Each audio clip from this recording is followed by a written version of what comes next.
Welcome to Sleep Audiobooks. If you would like our Better Sleep Quick Guide filled with proven techniques to improve sleep, sign up to our mailing list at sleepaudiobooks.com and we'll send the PDF as a thank you. Subscribing and leaving a comment helps this channel more than you know, so please feel free to offer suggestions for future audiobooks or to just say hi. Thank you for listening. We hope you have an excellent night's sleep. This is Sleep Audiobooks. Cedric the Forester by Bernard Gay Marshall. Recording by Lynette Caulkins. Chapter 1. The Siege of Castle Mountjoy. That was a blithe spring morning when the messenger from the king brought to my father the order to join the army at Lincoln for the great expedition into Scotland. 6 armoured knights with their squires and 100 men-at-arms made up the Mountjoy quota, and these my father, liege lord of the domain and loyal subject of the crown, lost no time in bringing together. Messengers on horseback and afoot hurried out with his commands, and at the castle we were all in a pretty flurry of making ready. The armourers were hammering and riveting in the courtyard, making a most merry din. The big ox carts lumbered in over the drawbridge, bearing meat and grain for my father's company while on its way to the assembly ground, and for us who were to remain at Mountjoy. And our men in their leathern jackets and hoods, and with their crossbows slung on their backs, were coming in by ones and twos and in groups of half a score.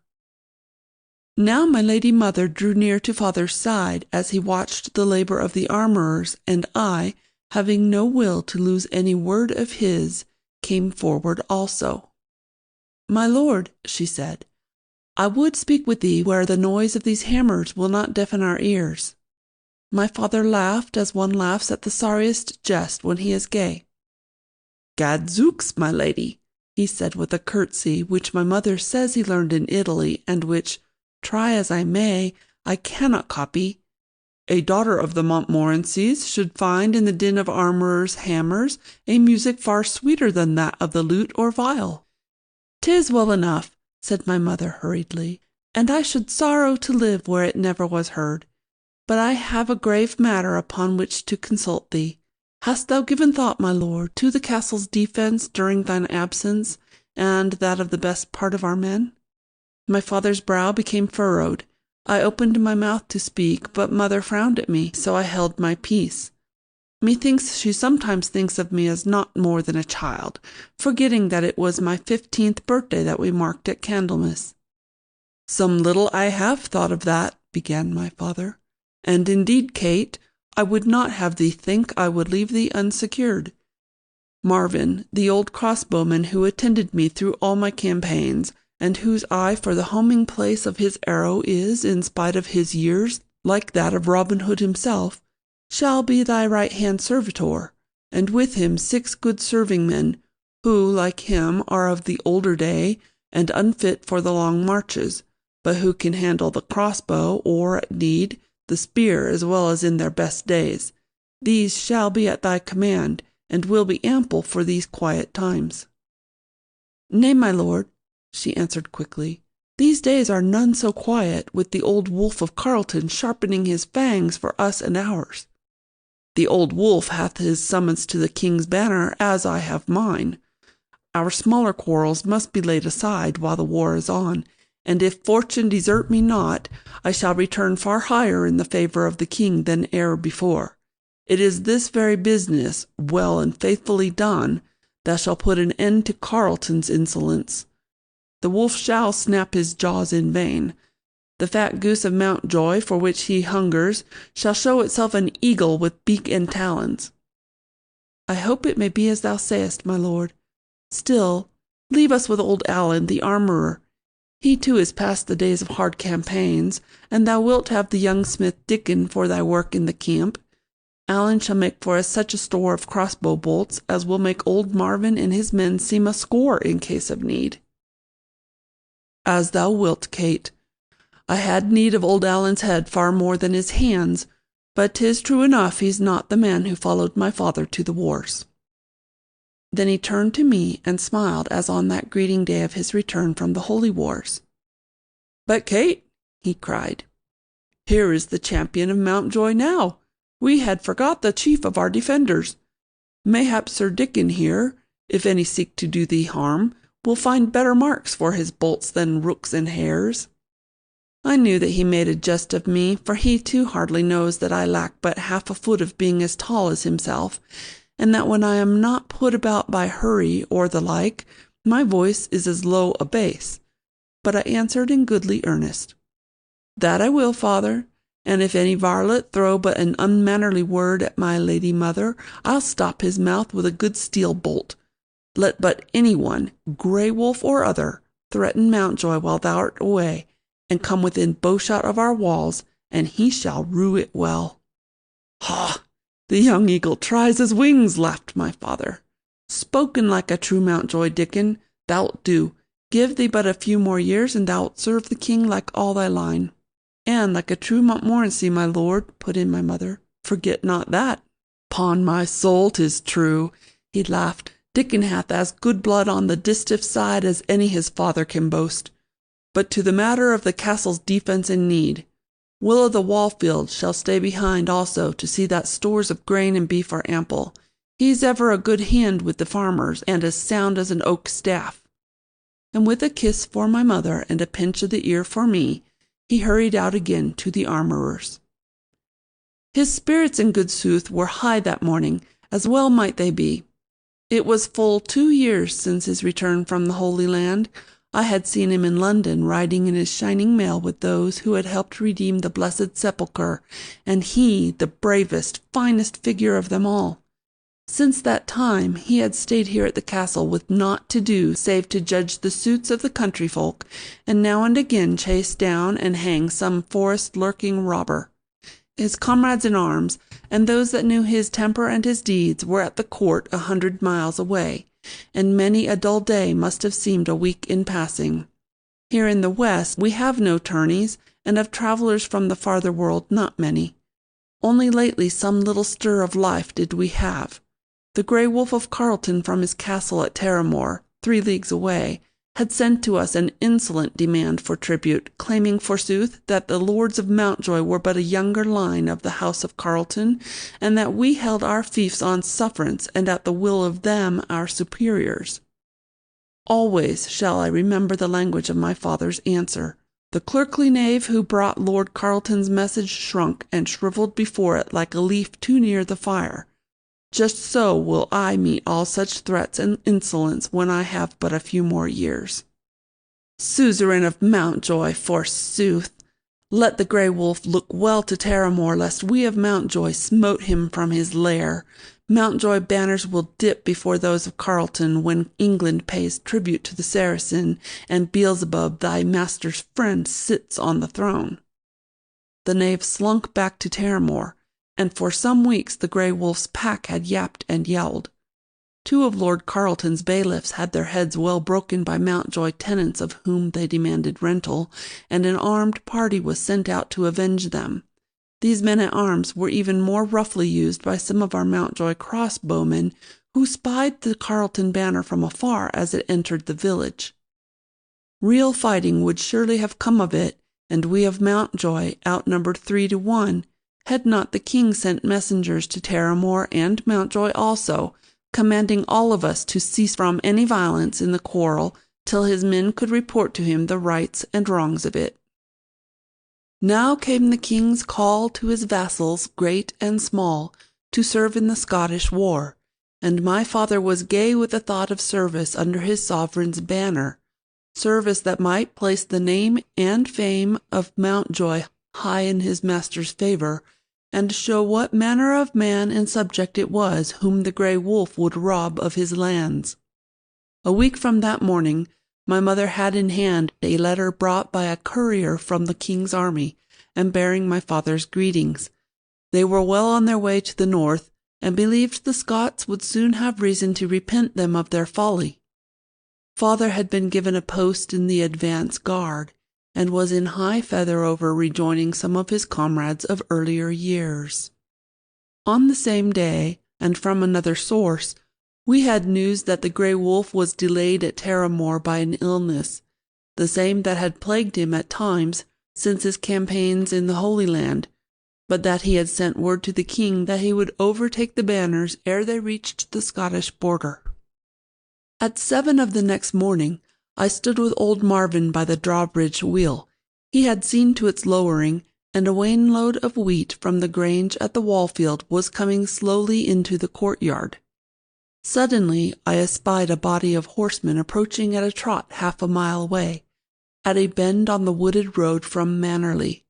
With pointing finger I guided the eyes of Marvin, and for 1/2 minute we both stood watching the riders without a word.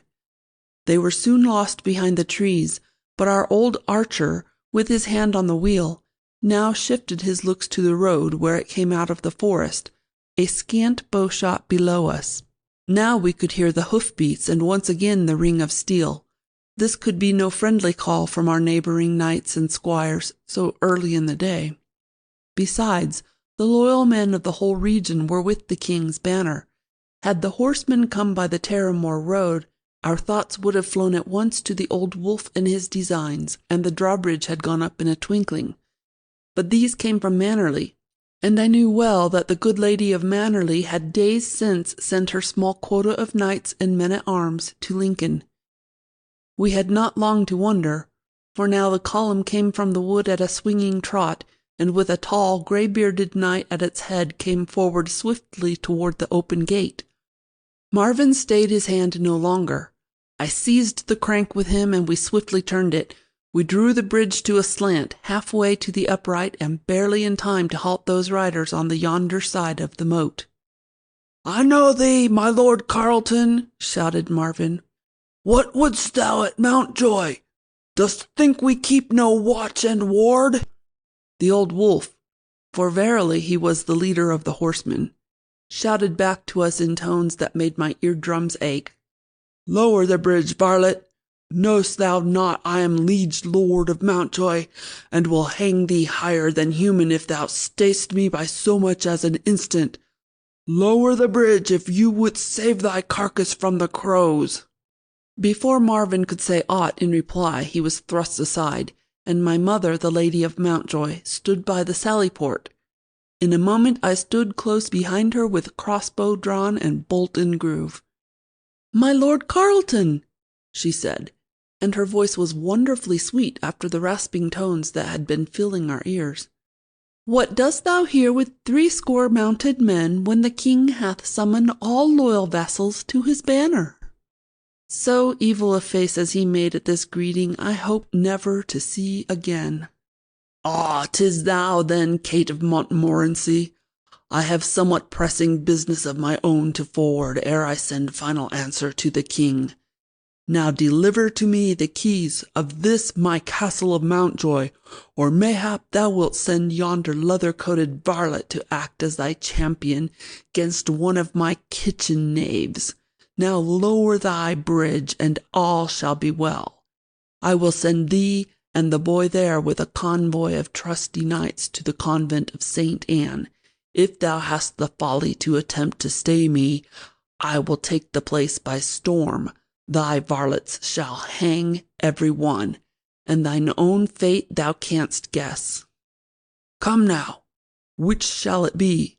I am not accustomed to stay long for answers." "Traitor and hound of Bedlam!" cried my mother in such a voice as I knew not she possessed. "Thine own head, with the grey locks thou dishonourest, shall hang from my battlements ere thou gainst aught by this attack on what thou thinkest to be a defenceless woman. While my lord fights for his country under the banner of the king, thou sendest back lying messengers, and arm thy crew for robbing him of his lands. Now back, with all thy bloody-handed band, or my crossbowmen shall see if they cannot find with their bolts the joints of your harness. I give no more time to parley. Back with you!" Already my crossbow was levelled at the grey beard of the leader on the other side of the moat. I would make good my boast made to my father but a week since. I was trembling, and my hair stood up like that of a dog that meets his bitter enemy. Muttering a little prayer for the bolt, and closing my eyes with a sudden foolish dread, I pulled the trigger. But my mother, just then seeing my design, struck up the weapon with one swift blow, so that the bolt sped harmlessly over the heads of the horsemen. "Hold thy arrows, boy," she commanded. "We cannot shoot down men at parley, be they never so villainous, and we shall have fighting enough ere long." Lord Carleton made a move of defiance, but he wheeled his steed and led his men down the road by which they came. In the shadow of the woods they halted, and the Grey Wolf called about him 3 or 4 knights, to whom he gave hurried orders. Very soon his troop broke into 3 parties. One rode to the right, and another to the left, while the third, under the old lord's command, remained opposite the main gate and drawbridge. Then our watchers on the battlements saw the other parties posted at points of vantage around the castle, and a young squire riding at full gallop along the road to Terra Moor. The siege of Castle Mountjoy had begun. We passed some weary hours while the Carleton knights gave no sign of meaning to attack. The approaches to the drawbridge are steep and rocky, and the moat is commanded by the crossbowmen from the slits in the towers and from the battlements above. I well knew that Carleton was an old and skilful soldier, even though a cruel and bloodthirsty one, and it was easy to be seen that he had no mind to lose any of his armoured knights in vain attempts to reach us. Now and again a crossbow bolt sped from our battlements toward the besiegers, and some of these rang on their helmets or breastplates, but the hounds had good Toledo armour, and no bolt found its way to joint or visor. I found none to stay me now, and stood by a firing slit, sending arrow after arrow at our enemies. Twice old Marvin had dinted with well-aimed bolts the hauberk on which rested the long grey beard of the leader of the pack. A younger knight, whom I took to be Ronald of Eggleston, seemed to beg him to take the shelter of the trees, but the old wolf just shook his head with impatience, and rode on from one to another of the sentry posts. At noon we could see in the edge of the wood, beneath the oak branches not yet clothed with leaves, leathern wallets opened, and bread and meat passed around, this being followed by horns of ale and skins of wine from the load of a pack mule tethered near by. Then my mother, aided by old Dame Franklin, her nurse as a child and ever her faithful servitor, and by me as the heir of Mountjoy and the representative of my father here, carried to the sentinels in the ramparts and at the arrow slits bounteous refreshments of bread and cheese and ale, encouraging them the while by friendly, confident words, and by her dauntless demeanour in readiness for the attack which we all knew was to come. "Marvin," she said, as we came near my old friend and worthy teacher of the arts of war, "shall we give them as good or better than they can send?" "Ay, that we will, lady," quoth Marvin with an obeisance, losing the while no glance of what might be happening in the edge of the wood opposite. "If the wind will but ease a thought, and the Grey Wolf take not to some shelter, I will land an arrow yet at the roots of that beard which flaunts there in the breeze like a banner for those robber hounds." "God speed thy bolt, good Marvin, and thou dost that, 'twill be as loyal a service as e'er them didst the house of Mountjoy. His band would not linger long to annoy us, I think, and that cottage and a half-dozen acres by the mill shall be thine in fee simple." "Lady Mountjoy," he said with another bow, "I have served my lord of Mountjoy and his father before him for 50 years. Your bounty is ever welcome, but, with or without it, I serve while I live. But hold, there's the Grey Wolf again, looking our way with hungry eyes." He took long and careful aim, while I, who had often seen him bring down a running hare at a greater distance, watched him with halted breath. But fortune smiled not on him. A gust of wind came just as he drew trigger, and turned his bolt enough in the 150 yards of its flight to make it pass harmlessly to one side of our enemy. Old Marvin made a bitter groan at this hap, and stood looking at the knight with grinding teeth. "Better luck and a quieter air next time, good Marvin," quoth mother. "Thou'lt wing him yet, be sure." and she passed to another embrasure to greet old Allen the armourer, who was busy with carrying fresh supplies of bolts to the archers. At 2 o'clock a cry came down from our lookouts that reinforcements were coming for our enemies. My mother and I hurried to the battlements, and from there descried a motley array of 100 or more men-at-arms, archers, and peasants with axes and spades, tramping along the road from Terramore. For a moment we were frightened at what we saw. Here was proof indeed that the old wolf meant no hurried foray, but an attack in such force as might be expected to gain the castle and the lands of Mountjoy.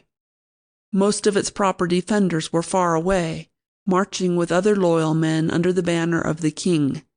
And now it was clear that Carleton had let no man go forward from all his lands, reserving all for this treacherous blow. Armoured knights could not swim the moat or climb up its steep sides, but the Carleton force was now 20 times greater than ours, and the Grey Wolf was well skilled in all the arts of attack. We had not long to wait in suspense. The men-at-arms and the peasants turned into the wood before coming within range of our archers. Soon after we heard the sound of many axes. Before a half-hour had passed, there had come from the forest a body which seemed like a part of the wood itself. 100 men ran out, clad in leathern jackets or the peasants' homespun, and carrying no weapons save axes or poniards stuck in their belts, each bearing before him a great, white, withbound armful of branches. Following these came a score with planks and beams from a little lodge in the wood which they had torn down. Then 8 huge fellows running with a tree, trimmed of its branches and carried butt foremost as a battering ram. This was the thing that made me quake for the safety of the castle, for it was clear to all of us that if those robber beasts could fill the moat with their fascines and lumber, they could swarm across, force down the drawbridge, and with that accursed log break down the inner gate. Once inside the courtyard, they would hold all the castle at their mercy. Surrounding the churls who acted as ram-bearers, and running as best they might in their heavy armour, was a group of knights and squires, led by the savage old greybeard of Carleton. Last of all came a dozen crossbowmen, with bows drawn and bolts in groove. A half-dozen of our bolts hummed through the air at their oncoming line. I was at one of the arrow slits, glad indeed of a fair chance at the Carleton curs, and using as best I might the good steel bow which my father had brought back from the crusade. Some of our first volley of bolts found their marks, but most flew over their heads or buried themselves in the bundles of branches which served them well as shields. With might and main we loaded and fired again, this time with more effect. One of my bolts felled the leader of the ram-bearers and threw his fellows into confusion. But now the line was at the moat. The fascines were hurled into it, the planks and beams followed helter-skelter, and a few of the boldest of their men-at-arms dashed out on the footing thus made. Now indeed our bolts began doing their work. The fascines gone, the leathern jackets were but the sorriest protection, and at 20 to 40 paces hardly a bolt failed to bring down its man. We were firing as fast as we could lay the bolts in groove. All their burdens were in the ditch, but it was not filled enough to allow a crossing. Some of those who had ventured on the planks and branches became foot-caught, slipped through to the water below, and perished miserably like thieving rats caught and drowned in a trap of meal strewn on the water of a tub. The Carleton crossbowmen could do little against our stone walls, pierced with narrow firing slits. Some of their arrows came through, but none of us were injured. 2 huge stones hurled by Allen the armourer from the battlements above came down on the heads of the luckless churls in the moat and helped to scatter the scanty footing. Thrice more had old Marvin dinted with his bolts the armour of the Grey Wolf, who was running up and down behind his men, shouting threats and orders, but still the arrows failed in drawing blood. 2 other knights were not so fortunate, for bolts struck them full in the faces, and they were borne from the field by their comrades. In time, mid curses and threats, old Carleton shouted an order for retreat. It was none too soon, for already half the homespun varlets and men-at-arms, seeing no hope of reaching us and expecting any moment the fate which was falling on their comrades, were on their way to the shelter of the woods. The Carleton crew recrossed the open ground more quickly than it had come. 20 or more of their number remained behind, in the ditch or on its bank, and the battering ram lay where its bearers had dropped it when their comrades broke and ran. Hardly had the last of them disappeared under the oaks when Marvin and Allen appeared in the moat, armed with long-handled pikes. Quickly hauling together some of the planks and beams to make a raft, they began pulling and pushing apart the rest of the matter which had been meant to form a crossing. There had not been enough of the brush and lumber for the Carleton purpose, but could they place as much more in the same spot, it might make them a footway. We who guarded them from above, and stood ready to give warning of any new attack, were able to tell them over and again that none of our enemies were showing their heads. So holpen, the old soldiers made a thorough piece of work, and in half an hour had hauled out all the planks and beams, and so scattered the brush bundles that they would be of little use to the attackers should they find stomachs for another assault. That night was a weary one for all of us. The campfires of the Carleton robbers made a kind of circle about our place, and gave us warning of how close they made the siege. My mother gave orders that half our men should lie down to sleep, though with their arms beside them, while she and Marvin often made the rounds to be sure of the watchfulness of the others. She would have me go to my bed like a very child, but I begged it as a boon to share the watch, to which prayer she most unwillingly gave ear. That night I could not have slept in the downiest of couches, e'en with the softest music of well-played lutes. There was men's work afoot, and ours were all too few. At midnight the sleepers were awakened and the watch changed, but always we 3 remained on guard. The night was quiet even so, and so was the whole of the day that followed. Beyond bowshot on the open ground, we could see the groups of our enemies and watch the sentries pacing their beats. Nearer at hand on the wooded side, we could hear from time to time the calls of men and the strokes of axes.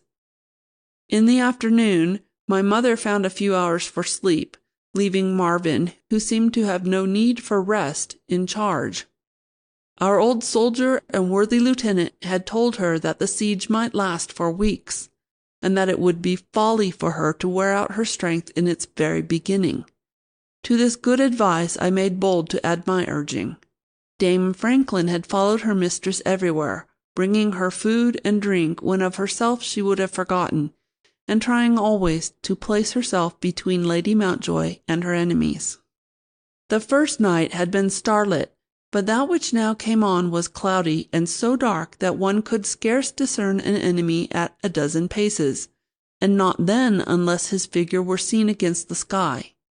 None of our men were allowed to sleep, for it was felt that the Carletons might come at us again at any moment, and with much better chances for success than before.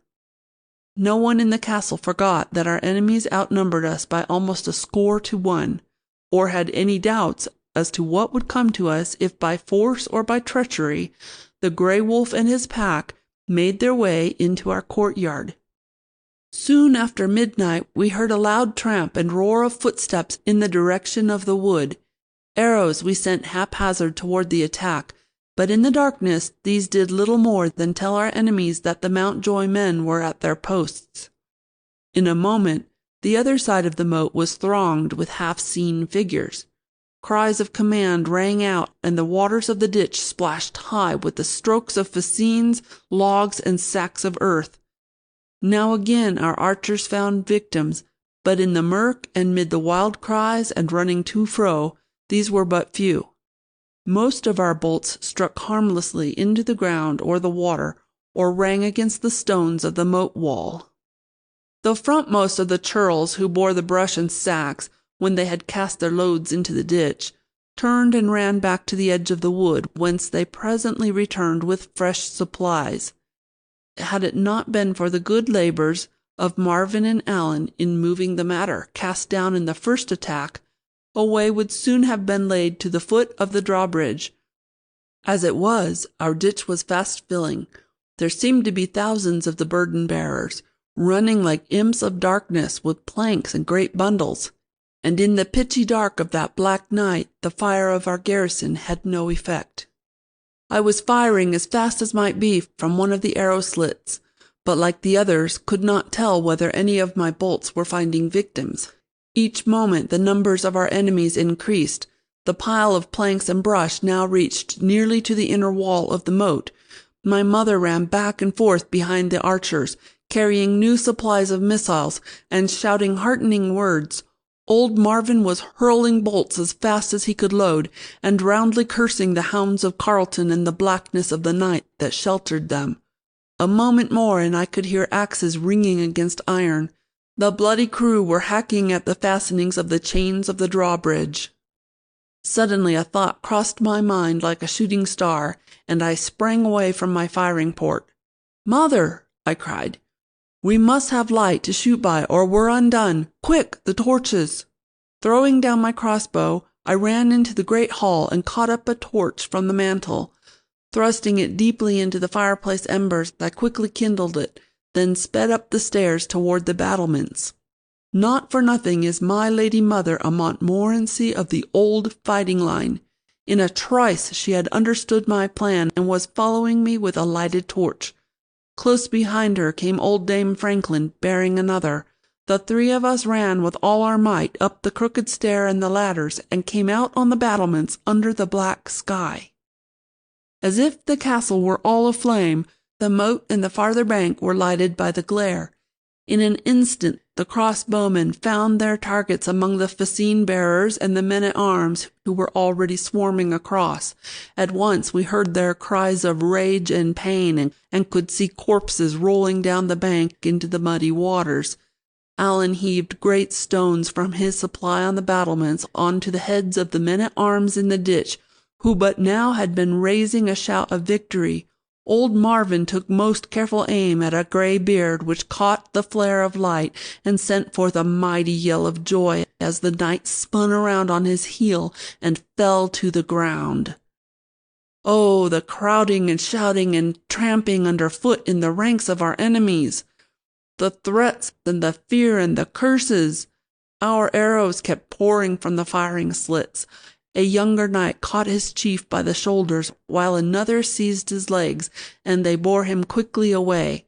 There was no need for any order to retreat. The whole body was in headlong flight in the winking of an eye, pursued by the whizzing bolts and the jeering yells of our fellows in the towers.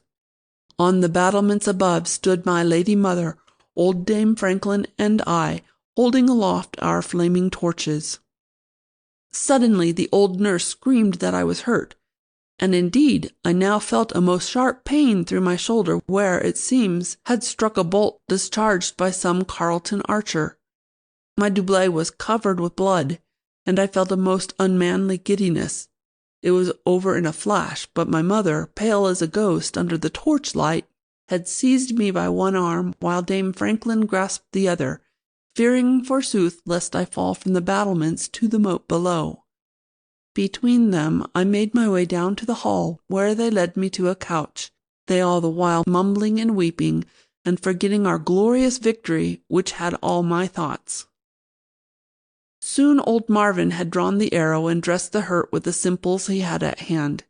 'Twas my first wound, and truth to tell, as Marvin plucked the bolt away, my stomach was none too well at ease, and the room and all its folk swung slowly round and round. Yet when I heard him declare to my lady mother that the young master was now a man in his own right, and a worthy son of the Mountjoys, I closed my eyes to the dizzying hall with its dancing armor suits, and its nodding pictures of my long dead forebears, and soon slumbered, well content. For 2 hours and more I slept as one drugged. When my eyes opened, the hall had ceased its swinging, and my mother sat by my couch and did hold my hand in both of hers, as she was wont to do long, long ago when I was but a child. Dame Franklin, in a chair near by, did slumber deeply and with most comical groans and snores. Just then returned old Marvin, fresh from new labours in the moat. He and Allan had again cleared away all the contrivings of our enemies, and he was in a high feather at our victory. "Lady Mountjoy," he said, making due obeisance, "we have beaten the wolf pack full soundly. The old wolf himself is sore stricken, if not dead, and the others will gladly crawl to their holes. Sir Dickon will have a merry tale and true to tell my lord when he comes from the Scottish war." "Sayest thou so, good Marvin?" quoth my mother in reply. "Dost think we have smitten them so they will give over all their evil design?" "My word upon it, lady, we have beaten off all their strokes, killed a score and more of their men, and given to the old wolf himself some measure of his just deserts. The morning will show their campfires cold, and the woods and fields of Mountjoy deserted by the whole wolf pack. Ere 3 days have passed, thou shalt walk abroad with thy women, and without fear of any Carleton, lord or churl." These goodly words were to me better than physic, and the smile which my lady mother gave to me was a fair guerdon for any service. Soon I slept again, and dreamed of riding my white mare on the banks of Tarleton water on a day most fair to see. But I wakened to a grey and frosty dawn, and to things far other than my dreams. My mother had just returned from the ramparts. The besiegers were still at their posts, and their campfires burned brightly. She had made out messengers speeding along the road to Terramore, but of a breaking of the siege could see no signs around the camps of our enemies. When she brought this news to me, I spurned the quilted robes and the silken coverlet which she had laid over me, sat up on the couch, and asked for boots and crossbow. She was deeply frightened at this, fearing my giddiness had returned, and that I knew not what I said. But Marvin, coming into the hall just then, did say that my wound was too slight a thing to keep a fighting man in his bed, and thus aided, I had my way, and soon was on the ramparts again. End of Chapter 1. The Tapping on the Dungeon Wall. As before, the siege went on, the sole variance being the absence of the grey-bearded horsemen from the groups of knights and squires who made the circuit of the sentry-posts. Days and weeks went by, and they made no further assaults, but so closely were the siege lines drawn that without wings no creature could enter or leave the castle. It was evident that the Carleton men hoped to starve us into submission. We smiled at this when we thought of the loads of grain and salted meats which had been brought into the storerooms in the first week of my father's absence, and which would be enough to feed all our little garrison for a year. A well of most sweet water in the courtyard had never been known to run dry, so we had little cause for fear of either hunger or thirst. What with Marvin's simples, my wound was fast healing, and I longed for another fray where I could use my bow at close quarters. Scarce a day passed without one of my bolts striking the steel harness of some Carleton knight, but none found their way to armour joints, and the peasants and leather-coated men-at-arms kept well beyond a hurtful range. One dismal morning, when a month had passed, my heart sank, as did those of all the Mountjoys, as we made out the tall figure in black armour and the long grey beard of the Lord of Carleton, again making his rounds at the head of a group of knights and squires. Plain to see, he had recovered from his wound, and was as bent as ever on Mountjoy's fall. The old grey wolf was hungry not only for the house and lands of Mountjoy, but also for the vengeance which to him would be sweeter than all the lands of England. Now might we expect new assaults, planned with their two failures in mind, and bringing to bear new plans and schemes and all their beastly hate and greed. Some of our old serving-men shivered as they spoke of the devilish deeds of the grey wolf, and of the fate in store for them if the next assault should win its way. That night, at something after 10, the weather being raw and dismal with a cold spring rain and the spirits of all the Mountjoy folk somewhat adroop, one of the archers had been sent to the cellars to draw a pitcher of ale. In a moment He came up the stairs on the run and burst into the hall with the empty pitcher held in shaking hands and with teeth chattering with fright. "Oh, my lady," he said, catching his breath, "the evil one hath us now, and all our doings are for naught." "What sayest thou, Gavin?" called his mistress. "Who tells thee tales of the evil one?" "'Tis the truth," answered poor Gavin. "But now, in the cellars, he goes tap, tap, tap, in the ground at one's feet. So has he come to take many a poor mortal. We be called for, and all our sins on our heads, with no holy man at hand to say him nay with book and bell." "Go to, thou art a coward when in the dark by thy lone," said my lady scornfully, "though thou fightest well and truly with comrades at thy elbow. Marvin, if our watchers are to have their sup of ale on this raw night, thou must even draw it thyself." But our brave old archer, hero of 100 battles, turned pale and answered slowly, "Nay, my lady, it is not well for mortal men with mayhap many a word and deed unconfessed and unpenanced to meddle with the powers of darkness.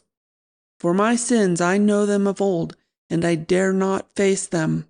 Show me a mortal man, and I'll stand before him with whatever weapons, but not the spirits that thump on the footstones by night, or twist the neck of a sleeping man with a hand not seen."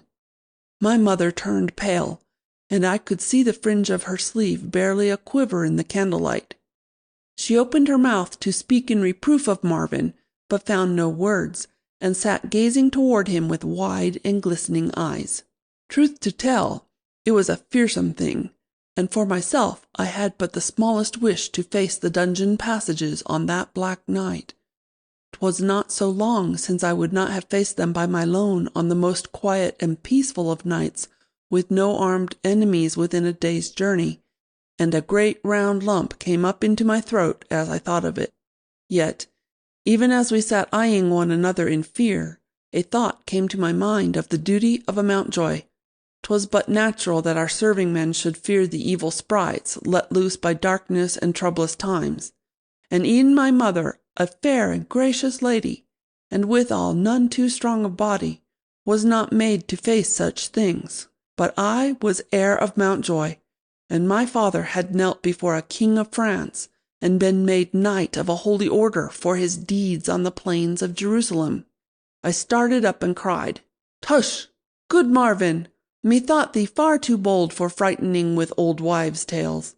Come, I'll go before thee, bearing a candle to fright away thy imaginings." "Spoken like a true Montmorency," said my mother with a strange little laugh. "Truly, Dickon, thou'lt shame us all." Then she rose and reached to the shelf behind her for a candlestick. "Oh, now, my lady," cried old Dame Franklin, "go not to the dungeons on such a night. The men can better want their sup of ale. 'Tis an ill night for all uneasy sprites. Bide here by the fire, for soon we go to the battlements again." But my lady already stood with her hand on the great latch of the door at the head of the stairway which led to the dungeon keep. I took my crossbow. "If any of the imps of darkness challenge us," I said, "I'll see whether or no they can stand before a good steel bolt." But even in the midst of my confident words, I had a thought anent the spectral tappings which chilled the blood in my veins. Ghostly visitants I was ready then to challenge, but I had heard my father tell how the Crusaders took one Saracen stronghold by means of a mine or tunnel dug with weeks of toil under the walls and into the passages of the ancient keep. Why should not the old Wolf of Carleton have planned a like attack? During the weeks when his men had seemed so quiet, and had given the Mountjoys scarcely a chance for a long bow-shot, might they not have been driving such a tunnel under their very feet? Suppose that tapping that Gavin thought the work of the evil one were the sound of the tools of the servants of one scarcely less evil, and with even more cause to wish us ill. "Come then," said my mother, her face white but firm. Opening the great oak door, she led the way toward the dungeons.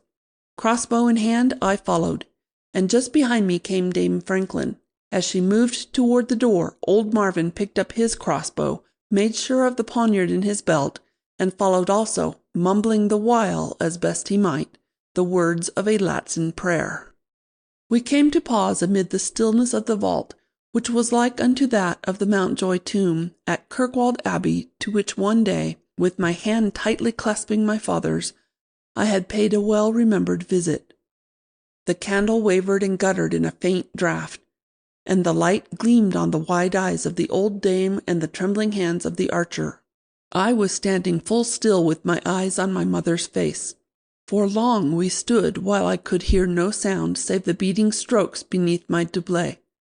Then, suddenly, from the floor beneath or the solid wall beside us, tap, tap, tap, tap, tap. No one spoke. The candle shook in my lady's hand till it threatened to fall and leave us in utter darkness. Dame Franklin and the old soldier were frozen in their places. Then again, tap, tap, tap, tap, tap. "Oh, mother," I whispered. "The passage! The secret passage! Our enemies have found it!" There was another fearsome silence. Then again, tap, tap, tap, tap, tap. Then the echoes of the great vault were roused by a loud, clear call from my lady mother. "Oh, my Lord Mountjoy, is it thou?" There came a muffled voice in reply, and again we heard the tapping. At once she leaped toward the wall with a glad cry. "Oh, my lord, have patience but a moment. I will undo the door." She brushed aside some old and mildewed hangings, all heavy with dust and grime, and brought to view a small iron door. Snatching from her girdle the largest key, she fitted it into the lock.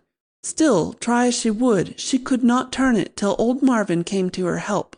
Then indeed the rusty lock gave way.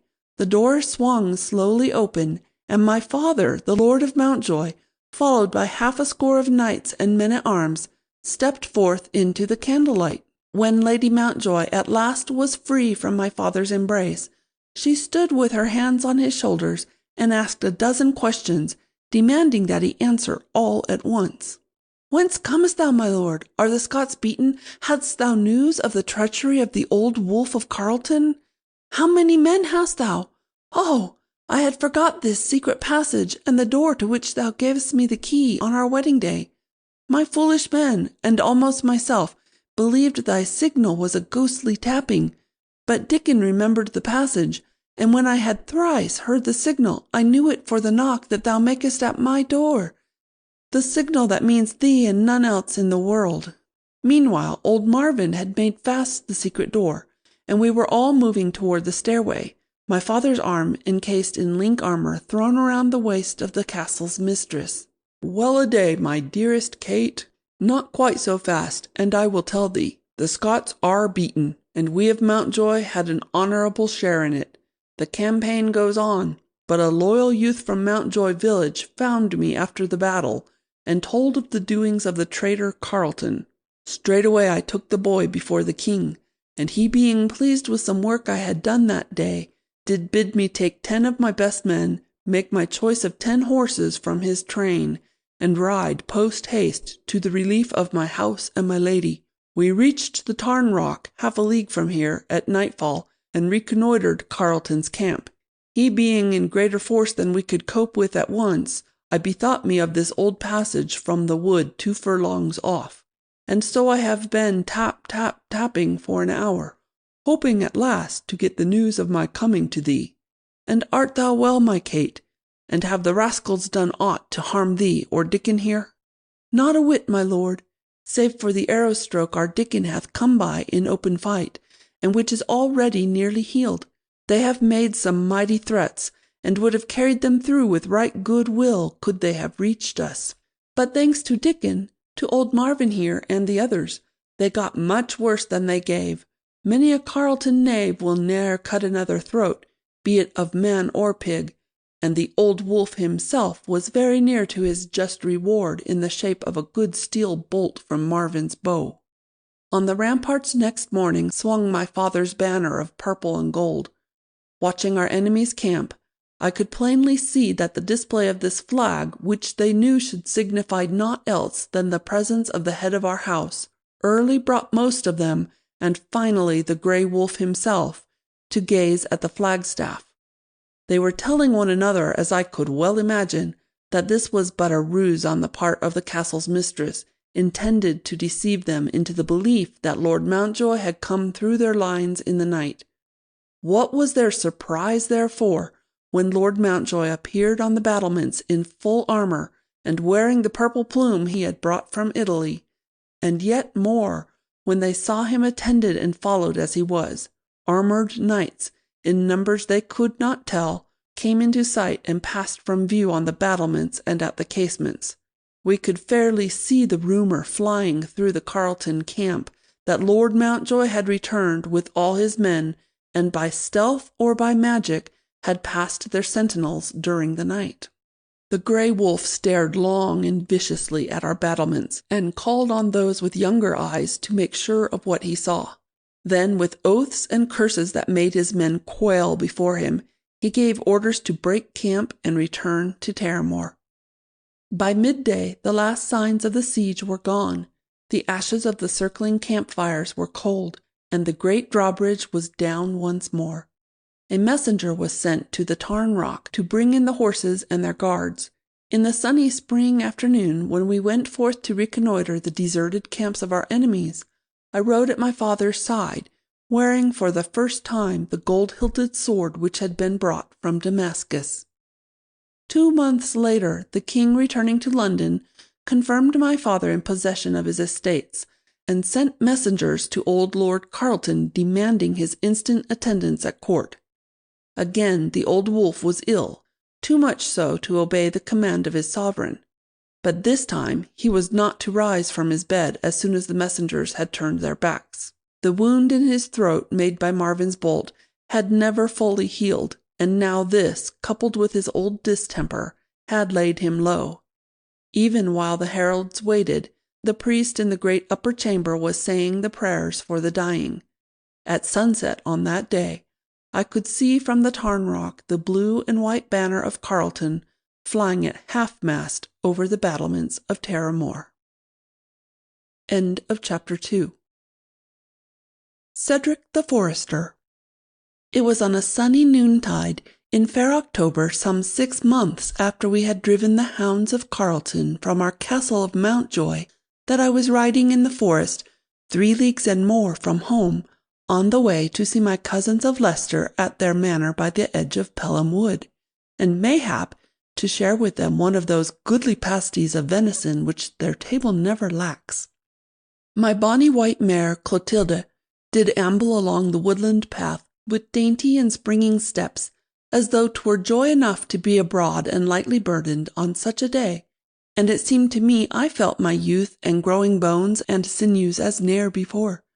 As I passed the Tarleton water, which was rippling most sweetly under the sun glints, I was minded of a fair dream that had come to me on that night we halted the second assault of the Carletons, and after old Marvin had bathed and dressed the wound I had from a crossbow bolt. Here was the sparkling water, just as I had seen it then, and the glimmering of the light on the oak leaves of red and brown and gold. And here was I astride the goodly mare that I had raised and broken from a colt, and on an errand far enough removed from the grim business of that dark and dangerous time. By my side was the gold-hilted sword from Damascus, which had been mine since the return of my father, Lord Mountjoy, from the Scottish war, and I bore no other arms, nor thought of any need for them. My 16th birthday would not now be long in coming, and already my mark on the lintel-post was within a hand's breadth of my father's own. My voice had grown more settled of late, and in the lonely reaches of the forest I was practising for my own delight a sweet ballad which I had often heard him sing, and which he had from the minstrels of Provence, who had journeyed with the armies to the Holy Land. Suddenly, from the corner of my eye, I marked the movement of a bush in a little glade 200 yards to the right of my path. The swing it made was none such as are caused by wind, and indeed, at the time all the air about was still and warm with the quietness of the summer of St. Martin's. Rather was the movement I had scarcely seen the twitch of the leafy top of a sapling when its stem is roughly seized, or when some heavy thing hath fallen against it. To me it told, plainly and well, that either was a deer grazing in that thicket, or that some man, mayhap with good reason for not wishing to be seen, was hiding there. In a moment I had turned Clotilde's head from the path and was riding through the light underbrush with my eyes fixed on the ferny glade. Soon I broke through the bushes that screened it and saw a youth in the Lincoln green of a forester, stripping the hide from a fine antlered buck.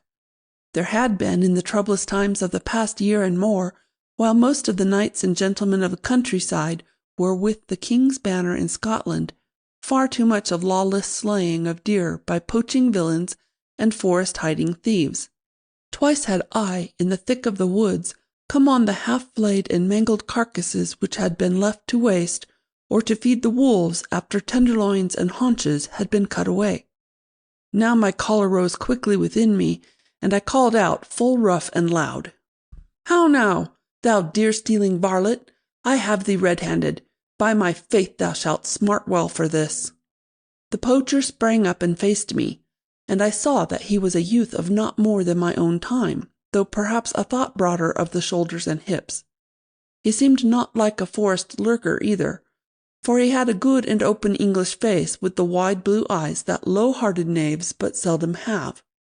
Now, however, he answered my threatening looks with a stare as bold as that of Robin Hood, and flung back at me in snarling tones, "I steal no deer. I am the son of Elbert, the forester of Pelham. My lord of Pelham allows us 4 good deer in each 12-month, and this is but the 3rd we have taken." "Thou liest, scurry knave!" I shouted, drawing my sword and making it whistle through the air about my head. "Leave that carcass and walk before me to Pelham Manor, and we shall see what Lord Pelham says to this pretty tale of thine."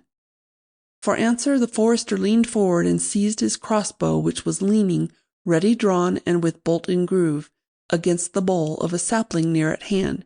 Levelling the piece at my throat, he growled, full surlily, "Now, Sir Dickon of Mountjoy, turn thy horse and betake thee from here as fast as may be. I have spoken truth, as you may learn full easily if you ride to Pelham, but never will I, who go about my lawful business, consent to walk as your prisoner like a stealer of sheep. Get thee gone now, for truly my finger itches at the trigger." His blue eyes blazed at me with a menace not to be gainsaid. Here was no crouching knave who might receive a buffet for his insolence, but one full capable of making good his word. I was looking straight down the crossbow groove at the steel bolt, which another threat from me would send flying into my face. The knave was well beyond the reach of my sword, and could kill me as easily as he had the great buck that lay at his feet. I wheeled the mare and rode out of the thicket, throwing over my shoulder the while a string of threats of the punishment his axe should bring down on his head when I had but spoken with his master of Pelham. To all these the young forester answered never a word, but stood with levelled weapon till I had passed from sight and hearing. In the midst of my wrath at being thus balked, I could not but admit that he bore himself well and truly.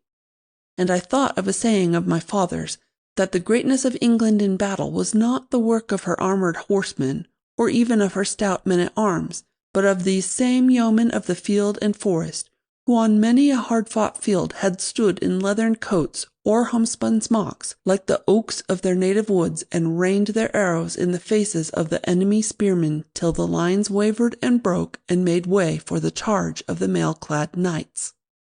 I soon regained the pathway and was riding slowly, while I meditated the things I should say to Pelham of the insolence of his forester, if indeed the churl were the son of Elbert as he claimed. And so were my thoughts disturbed, that I saw no more the beauty of the day in the greenwood, nor heard the trills and twitterings of the birds overhead. Thus engaged, and with my eyes fixed on the track in front, it was with the surprise that I heard the sound of a horse's hoofs, and looked up to see approaching me, and but 100 yards away, a tall young man, dressed in the style more affected at the court than in our rough western land. It needed but a second glance for me to name him as Lionel, the 20-years-old son of the old Lord of Carleton, and the bitterest enemy of our house.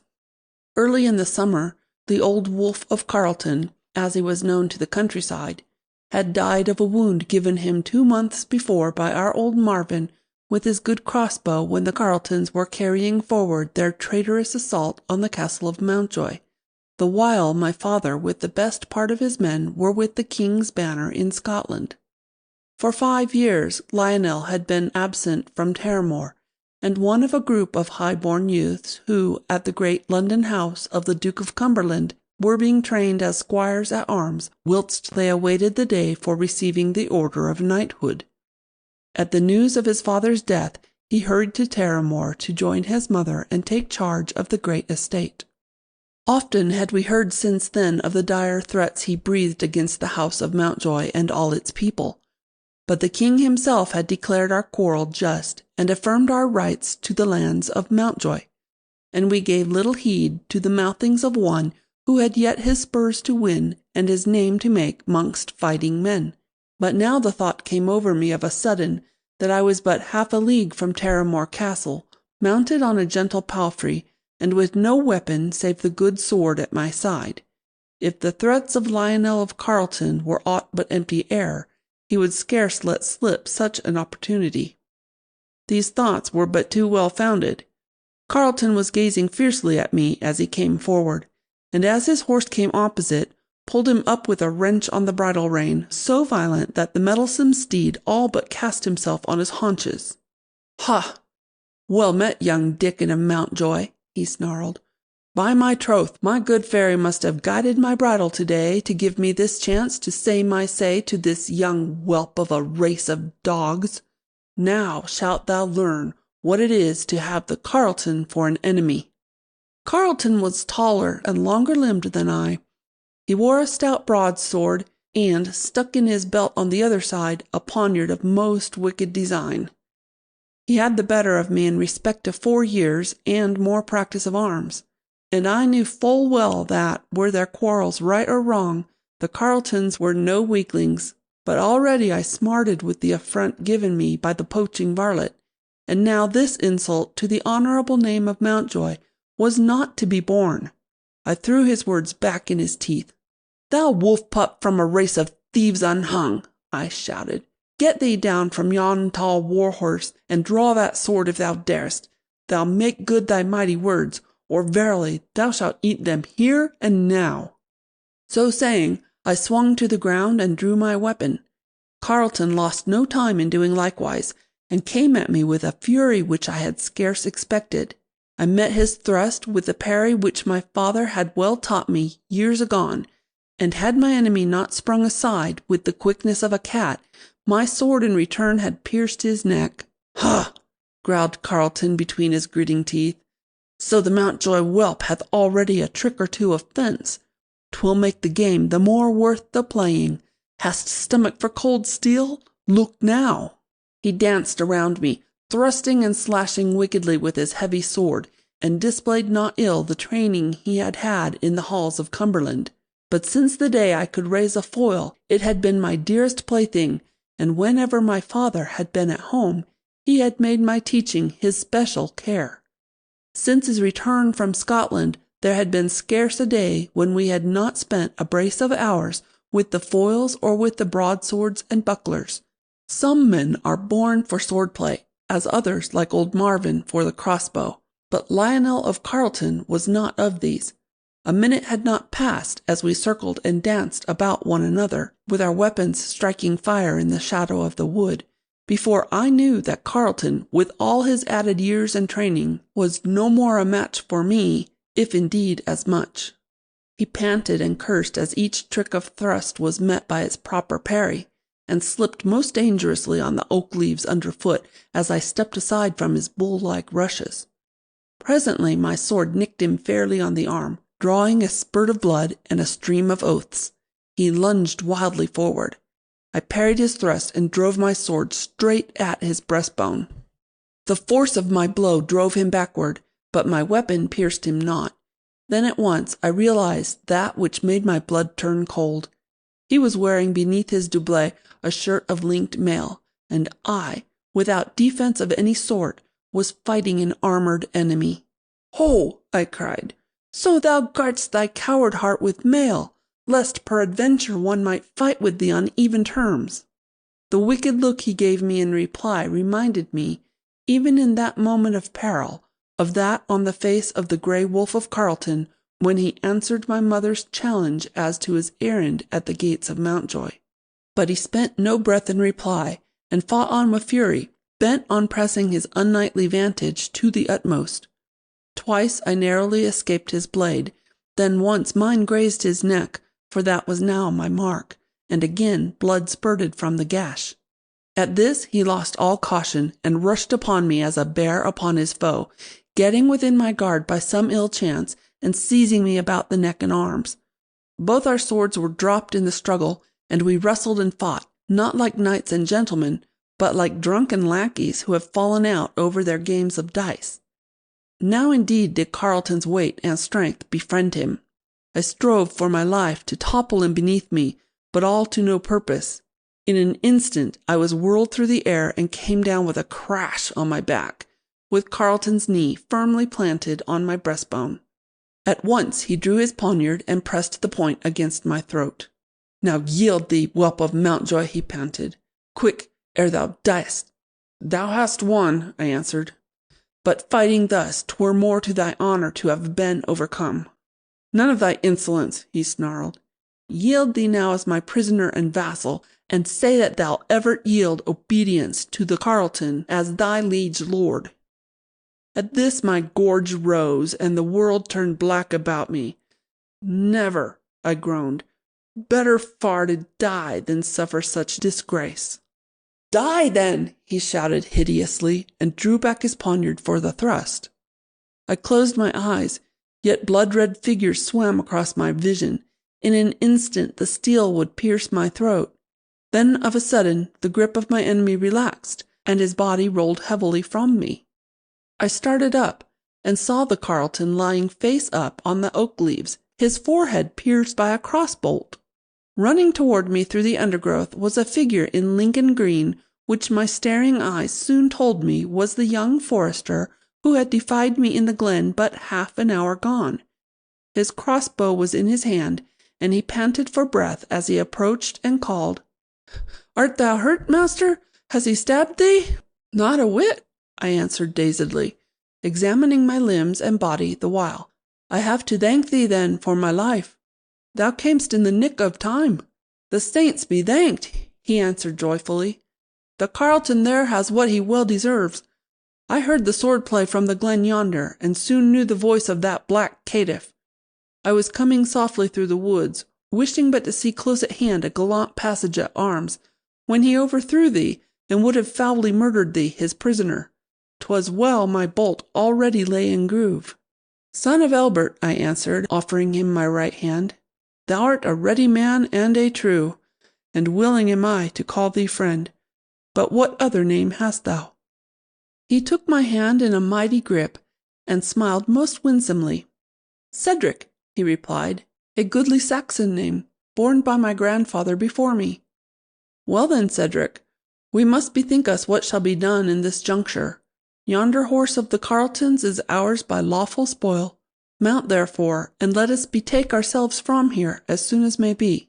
I took up my sword and my cap from the oak leaves.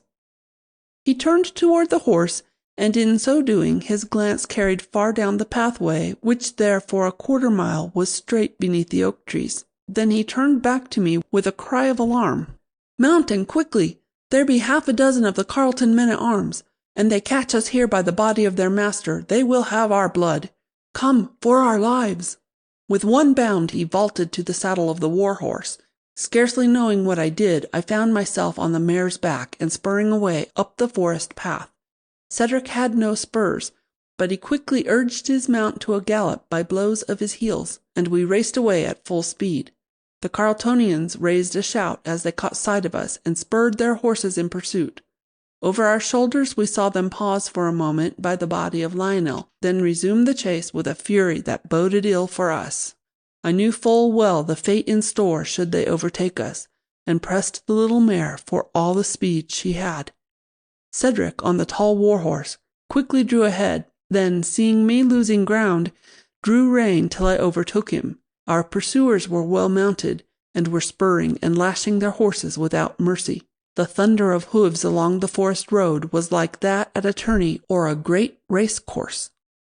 If I had had but a better mount, we could soon have drawn away from them, for the tall steed which Cedric bestrode was the best of the Carleton stables, and our horses were more lightly burdened than those of our pursuers. As it was, we had gone scarce half a mile when 'twas plainly to be seen that my little mare was no match for the long-limbed steeds of the Carletons. Yard by yard we lost ground, and now we could hear the clashing of stirrups and scabbards as our enemies panted close upon our trail. We were going up a slope where the path ran between groups of boulders and great rocks. Suddenly Cedric drew rein and turned aside behind a sheltering ledge. Clotilda was panting hard, and I gladly followed him, though knowing not of what he intended. Throwing himself from the saddle, the forester quickly braced his crossbow and placed a bolt in groove. Resting the weapon in the corner of the rock, he took quick aim and let drive at the leading horseman. Instantly the rider fell headlong to the ground, and his companions drew rein in confusion. With a wondrous deftness, my companion loaded again and let fly. This time one of the horses, struck in the breast by the bolt, reared up and threw his rider. Like a flash Cedric leaped again upon his horse's back, and signaling me to follow, rode straight away into the forest. The branches were so low and the undergrowth so thick that it would seem that no rider could make his way. But we were riding for our lives, and knew that the limbs would hold back our enemies even more than ourselves. For 5 minutes we tore wildly through the woods, half the time with our faces hidden in our horses' manes, to save our eyes from being plucked out by the branches. We could hear shouts and curses behind us, but these momently grew fainter, and then could be heard no more. Soon we came to the bank of a shallow brook. Into this, without stop or parley, plunged Cedric, but instead of riding straight across as I had thought, he turned his horse's head upstream, and urged him at a trot along its bed. For a quarter of a mile we rode thus, then, coming to a ford and a half-blind pathway, turned aside in the direction away from Terramore, and again laying our heads on the necks of our mounts, sped through the woods at a ringing gallop. When we had covered a mile in this way, the path merged into a wider one, and I recognized a little vale to which my father and I had once come a-hunting, and which was scarce 5 miles from Mountjoy. Here for a moment we paused, and Cedric threw himself down and placed his ear to the ground. Then he rose with a glad smile and shook his head. "Dost hear nothing of hoof-beats?" I questioned. "Not a stroke," he answered. "I had bethought me of a cave hard by here where we might be hidden if the hounds were close upon us. There, with the crossbow, we could have stood off 100 if need be, but we must have turned the horses loose with the chance of their being taken." "Nay," said I, "we've shaken them off full well. In half an hour or less we can be crossing the drawbridge at Mountjoy. That noble steed thou ridest is too fine a prize to be left to the Carleton wolves." Just then something whirred viciously through the air between us, and a steel crossbow bolt half buried itself in a tree trunk close at hand. Wheeling about toward the place whence came the arrow, I saw the steel cap and ugly face of a Carleton man-at-arms over the top of a rock 100 yards away, which concealed and sheltered the rest of him. Cedric, with a twist of the bridle rein and some vicious blows with his heels, urged his horse behind the tree which had received the bolt, and I mayhap would have shown more wisdom had I done likewise, but I saw but the single enemy before me, and for the instant his arrow groove was empty. Cedric had already taken toll of 2 of our enemies, while I, the heir of our house whose quarrel he had espoused, had done naught but fly before their pursuit. With a yell, "A Mountjoy! A Mountjoy!" which is the battle cry of our people, I set spurs to my horse, and sword in hand charged straight toward the rock. The Carleton man was striving sore to draw his bow and place another bolt, and had he been but half so deft with that goodly weapon as Cedric had twice shown himself that day, he might have stopped me in full career with an arrow in the breast or face. But he fumbled sadly with the string, and ere he could reach another bolt from his pouch, I was almost upon him. In this strait he dropped the bow and, standing erect, whisked a broadsword from his belt. The scoundrel was tall and long of arm, and now I saw that he wore a quilted and steel-braced jacket, which none but the heaviest blow might pierce. I had already repented me of my folly in rushing, for the second time that day, into combat so unequal, and was bethinking me what trick of fence might serve my turn with this brawny and ill-visaged swordsman, when once again the skilled and ready hand of my friend of the Lincoln Green saved me from dire peril. Even as our blades clashed, and I felt in his sword-play the firm, sure wrist of my enemy, a bolt whizzed past me and pierced his neck, just where the quilted jacket lay open at the throat. Without a cry, he fell forward on his face. I looked wildly about in effort to espy more of the men-at-arms, if so be they were awaiting us in ambush, but I could see no one, and no more arrows came from hidden foes. The woods were as quiet and serene, and the westering sun sent its beams as sweetly into the bonny glade as though men had never killed one another for gain or vengeance. Cedric, on the Carleton war-horse, came forward at a canter, with his bow made ready for another shot if need were. "Are there more of the hounds?" he called. "If so be, we must take shelter." "I see none," I answered, "though yonder, midst the little birches, is the horse which this one rode. Mayhap his comrades have ridden by other roads to cut us off." "'Tis truth," said Cedric. "Yon jackboots that lieth now so still did come about by Wareham road at breakneck speed, while we made but slow riding through the tangle. 'Twas well he had not the skill of a yeoman with the crossbow, else one or both of us would ne'er again have seen Mountjoy. But come, can thy little mare hold full stride through the glen and over yonder hill? And if she can, we may soon be where no Carletons will dare pursue."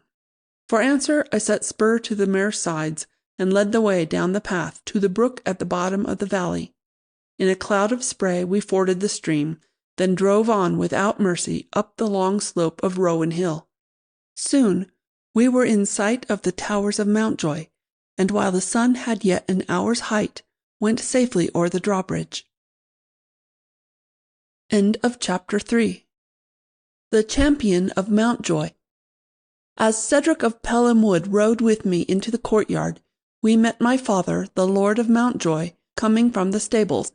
His favourite steed, a fine black stallion, Caesar by name, did suffer from a sprain he had come by at the tournament of Winchester, and my father was much in fear would never again be fit to bear him in the lists or to the wars. We came forward but slowly, and Lord Mountjoy had ample time to note the mud-stained and foam-flecked sides of our mounts, the rents in my garments, and the bloody scratches which the forest boughs had made on our faces. Truly, I fear I made but a sorry picture, and 'tis little wonder that a frown was on my father's brow and a roughness in his voice as he called to me. "How now, Sir Dickon? Hast thou ridden thy little mare through the Devil's Brake and foundered her once for all? And who is this fellow in rags and shreds of Lincoln Green that rides at thy side like a comrade? Methinks 'twere better if he kept his place, an ell or two behind." Cedric's face grew red with wrath at these words, but I hastened to answer before he could make utterance. "Hold, father! This is Cedric, a forester of Pelham Wood, and our good and true friend. Twice or thrice this day hath he with his good crossbow, of which he hath a skill like that of old Marvin himself, saved me from death at the hands of the Carletons." "By my faith! Say'st thou so, my boy?" exclaimed father, with a wondrous change of countenance. Then, turning to Cedric, "Any who fights the Carleton wolves is a friend to all true Mountjoys. Come, my lad, thy hand, and thy pardon if I did speak a thought rough, not knowing thy deserts. Wert thou sore beset, and did thy bolts make good men and quiet of some of those restless knaves? Some of them, my lord, will ne'er again rob an honest farmer of his stores, or burn a woodman's cottage," said Cedric with a smile. "By Our Lady, thou art a man, and shalt be a Mountjoy if Guerdon can keep thee," cried my father. "But hold! Give thy mounts to the grooms, and come to the hall. 'Tis ill talking with an empty stomach and a dry throttle, and I'll warrant you're famished both. There's a hot pasty, and somewhat else to be found, I'll be bound. You shall tell me of this day's work by the board and the fire." In the hall we were greeted by my lady mother, who had heard somewhat of that which passed in the courtyard. Cedric doffed his cap when I presented him to her ladyship, and bowed with a grace I looked not for. And she did ask most eagerly if aught of harm had come to either of us. Being assured that we were yet whole of skin, save for the woodland boughs, she brought with her own hands a bench before the fire, and bade Cedric sit as she might have bidden any knight or courtier who visited the hall of Mountjoy. Then she hurried out and bade the maids bring meat and drink of the best for our refreshment. My father and mother sat down by either side of us as we ate, and when our hunger had been somewhat dulled, and the maid had been dispatched for a jar of the Mountjoy honey which my mother so closely guards against the coming of noble guests, I began the tale of the fortunes of the day. Thou knowest, father, that young Lionel of Carleton hath often sworn to have the lives of you and me for the check the Carletons had in their foray on Mountjoy in the spring, and for the bolt which came from Marvin's bow, which laid low his father, the old wolf of Carleton. Full well I know it, growled my father, and if he were aught but a beardless youth, I would long ago have challenged him to the combat. When he hath won his spurs, if he be still of the same mind, I'll meet him with whatever weapons he chooses, and trust to put an end to his mouthings. That thou'lt never do, father, I cried, for Cedric here hath come before thee. This day, but half a league from Terramore, young Lionel did meet me as I went my way alone through the forest, and did curse and revile me and all my house, saying that we of Mountjoy were a race of dogs. This being more than e'en a Mountjoy can bear, I did challenge him to mortal fight, and we did meet with swords on foot there in the path. I quickly found that he wore, beneath his garment, a coat of linked mail, which shielded him from my thrusts. All his strokes I made shift to parry, and at last, when he found he could not reach me with his sword, he rushed within my guard, seized me with a wrestling hold, and flung me on my back. Then, kneeling on my chest, he placed a poniard at my throat, and sought to make me swear allegiance to the Carleton, acknowledging him as lord and suzerain. This I would never do, and truly I thought my last hour had come, for he had drawn back his dagger for the thrust, when this brave youth, coming through the woods with crossbow drawn, did see the Carleton's murderous aim, and let fly a bolt which struck him through the forehead. While I spoke, my mother had grown pale as death, and my father red with blazing eyes and angry clenching hands. When I paused, my mother cried, "Oh, Dickon! And hast thou no wound at all?" "Not a nick," I answered, "though 'twas close enough in faith. But we had more to do in no time at all, for no sooner had the Carleton breathed his last than there came a riding towards us 6 stout men-at-arms of the Carleton livery. We took horse and rode for our lives, Cedric here on the Carleton's great war-horse. But my little Clotilde being no match for their long-limbed steeds, we should have been overhauled and slain had not Cedric twice turned on them with his crossbow, each time landing a bolt that sent one of the robber-hounds to earth. With that, and with hard riding through the woods where no paths were, we at last got safe away. "Ah! Ah!" cried my father joyfully, rising and offering his hand again to Cedric. "'Twas sweetly done, in faith. 3 of the Carleton hounds in one brief day. Whose son art thou, my friend, and where didst thou learn such deadly handling of thy weapon?" "Elbert's son am I," answered Cedric steadily. "He is forester to my lord of Pelham, and last year did carry away the prize for archery at the Shrewsbury tourney. Since I could carry bow, I have shot as he did teach me." "What years hast thou?" 16 come Candlemas." "The very age of Dickon here," cried my mother. "Cedric, lad, does thy mother live?" "Nay, my lady," quoth he sadly. "2 years agone we buried her." "Then thou shalt come to live at Mountjoy," she went on with bonny flushing cheeks and bright and eager eyes. "Hast thou learned thy letters? Canst thou read prayer book or ballad?" "Nay, my lady," he said again with a blush. "We of the forest know little of letters." "Then I will teach thee. Thou art a mannered lad, and well spoken for one who knows not court or town. Thou shalt be a clerk an thou wishest." "No clerk shall he be," I cried. "Saving thy pardon, good mother, he shall be my squire at arms. A man that fights as he shall be no shaven pate. He shall teach me his craft with the bow, and I of him will make a bonny swordsman. What sayest thou, father? Have I not the right of it?" My father did smile somewhat to see me so hot and eager in my plans. And truly, I bethought me then that this lad, whom I was choosing for my comrade in arms, was one whom but 3 hours gone I had never seen, and that now I knew naught of him save that he fought well and truly, and with a wondrous skill of his weapon. Yet, looking at his clear blue eyes, and his way of holding up his head as a freeman of England, I repented me not of my words. Cedric was gazing at Lord Mountjoy, and quietly awaiting his word, while my lady mother glanced quickly from one to another of us. When my father began to speak, it was slowly and soberly enough. "Not quite so fast, Sir Dickon. There's many a thought to be taken yet anent thy knightly training. But now it comes to me that Cedric here e'en must remain at Mountjoy for some months at least, if he would guard his life and limb. After this day's work, should any of the Carleton men come upon him at a vantage, his shrift would be short, and no prayers said." So it was settled that Cedric should remain with us of Mountjoy. The next day a messenger was despatched to Elbert the forester, with the news of his son's brave deeds and his present safety. I lost no time in beginning his training for swordplay, and he showed himself the best of learners. Within a week, moreover, he had shown to me some tricks of the crossbow of which I had never heard, and fairly mazed our men with the marks he struck at 100 paces distance. Already we planned a match twixt Cedric and old Marvin, which should be a fete day for all the friends of Mountjoy. Then came a messenger from Shrewsbury, where for the time the king made his seat, bearing a scroll addressed to my father, and sealed with the sign royal.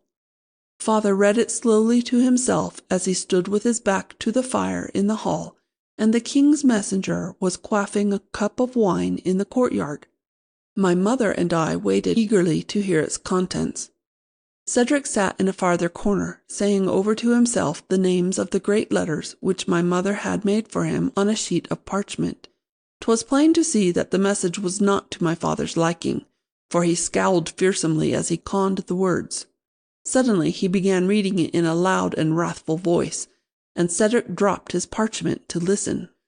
"To Robert, Lord of Mountjoy and Knight of the Holy Sepulchre, from Henry, King of England, Duke of Normandy, and Lord of Anjou, Aquitaine, and Gascony, greeting. Know thou that there hath appeared before our court at Shrewsbury Elizabeth, Lady of Carleton and Terramore, and relict of Geoffrey, Lord of Carleton, deceased, who hath on oath made complaint against thee, thy minor son Richard, and a certain yeoman of Pelham Forest, Cedric, son of Elbert, and now harboured by thee at Mountjoy, as follows: that on Saturday of October the 22nd day, thy son Richard did ride in the forests of Terramore without lawful right and leave from the holders thereof. That Lionel of Carleton, son of Geoffrey and Elizabeth of Carleton aforesaid, did meet with him and order him to leave those lands and return not. That thy son Richard did then and there attack Lionel of Carleton, and while they did fight, the yeoman Cedric, being a servitor and confederate of Richard of Mountjoy, did most foully slay Lionel of Carleton by a mortal weapon, to wit, a crossbow bolt discharged from a point of hiding. That the servitors of Carleton did pursue and endeavour to arrest Richard of Mountjoy and the yeoman Cedric, the which they did resist with force and arms, and that the aforesaid Cedric did again from hiding strike down and kill 2 of the Carleton retainers, so that he and thy son Richard did make their way to the castle of Mountjoy, where thou hast since harboured and protected them. Now, therefore, know that it is my will that thou repair to our court at Shrewsbury, bringing with thee thy son Richard and the yeoman Cedric, and with not more than 10 of thy retainers or men-at-arms, that fair trial of this cause may be had before our presence on Thursday of November the 2nd day at 10 of the clock. And be thou here solemnly charged and commanded to desist from all violence and quarrel against the family of Elizabeth of Carleton or any of her servants and retainers, and to cause all thy family, thy servants and retainers, to likewise refrain. Given under our hand and seal this 31st day of October. Henry Rex. When the reading was finished, we were silent for a space, my father pacing back and forth with roughened brow, and mother gazing anxiously upon him. At last he turned and said, "We must to Shrewsbury. 'Tis the king's command, and the Mountjoys have ever been loyal vassals, as none know better than the king himself. What sayest thou, Richard? Canst thou tell in open court the tale of that day's work, even as we heard it here?" "That I can, father," I replied. "'Tis the truth, and I care not who hears it. And thou, Cedric," he said, turning to face the forester, who had now advanced to my side, "darest thou to face thy enemies and ours thus? Remember, 'twill go hard with thee if we fail to bring the king to see the truth o't. He might order thy hanging easily as the whipping of a thief. Shall not I rather mount thee on the good horse thou didst win from the Carleton, with thy crossbow on thy back, and a bag of gold pieces beneath thy coat, and send thee to my cousin of Yorkshire, there to bide till this ill wind hath overblown?" "My lord," answered Cedric proudly, "that were to save myself at thy cost. The king hath commanded thee to bring me before his court, and if thou fail, he will visit his wrath upon thee. I will not fly. Rather will I ride the good steed thou speakest of to Shrewsbury in thy good company." "Well said and bravely," said my father, with a note in his speaking which I had heard but once, and that when an old comrade in arms, whom he had thought dead in the Holy Land, came in illness and want to our castle door. Now he gazed for a moment full keenly at the face of Cedric, then turned and hurried to the courtyard to give orders for the morrow's journey. The king's court was held in the great hall at Shrewsbury, with such a brave array of lords and knights and men-at-arms, not to speak of clerks and councillors with their mighty gowns and wigs, as was but seldom seen in our western country. As I gazed at the king in his robes of state, seated on the dais in the midst, and noted his cold grey eye and the hard lines about his mouth, my heart did somewhat misgive me, for all my repeating over and over to myself that none could gainsay the justice of our quarrel. A word overheard as we entered the hall had set me thinking deeply, and though I feared not for myself, I began to wish that Cedric, who now sat so uprightly by my side, had thought fit to take the hint my father gave when first the summons reached us. 'Twas said that the king in his youth, more than 30 years agone, had known Elizabeth of Winchester before she was the bride of the Lord of Carleton, that she had then been one of the fairest and proudest maidens in the kingdom, and Prince Henry had felt for her more than a passing fancy. However this had been, and whatever its bearing on the day's fortunes, it was now too late to do aught but await the event. The herald was announcing the cause against Richard of Mountjoy and Cedric, son of Elbert. 2 of the Carleton men-at-arms were sworn as witnesses, and told the tale of the killing of Lionel, much as it had been set forth in the complaint of Elizabeth their mistress. They declared that when they first came in sight of us, the Carleton and I were fighting with swords and hand to hand, and that I, seeming to have the worst of the fray, did shrilly call to some one hidden in the tangle behind, whereas a crossbow bolt came from this ambush and slew their master. From that time on their tales of the day's doings kept near the line of truth, and they did assert full stoutly their honesty in all this business when the king questioned them, making, 'twas plain to see, no little impress on his mind. Indeed, 'twas possible they believed the tale themselves, it being to them most likely from the things that they had seen. Then was I called upon for my account, and I did set forth all the things of that day from the time the Carleton met me in the path, forgetting not the foul insults with which Lionel began our quarrel, nor the hidden coat of mail with which he thought to shield him. Cedric, with head held high and wide blue eyes gazing straight at the king, next told the tale, and his telling was closely like to mine. When we both had done, the king sat with his eyes on the ground before him, and the hall was very still till Elizabeth of Carleton, tall, white-haired, and queenly, in silken robes of black, rose in her place, and stretching forth her hands, addressed the king. "Henry of Anjou," she cried, "Elizabeth of Winchester, in her old age and sorrow, calls to you for vengeance for her murdered son. More she would have spoken, but bitter tears streamed down her face, and her voice was choked with sobs. The king gazed steadily at the weeping lady, and made as though to speak when my father started from his seat and shouted, "There was no murder done, my lord. The Carleton brought his death upon himself." The king turned upon him a stern and heavy look. "Mountjoy," he said, "wast thou there in the forest when Carleton was slain?" "Nay, my lord." "Then knowest thou aught save what thy son tells thee of this fray with thy enemies?" "Nay, my lord, but 'tis enough. The Mountjoys fight their enemies and do not lie about them." With a wave of his hand, the king bade my father be seated. Then he sat motionless and thoughtful for long, while none ventured to disturb him. His brow was drawn as with pain, and he rested his head on his hand, the while we of Mountjoy, our enemies of Carleton, all the members of that brilliant company, awaited his verdict. At last he slowly lifted his head and began to speak.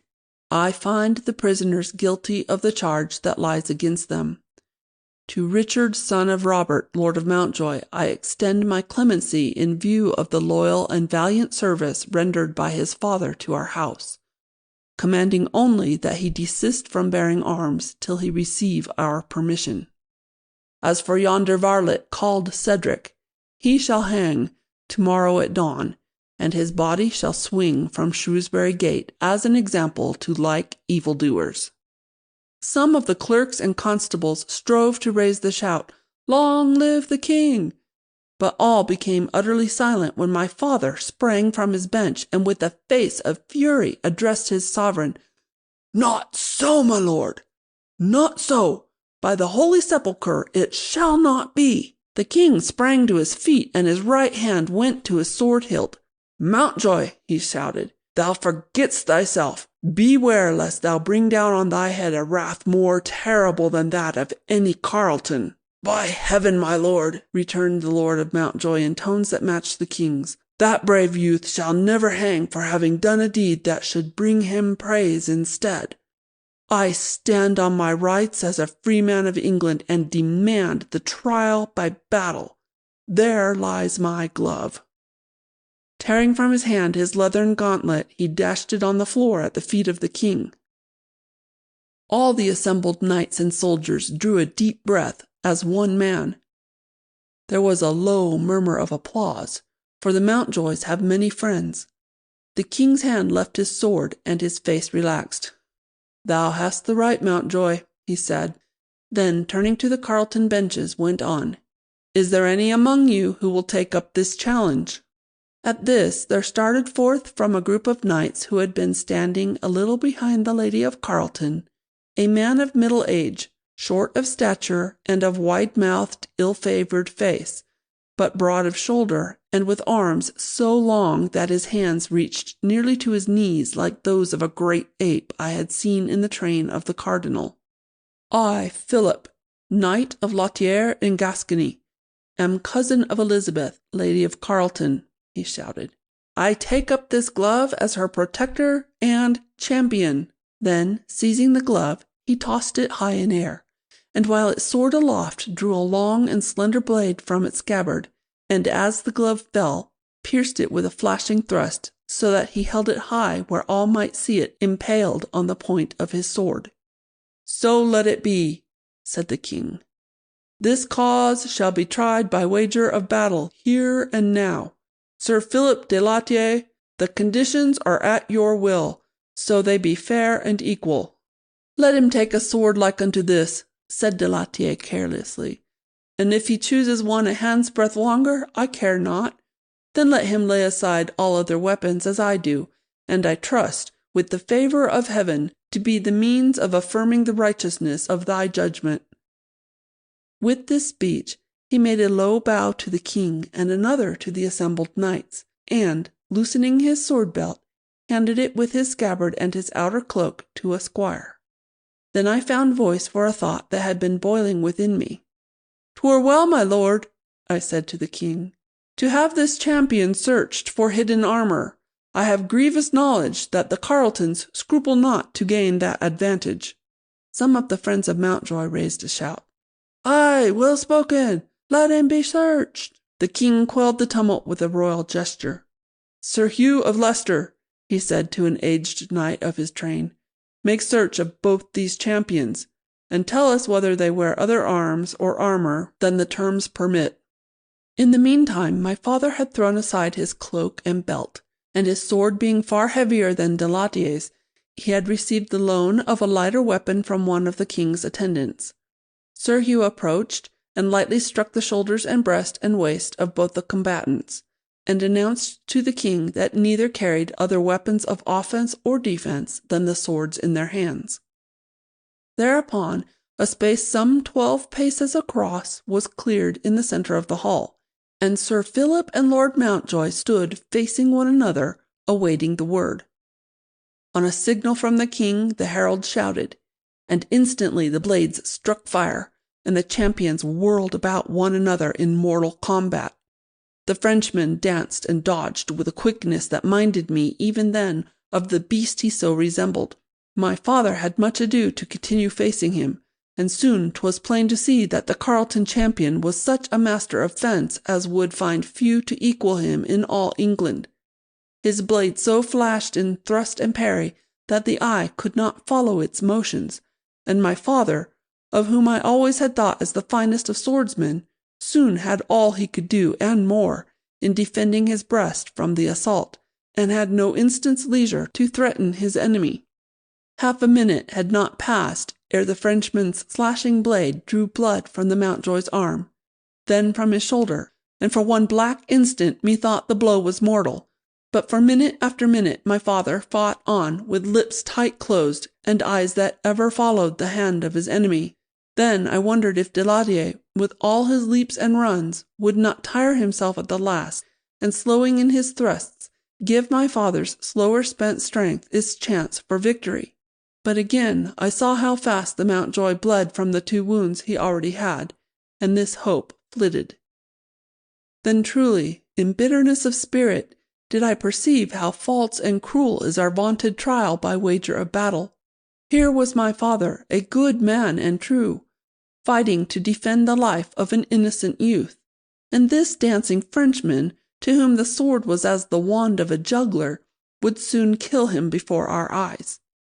That Cedric the forester was guiltless of the treacherous deed with which he stood charged, altered not a whit the devilish skill of the champion who fought to see him hang.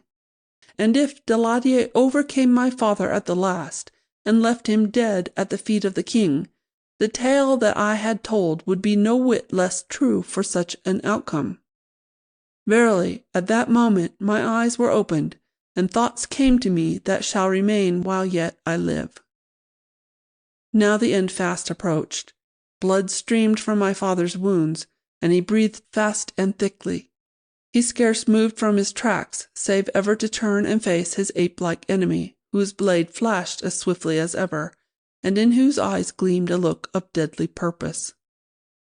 My eyes could never follow the stroke which brought to a close this desperate, unequal combat. What I saw was that the Frenchman's blade had pierced my father's breast. Then, all the saints be thanked, one last fierce blow from the champion of Mountjoy. The instant was the first since the duel began when de Latier's matchless guarding had not fenced his body from my father's thrust. As quick as the light's rebound when it strikes the surface of still water, was the Mountjoy's return of the stroke he had received. The next moment both the champions lay on the floor, and king and knights and lords rushed forward to their succour. De Latier was thrust clean through the body, and he never moved nor spoke. But my father's wound, though grievous, it now appeared was far from mortal, his enemy's blade not having deeply pierced him. Now he raised himself on his arm, and claimed the victory for Mountjoy and the right. 10 days thereafter, we bore home the champion of Mountjoy in a sumptuous litter, which had been the gift of the king himself. Near the gentle palfrey which bore its van, I rode on my faithful little mare, for now we had no fear of lurking enemies.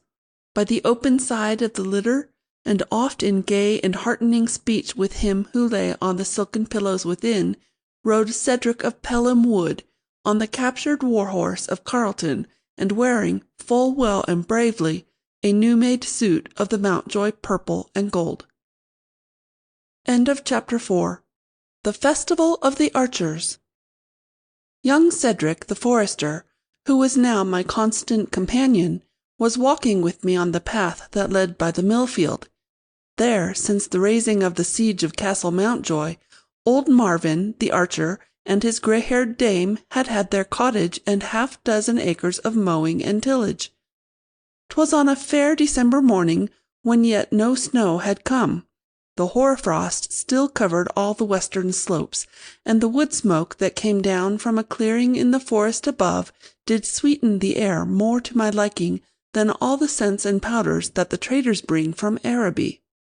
We had had an hour at the foils, wherein I was master, and another with the crossbow, and at this good sport Cedric did show such skill that once more I spoke my wonder at the magic of it. He had no more than my own 16 years, and when 'mongst men and soldiers, he but seldom lifted his voice, but his handling of this weapon would honour any man of middle life who had spent more years with the bow in his hands than Cedric could count all told. "Cedric," I cried, "methinks old Marvin himself could not best thee, and for 30 years he of all the Mountjoy archers hath borne the palm." Cedric smiled, but shook his head. "Mayhap old Marvin knoweth a many things anent the placing of his bolt that have not yet come to me. My father, Elbert of Pelham Wood, who taught me what I know, hath often told me that with the longbow one man, and one only in all of England, could best him, and that one no other than Robin Hood of Sherwood Forest. But with the crossbow, Marvin of Mountjoy could ever lessen him. And did not thou tell me that 'twas old Marvin who laid low the Grey Wolf of Carleton at the siege? 'Tis one thing to strike a fair bull's-eye on target in broad daylight and quiet air, and another far to strike the throat of one's enemy in battle and by torchlight. Ay, and 'twas thou, Cedric, who struck down young Lionel of Carleton and 2 of his robber hounds of men-at-arms in our fray in the woods but 6 weeks gone. Thy bolts did not then fly by guess or by luck, I trow." Cedric smiled again, but had no words for this, and I went quickly on. "I tell thee that when thou art my squire indeed, and I a knight in truth, and not by courtesy only, I'll have thee ever ride beside me with thy bow upon thy back, though thou shalt wear garments of velvet instead of Lincoln green, and a good broadsword shall swing by thy side. Then we can strike down any caitiff from afar, if need be, and many a night when we make bivouac in the forest or on the moorlands, we shall sup right royally on the hares or moorfowl which thy skill will provide, and snap our fingers at the inns and all the houses of the towns." "'Tis a fair thought," sighed Cedric. "An oak-leaf bed in a glade by a goodly stream is ever more to my liking than any made in a dwelling, save in the wet or bitter weather. But for old Marvin now, methinks 'twould please me well to shoot against him at archer match.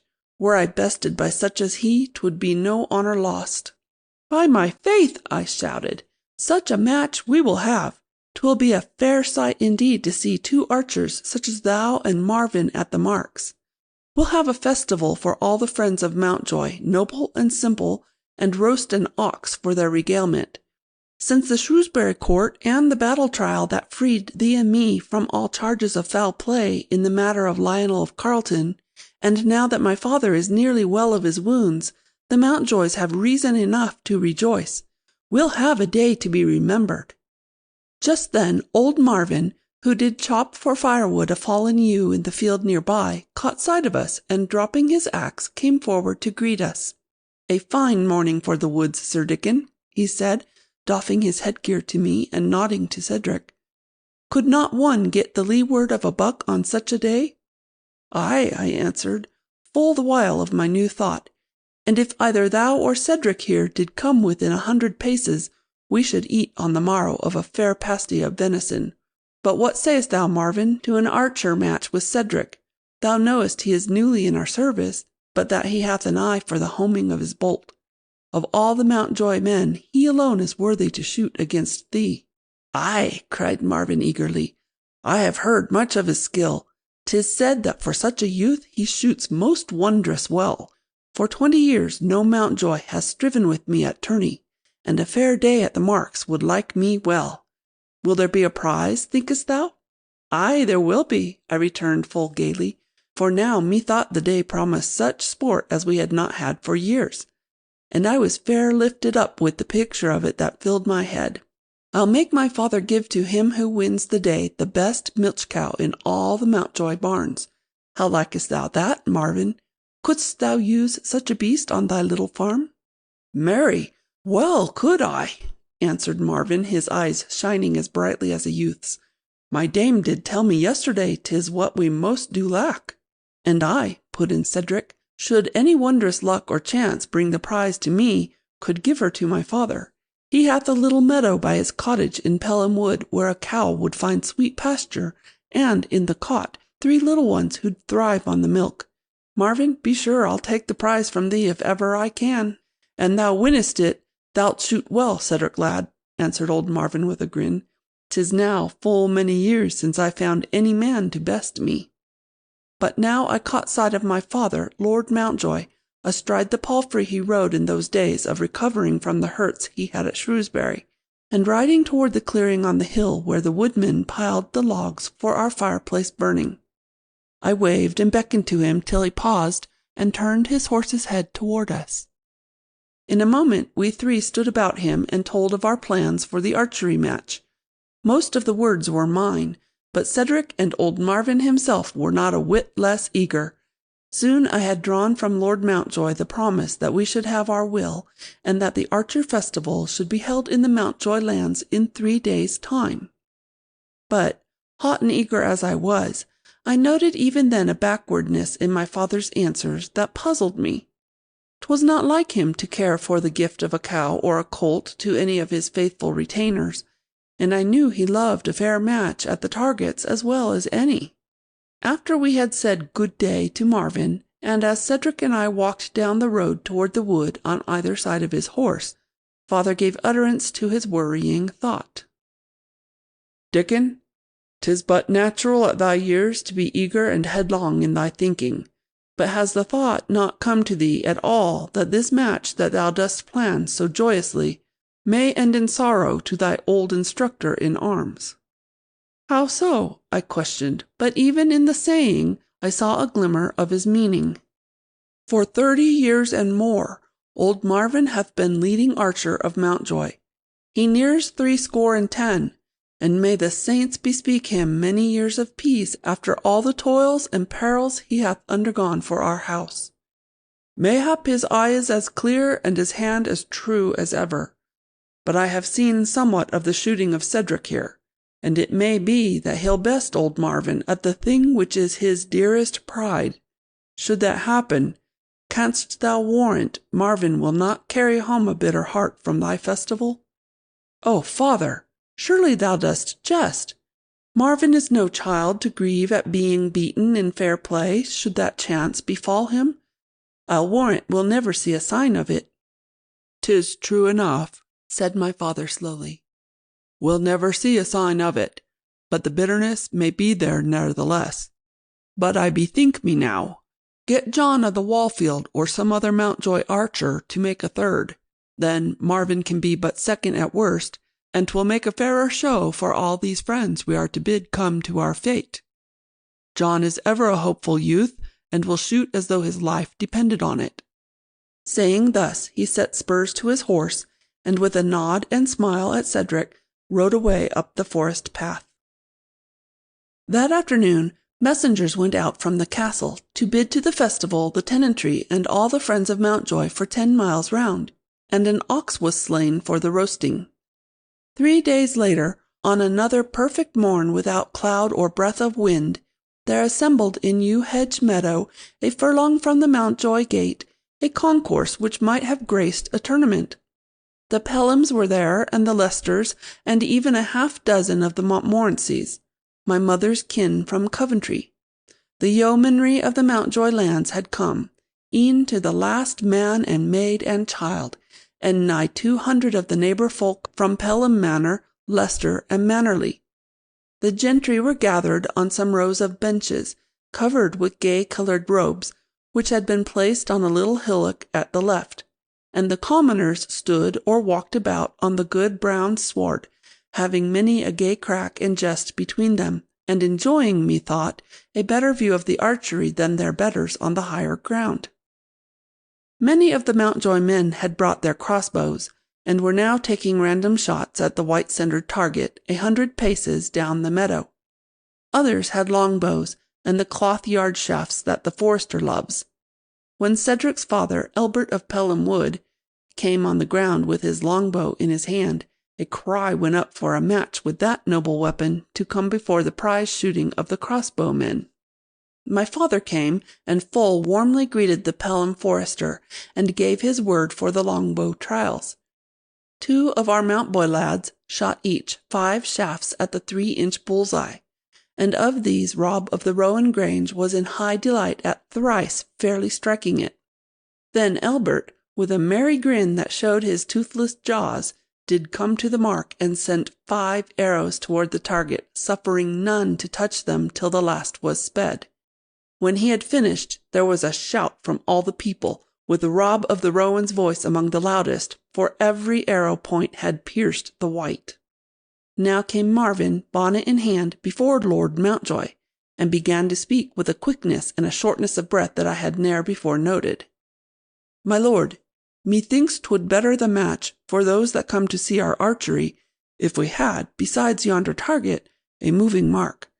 What thinkest thou of the rolling ball such as I used a score of years agone, and with which thyself did have much good sport?" "Marry, well bethought, good Marvin," cried father. "Have the lads bring planks from the courtyard and set up the trough as thou biddest them. We have bowling balls enough. Truly 'twill make the match a gayer sight. There are many here that never have seen thy skill so displayed." Marvin turned away full eagerly to give orders for the making of the slanting trough of planks down which the bowling ball should roll, and as I saw the light in his eyes, my heart did warm toward our faithful and stout-hearted old follower, that he should devise this play to save his archer fame. For plain it was to me that my father had been well pleased at this thought of Marvin's, believing that in this game which was his very own, and practised by none beyond the lands of Mountjoy, he would display such mastery as would far outweigh any vantage that young Cedric might gain at the bull's-eye shooting. Many hands made light work of the making ready. Soon a trough of planks went up to one side of the arrow course, and 80 yards from the mark at which the archers stood. One end was raised 4 yards from the earth on a scaffolding on which a lad might climb to place the bowling balls in groove. When, at the word, he rolled one from him, it dashed down the slope and rolled and bounded o'er the sod for 30 paces, full like a hare started from his covert by the hunters. To strike this ball in full career with crossbow bolt was no child's play.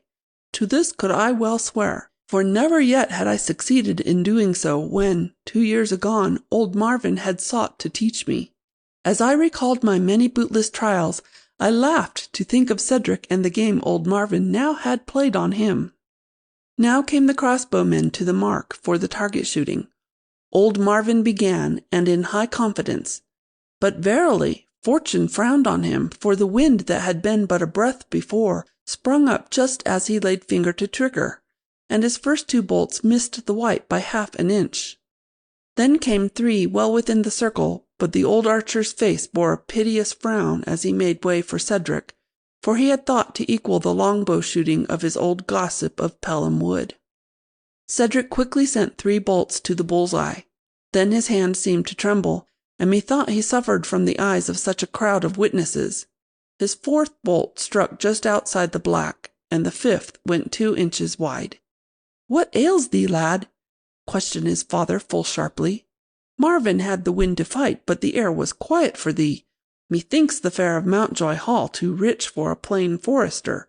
Thou handled thy weapon better on rye bread and pease porridge." "Mayhap thou art right, father," returned Cedric with a laugh. "Or mayhap I grow soft with sleeping on so fair a couch of wool.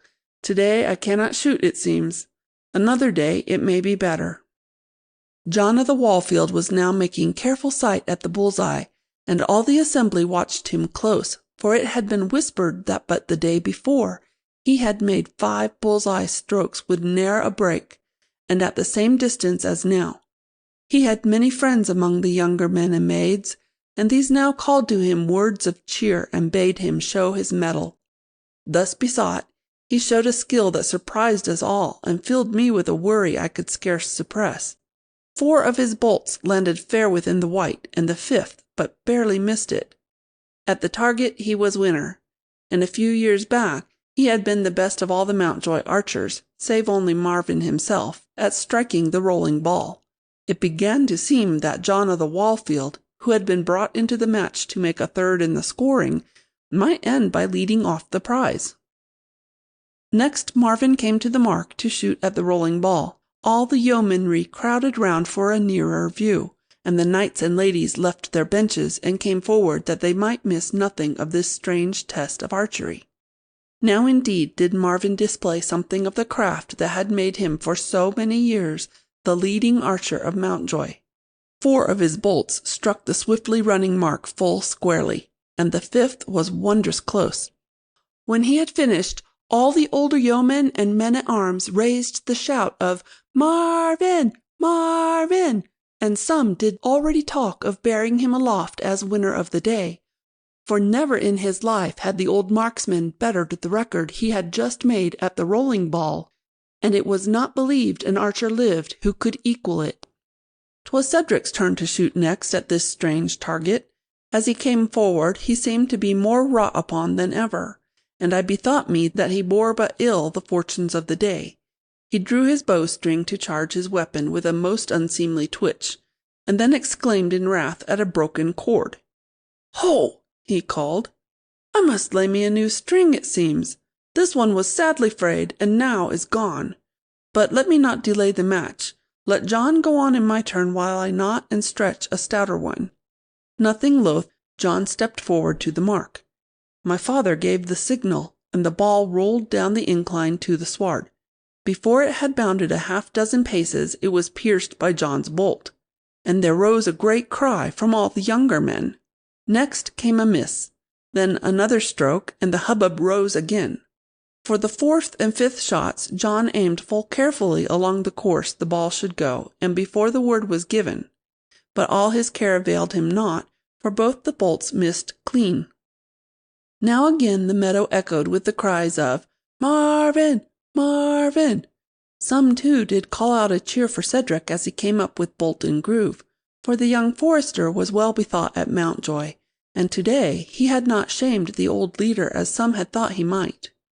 As soon as the first ball touched the sward, he pressed trigger, and in a moment 'twas seen that his bolt had nicked its edge. Then twice he missed it fairly, and twice more his bolts struck home. With but one more stroke he would have equalled Marvin's score. As it was, his points were 6, even as those of John of the Wallfield, while Marvin had thrice struck the bull's-eye and 4 times the rolling ball.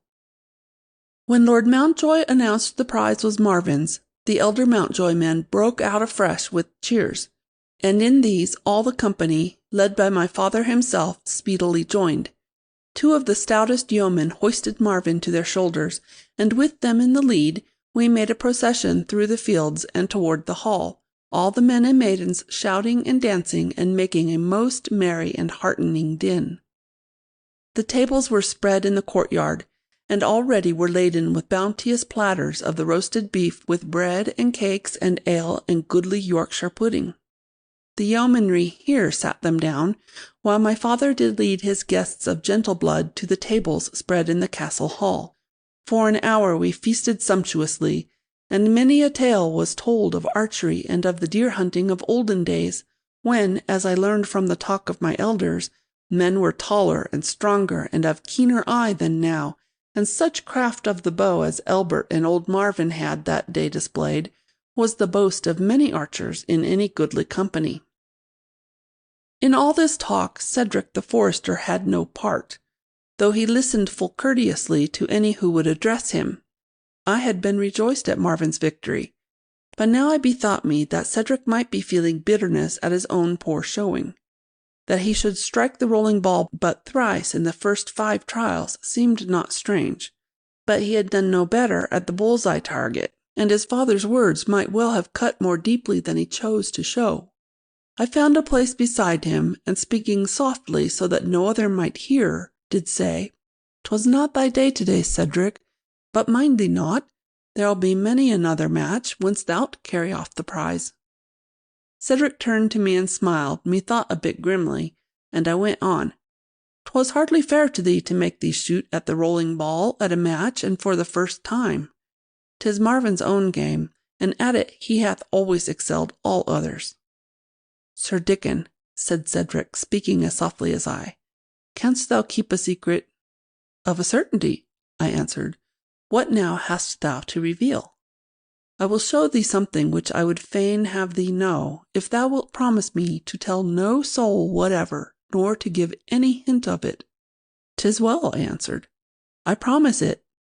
"Listen," he whispered. "I go now to the yew-hedge meadow.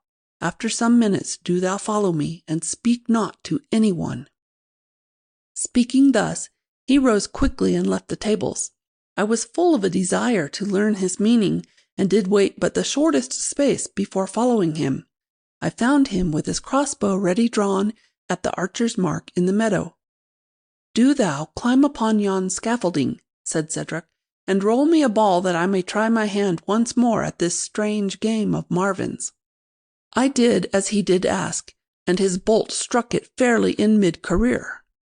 "Well shot!" I cried. "Thou'lt yet be Marvin's match at this game too."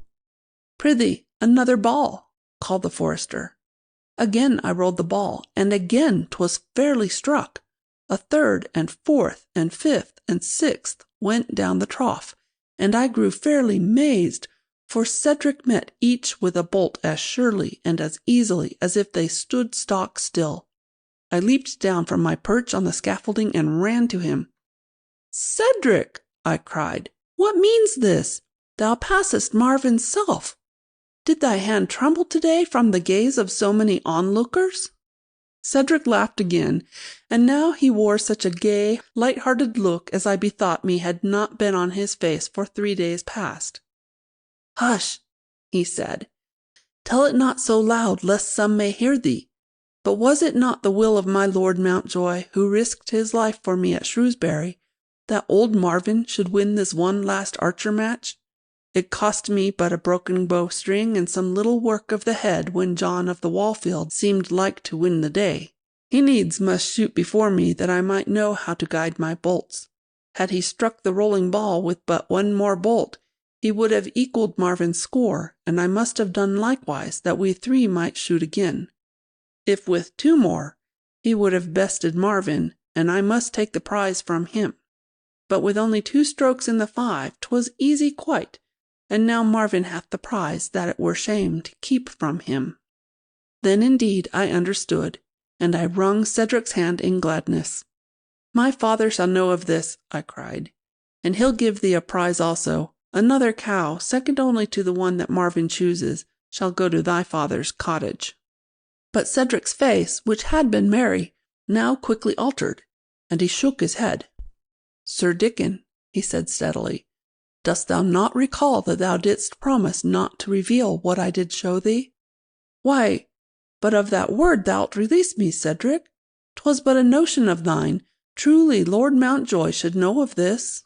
But Cedric still shook his head. "I told thee not in order that I might gain a prize, and for my shooting this day no prize will I take. I somehow could not bear that thou shouldst think me so poor an archer as this day's work did show. But now I hold thee to thy knightly word well and freely given." I could think of no word more to say, nor any way of moving him from his resolve. So we walked slowly back to the hall, and in silence, for Cedric was ever of few words, and I was thinking deeply on his obstinacy. In the courtyard and in the hall, we found the feast was yet in progress. Truly, if our men of England do work and fight as valiantly as they eat and drink, 'tis no wonder that our land grows in power and holds up its head among nations. I left Cedric at his former seat, and walked straight across the hall to my father.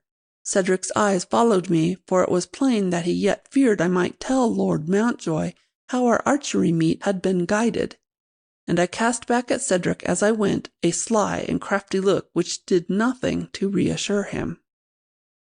Soon I gained the ear of my father, and for half a minute did speak to him full earnestly, to which he straightway made answer in his strong and goodly tones, which Cedric and many others might well hear above the hum of voices and the clatter of the serving-men. "Marry, well bethought Dickon, it were indeed a shame to let such archery at our festival go unrewarded. 'Twill pleasure Cedric also, and truly he hath borne himself well this day." Rising, he addressed the company. "Ho, good friends all, fair ladies, and most worshipful knights and gentlemen, I go to the courtyard to say to our yeomanry assembled there some words that you may also wish to hear." Then he passed out of the hall, and all the lords and ladies rose to follow him. Cedric and I were last. As we waited for the crowd to pass through the doorway, he whispered sharply, "Hast thou then told Lord Mountjoy after all?" I smiled in answer. "Contain thyself, good Cedric, and hear what thou shalt hear." He would have questioned further, but at that moment my father's voice was heard in the courtyard. "Friends and well-wishers of the house of Mountjoy, I know full well 'twill pleasure you to hear that the prize that our good Marvin hath so truly won this day is not the sole prize of our festival. The crossbow is a noble weapon, but the longbow of merry England is no less, and we have seen some archery to-day that must not go without a guerdon. Therefore, to Elbert, forester of Pelham and father of Cedric, now of our house, I give his choice of any cow in the Mountjoy herds, saving only that which Marvin chooses. To John of the Wallfield also I make a gift of a good steel crossbow of the sort which Marvin tells me he much desires, and with which he may better even the archery he hath bravely shown to-day. Now here's a health to merry England, and long life to her honest yeomanry. So long as they guide bolt and shaft as now, they'll confusion bring to all of England's enemies." So it befell that in the dusk of that fair day Elbert the forester did lead home to Pelham Wood a goodly milk-white heifer.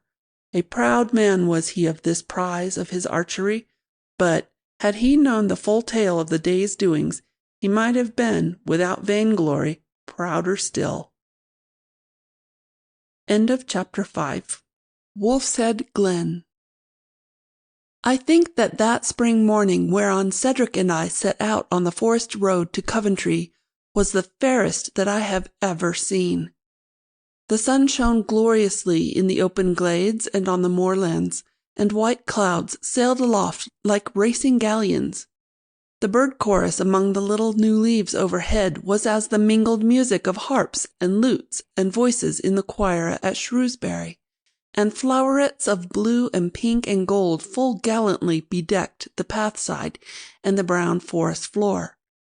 Withal, 'twas not a day for idleness and dreaming, for a chill air breathed in the darker vales, and here and there in the deep woodlands and on northern slopes a greying patch of snow yet lingered. Old William, a faithful archer of Mountjoy, rode with us as guide and counsellor.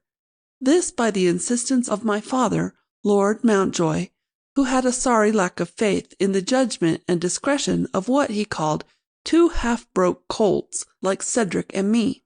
"I know full well," he had said, when I broached the plan of riding the 10 leagues to Coventry to pay due respects to our kinsfolk of Montmorency, "that Cedric hath wondrous skill and quickness with his crossbow, and that thou, Dickon, in thy sword-play art not far behind many a man that calls himself knight and soldier. You will be mounted well, and mayhap, if danger beset, can fight or fly, saving whole skins as on that day the Carletons hunted you in the woods of Terramore. But all is not done by eyes and limbs, be they never so keen and skilled. Your veteran of 60 will step softly and dry-shod around the quagmire in which your hair-brained youth of 16 plunges head and ears." "Never fear, father," I cried. "With William or without, we'll keep whole skins. These are now full quiet days, and we ride for pleasure, not for brawling." "'Tis true," he answered slowly.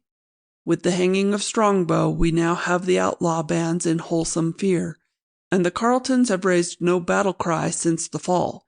'Tis like they have little will for it, since they were so sorely smitten at the siege, and first the old wolf and later young Lionel received their just dues from us and ours. They have no leaders now save the widowed lady and a 15-years-old lad that bears his father's name of Geoffrey, and shall be Lord of Carleton. Mayhap we have before us some few years to build the fortunes of our house without let or hindrance from any of that crew at Terramore. But William shall go with thee to Coventry nevertheless, to see that thou miss not the road and seek no useless brawls. Listen well to what he tells thee, and thou'lt make a safe return." Now all three of us had our crossbows slung upon our backs, and I wore at my side the good Damascus blade which was my dearest pride. We carried in leathern pouches a store of bread and meat for the midday meal, and William had made shift to shoot a moorfowl that he spied running midst the gorse by the wayside. So an hour past the noonday, we made camp by a fair stream, set a fire alight to roast the bird, and feasted right merrily. As we sat about the embers, filled with the comfort of hunger well sated, I lifted up my voice in a ballad of which I had many times of late made secret practice. It went right merrily and clear, and when I had once sung it through, Cedric and old William both urged me on to repeat it. When I sang again, Cedric surprised me much, seeing the untaught forester that he was, by joining me with a sweet, high contra-melody that wondrously enhanced the music, and old William too, after a few gruff trials, did bravely swell the chorus. Thus pleasantly occupied, and with our carol ringing through the vale, we heard no sound of hoof-beats, and I looked up with a start to see, passing along the path, 50 paces from our campfire, 3 armed and mounted travellers. There were 2 stout men-at-arms, wearing the braced and quilted jackets that, against arrows or javelins, so well replace breastplates of steel, and armed with great 2-handed broadswords and poniards. Between them, and a little to the fore, on a proudly stepping little gelding, rode a youth of somewhat less than our own years, wearing an embroidered tunic of white and rose, and a sword which hung in a scabbard rich with gold and gems. William snatched at the crossbow which lay on the grass beside him, but the strangers paid little heed to us, the men-at-arms but glancing surlily in our direction. In a moment they had passed from sight, and the forest was quiet again. For a little we talked of who they might be, and what their errand was in these parts, but none of us could name any of their party. We were now some 8 leagues from Castle Mountjoy, and mayhap 3 from Mannerley Lodge. It seemed not unlikely that the stranger youth might be of some party that visited the good lady of Mannerley, and that he was now riding abroad under the escort of 2 of her stout retainers.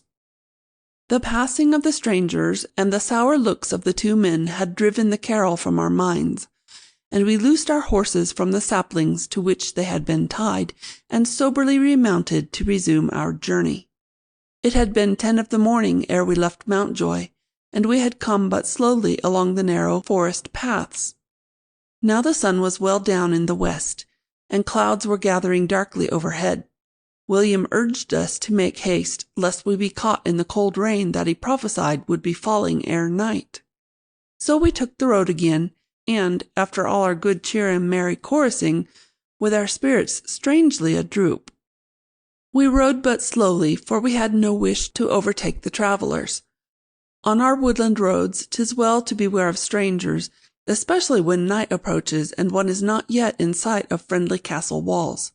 If they too made for Coventry, 'twas well, and we might follow them into the town without exchanging words, and if their way lay elsewhere, we could willingly spare their company. A mile or so we rode in quietness. Then, coming to the top of a rise where the path emerged from the woods, and half a mile of open moor lay before us, we beheld a sight which caused us to draw rein full suddenly, and to gaze again, under sheltering hands, at the place where the road again made into the forest. There were our 3 strangers in desperate fight with 6 men. The outlaws, for such they seemed, were roughly clad in grey homespun and Lincoln green, and armed with bows and quarterstaves. They did swiftly run and dodge from behind one tree trunk to another, evading the sword strokes of the horsemen and sending shaft after shaft against them. Even as we gazed, an arrow pierced the quilted jacket of one of the men-at-arms, or found a spot uncovered at the throat and brought him heavily to the ground. For one quick throbbing moment I looked at Cedric to spell, if I might, his thoughts at this juncture. Should we turn back ere the outlaws spied us, and make good our escape in the forest? The band might be far larger than it seemed. Often 100 or more of these robbers consorted under the banner of some famous outlaw chief. If we went forward, we might but add to the number of their victims. Then came the voice of old William, cracked and broken with his fear for our safety, and striving hard to stay us from an emprise which seemed certain death. "Turn, masters! Turn ere they sight us! We are too few and too lightly armed to face such numbers. An we go forward, they'll spit us with their shafts like a roast at the fire. Come, Sir Dickon, I pray thee. My Lord Mountjoy leans upon me to bring thee safe through, back to the greenwood while yet there's time." I uttered not a word, and firmly held my restive steed. But I saw in Cedric's face no thought of flight nor care for life or limb. Rather the look of a noble hound that spies the frothing tusker boar at slaughter of his comrades, and beseeches but the word that looses him against the monster's flank.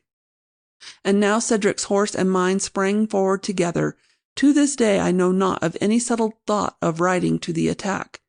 Mayhap the limbs that came to me as my heritage, from a line of fighting men that never endured to see foul ambush and treachery have their way, did move without any guidance and set the spurs against my horse's sides. Cedric rode the great war horse which he had won from the Carleton, and though my own mount was a fair tall stallion, half of Arab strain, the forester drew ahead on the rough pathway, e'en while he drew his crossbow cord and fitted bolt to groove. In a moment I had charged my weapon also, and then I found old William by my side, his crossbow in his hands, and all his protests forgotten. Now the hoofs of our mounts thundered most sweetly on the sward, and for all the folly of our venture, I felt such uplifting of the heart as I had known but once or twice before in all my life. As we neared the fray at the wood's edge, I shouted the battle cry of Mountjoy, and my two companions joining with a will, we came down upon the varlets like a troop of armoured horse. As we approached, 'twas clear that the outlaws had all the better of the fight. One of the men-at-arms lay dead on the ground, and the other, though still fighting blindly, had twice been pierced by arrows in neck and face. The robbers had a chieftain who carried no bow, but a sword only, and who had been ordering and cheering on his men while striking no blow himself.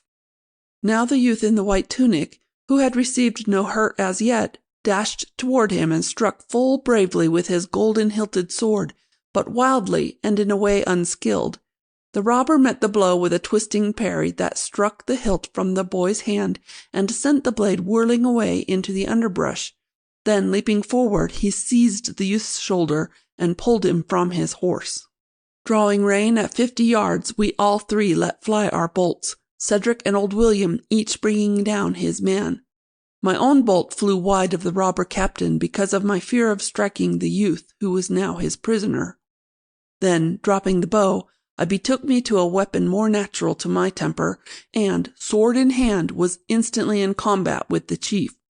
He pushed the boy behind him and gave me blow for blow, and truth to tell, he handled his blade, the weapon of a knight and gentleman, with a skill far beyond that of any yeoman I have known. Our blades flashed merrily in the sunlight that now streamed through a rent in the western clouds, and I lost all knowledge of the fray around us.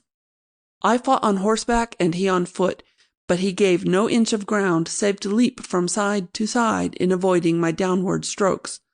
All his thrusts I managed to parry, but, somewhat with swordsmanship and more with wondrous quickness of foot, he likewise foiled mine. Twice had I essayed the best of all my tricks of fence, only to fail in reaching my tall and nimble enemy. I was gathering my wits for another stratagem, the which might take him off his guard, when suddenly, and to my great amaze, he leaped aside from my attack and sprang behind a tree trunk. From there he leaped to another, farther in the forest, and so, by running and hiding, quickly disappeared in the greenwood. I looked about me, dizzied with the quickness of that which had befallen, and beheld a sight for tears and groaning. Both the stranger men-at-arms lay dead on the oak leaves amidst the bodies of 5 of the outlaws who had been slain by their swords and our crossbow bolts. And lying with his shoulders half supported by Cedric's arms was our faithful old William, his breast pierced by a cloth-yard shaft, and his eyes just closing in death. Cedric sadly laid down the body of our old retainer, and I thought it fitting to make a hasty prayer for his soul's peace. Then, as I rose, the stranger youth came forward haltingly. Methought he had a most winsome face, with honest eyes of blue, and with brown and curling hair. I was about to offer some friendly greeting, when our ears were affrayed by a loud blast of a hunting horn, which came from a furlong's distance in the wood. Cedric's face changed instantly, and he grasped at my elbow. "Quick, Sir Dickon," he cried. "Let us mount and away. Yon notes are the call of the robber chief to all his band. They'll be here anon and slay us every one if we make not haste." "Come then," I answered, and seizing the youth's hand in lieu of other greeting, I drew him swiftly toward his horse, and mounting my own, wheeled back into the pathway. Cedric, with one bound, was on his horse's back, but the stranger was slower in his movements, seeming mazed and like one in a dream with the suddenness of these turns of fortune. I caught the bridle rein of his horse, which had somewhat strayed, and then indeed he came quickly forward and climbed to the saddle. But a precious moment had been lost, and now, just as we emerged on the moor, there came a deadly flight of arrows from the wood. The archers were yet 100 paces off, and low-hanging boughs did much deflect their shafts. But my horse was sorely stricken, and reared and flung me to the earth. Another arrow struck mortally the stranger boy's bay gelding, and a third pierced my doublet sleeve and drew a spurt of blood. "Quick!" shouted Cedric. "Mount with me, both of ye! Quick, for your lives!" Reaching down, he fairly lifted the stranger to a place in front of him, while I seized his belt and madly scrambled up behind. Then the forester set spurs to his horse's sides, and that splendid steed, despite his triple burden, was off with a bound. But now, alas, the outlaws were at the wood's edge. Another flight of arrows whistled about our ears, and the stranger, with a groan, clapped his right hand to his side and tried manfully to pluck away a shaft which was quivering there. His violent clutch served but to break the wood, and left the barb embedded in the flesh. Cedric threw one arm about him lest he fall, and shouting to me to cling tightly to his waist, spurred madly on, blind to all but the path before him. The robbers came streaming from the wood, and seeing that our one remaining horse was now burdened with the weight of 3 riders, dashed after us on foot with the hope, not ill-founded, of overtaking and slaying us. Some of these men of the greenwood can leap and run very like the deer they chase, and, had not our horse been the best and strongest that ever I bestrode, they might have gained upon us on the open heath enough to have made sure work of their archery. But momently we drew away from them, and none of their whizzing shafts did further harm. Indeed, had not Cedric been fain to check our speed lest our burdened mount stumble in the rough and treacherous pathway, we might have shortly distanced them. As it was, we came again to the forest which we had left a quarter hour before, and the smoother road beneath the oak trees, with the shouting robber band a furlong behind us. Then for the first time spake the youth that rode so unsteadily before us. Deathly pale he was, and his voice like that of one on a sick-bed. "Masters," he murmured, "I fear my hurt is mortal, and you vainly risk your lives for mine. Put me down, I pray you, on the oak leaves, that I may die in peace, and you may escape with no more hurt." "That we will not," I cried hotly. "We'll bear thee away to safety, spite of all. Look but now, we gain upon them. A quarter hour will see us well beyond their reach." "I cannot bear it," he answered faintly. "I bleed full sorely, and I needs must rest." With that his colour left him utterly. His blue eyes twitched and closed. He fainted, and but for Cedric's arm, must surely have fallen. Cedric turned to me and whispered, "Save him we must, or we are no true men." "Surely we must save him," I echoed. But how shall we compass it? If he have not full rest soon, and the dressing of his hurt, he will surely die." "One chance there still remains," he answered softly, "though in the essay we give o'er our own near side of safety. What sayest thou? Shall we attempt it?" "With all my heart," I cried. "Shall we make stand in some rock cranny hereabouts?" To this the forester made no reply. We were riding down a slope toward a wide but shallow stream which we must ford.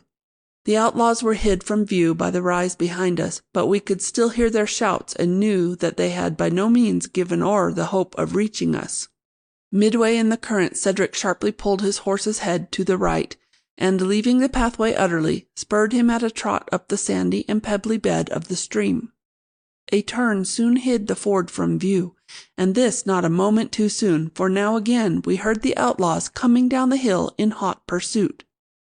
Cedric drew rein for an instant, and we heard them splashing through the shallows of the ford, and then their running feet on the path beyond. A bowshot farther on, we drew out from the stream bed and made better going in the open woods of a valley which led upwards toward the rocky hills to the northward. "Dost know this place?" I asked of Cedric. "Aye," he answered shortly. "'Tis known as Wolf's Head Glen." Then we came to a thicker wood growth, and he had much ado to guide the war-horse safely in the tangle and to keep the boughs from the face of the stricken youth before him. Once more we entered the stream bed, and again emerged where the forest was of older growth and had little underwood to check us.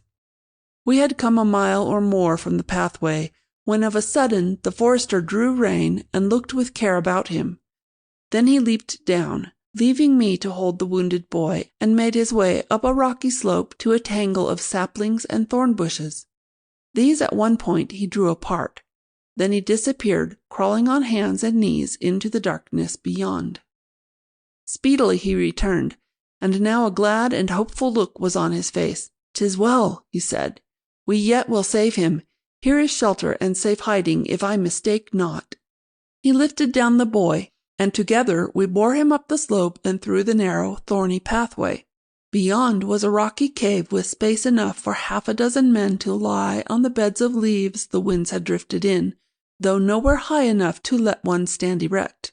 The mouth was safely covered by the growth of sapling trees and briars, and one might pass at 20 paces and ne'er suspect it. We laid down our burden on the leaves. The poor youth's face was so white and still, and his hands so cold, that truly I thought we were too late, and that his spirit had fled. But Cedric stripped away the garments from the lad's breast, and laid his ear against it. Then he rose and nodded brightly. "He lives. We yet will save him. First let us make ready a bandage, then pluck this shaft away and bind the wound." I quickly stripped me of a linen garment, of which Cedric did make a soft dressing and shield for the hurt. Then I held the quivering side, while Cedric firmly drew away the arrow. As it came forth, the boy gave a piteous groan, and his eyes flickered open, but quickly closed again. The bleeding started afresh, but the forester, with a wondrous deftness, applied the bandage and closely fastened it with strips that went about the body and over the shoulders of the lad. Then we brought water in an iron cup, which Cedric carried at his girdle, and bathed the boy's white face. Soon his eyes opened once more, and he asked for a drink. When the lad's thirst was sated and he knew us again, Cedric stole out with crossbow drawn to make his way a little down the glen and see if any of the robber band had trailed us. Seeing naught of them, he quickly returned and took our good steed and, first giving him to drink at the stream, tethered him in a close thicket 1/2 a furlong off, where he might browse in quiet and mayhap escape the notice of our enemies. An hour later we redressed our companion's hurt, using a poultice of healing leaves which Cedric had found by the brookside and crushed between stones. Soon the lad fell asleep, and though sometimes beset with grievous pains and babbling dreams, did rest not ill for one who had been so near to death.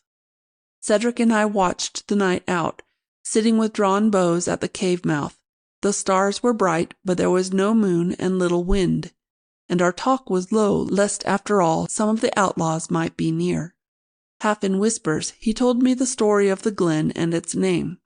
It seems that an honest yeoman, John of the Windle, who had been his father's friend in his youth, had had the mischance to quarrel with a sheriff's man, and, to save his own life, had pierced him with a cloth-yard shaft. Then John Windle had fled to the forest and become a wolf's head, which is the name the commonalty have for outlaws, since the killing of either wolves or outlaws may bring a bounty from the crown. For years he had lived in this very glen, with his hiding-place in the cave known to but a few faithful friends. Often he was pursued to the little valley, but among its woods and streams always shook off the sheriff's trailers and made good his escape. Finally, the legend grew that he was befriended by unseen powers and changed himself to a wolf whenever he crossed the little stream at the place where so many times his trail had been lost.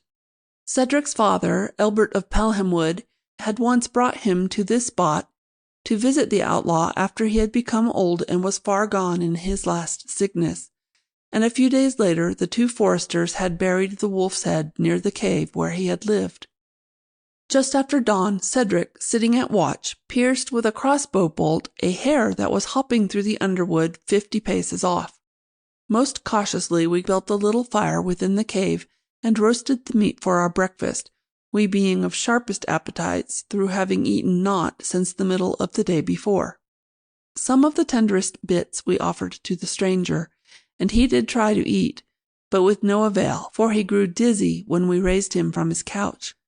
Cedric's face grew grave at this, and soon he came and placed his hand upon the cheek and neck of the lad. What he found made him frown most anxiously at me. The face of the wounded youth had now lost all its paleness. 'Twas flushed and something swollen, and to the touch near burning hot. "Sir Dickon," called Cedric suddenly, "we must move him, and quickly, to where a leech can tend him.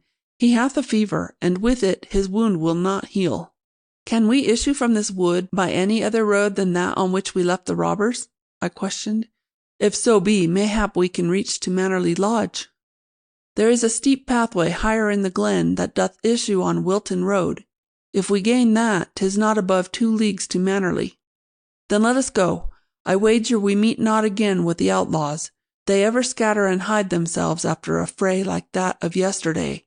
Our steed must carry 3 as before. 'Twill be but an hour's ride."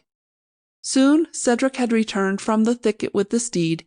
We had lifted the stranger as gently as might be, and, mounting also, were on our way out of the forest. Now I rode in the saddle and held the boy in his place, and Cedric sat behind me, with drawn crossbow and bolt in groove. We met none to gainsay us, and soon emerged from the wood. For a quarter-hour we made such speed as we might along the road to Mannerley. Then, all at once, the youth's body grew limp in my arms, and I saw that again his wound bled full sorely, and that once more he yielded to a death-like fainting. I drew rein, and we dismounted, laying the boy on the leaves by the side of a little brook. For anxious moments we knelt beside him, bathing his forehead with the cold water, listening in vain for his heart-beats, and much in fear that his eyes would never reopen. Then of a sudden we heard iron-shod hoofs on the roadway and a man's rough voice in surprise and angry threatening. "Hold! What have we here? By'r Lady, 'tis the Mountjoys!" In a twinkling armed and mounted men were all about us, and with a heart like lead I recognized the Carleton livery. We could neither fight nor fly. 6 stout men-at-arms leaped from their horses and rushed upon us. We had not struck a blow ere they overthrew us and wrenched our weapons from our hands. In a moment more my hands and Cedric's were fast bound with halters like those of scurvy thieves that go to pay their penalty upon the gibbet. "Ha! Look but here!" cried the leader, who I now saw to be none other than the man who had so sworn against us at the trial of Shrewsbury. "These are young Sir Richard and the forester that slew Sir Lionel but 6 months gone, and now we come on them again red-handed. See this foul wickedness that they have done. What say you now? Shall we not rope them up to yonder limb in requital?"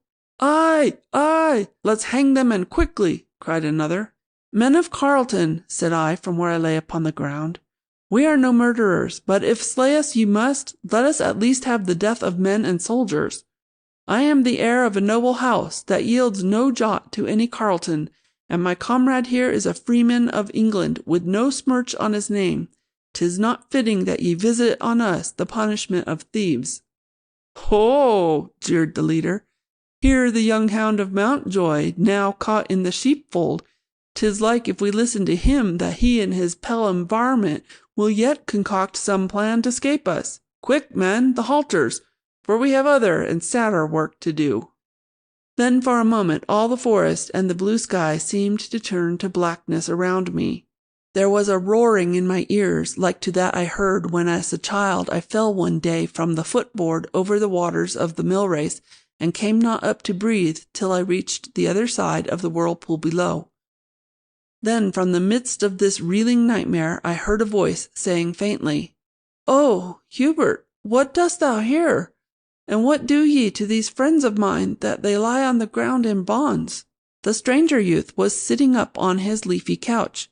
His face was still deadly pale, but his eyes gleamed brightly. "Our Lady be thanked, he lives," muttered the leader of the men-at-arms, to my utter amaze, doffing his headpiece before the stricken youth. Then in answer, "Master Godfrey, God be thanked, they have not murdered thee. But these are Sir Richard of Mountjoy and the forester Cedric, the very same that did to death thy brother Lionel.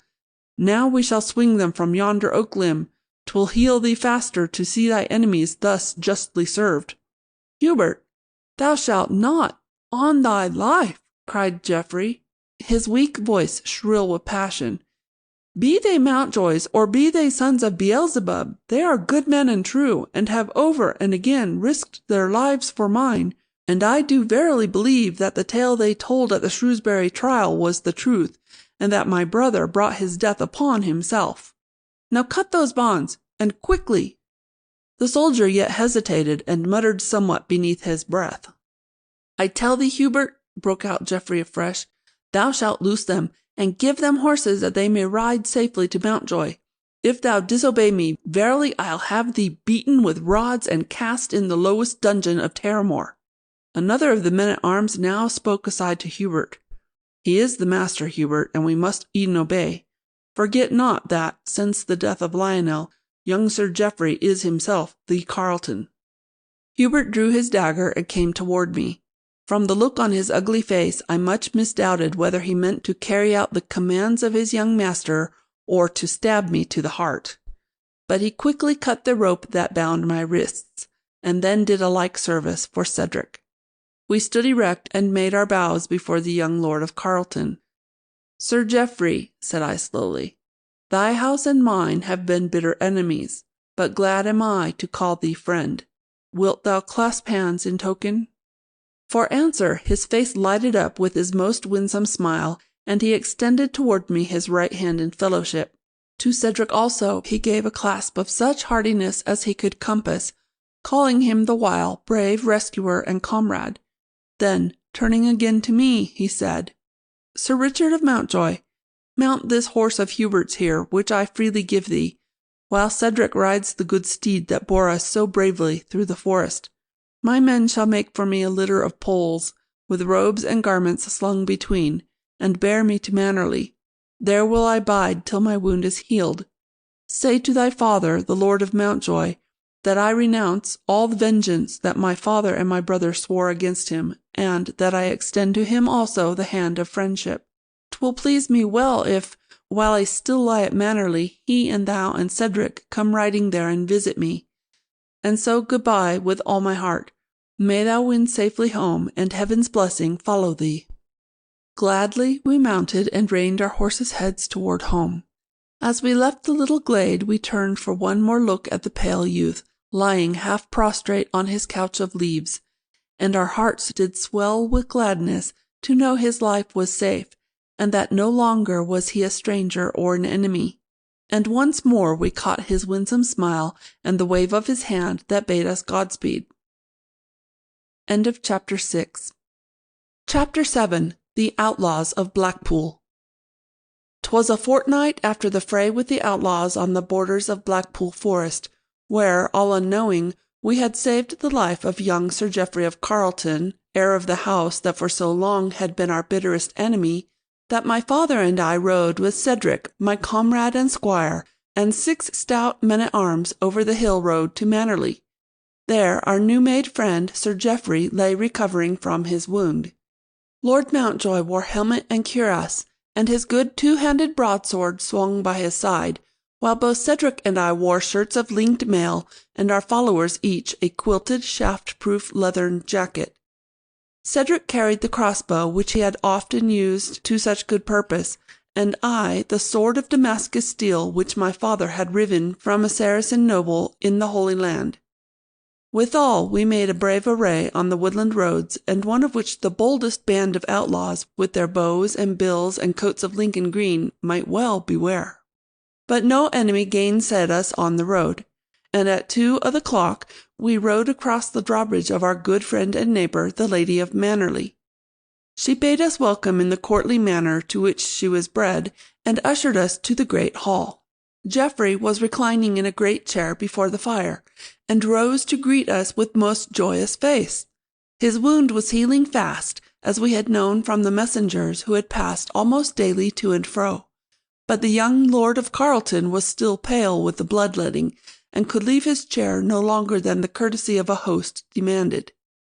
As he shook hands with my father, the Lord of Mountjoy, his words of heartfelt welcome and the smile on his winsome face made amends for the weakness of his clasp, and I was filled with joy to see that my father warmed to him at once, and for his sake willingly forgot the deeds of the old grey wolf who had been Lord of Carleton.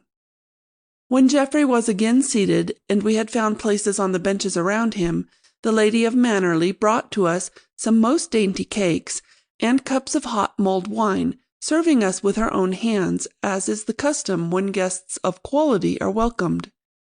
There ensued an hour of goodly talk, Geoffrey of Carleton plying my father with questions of that which he loves best to speak, the wars for the Holy Sepulchre's recovery, and Cedric and I listening or putting in our words as occasion offered.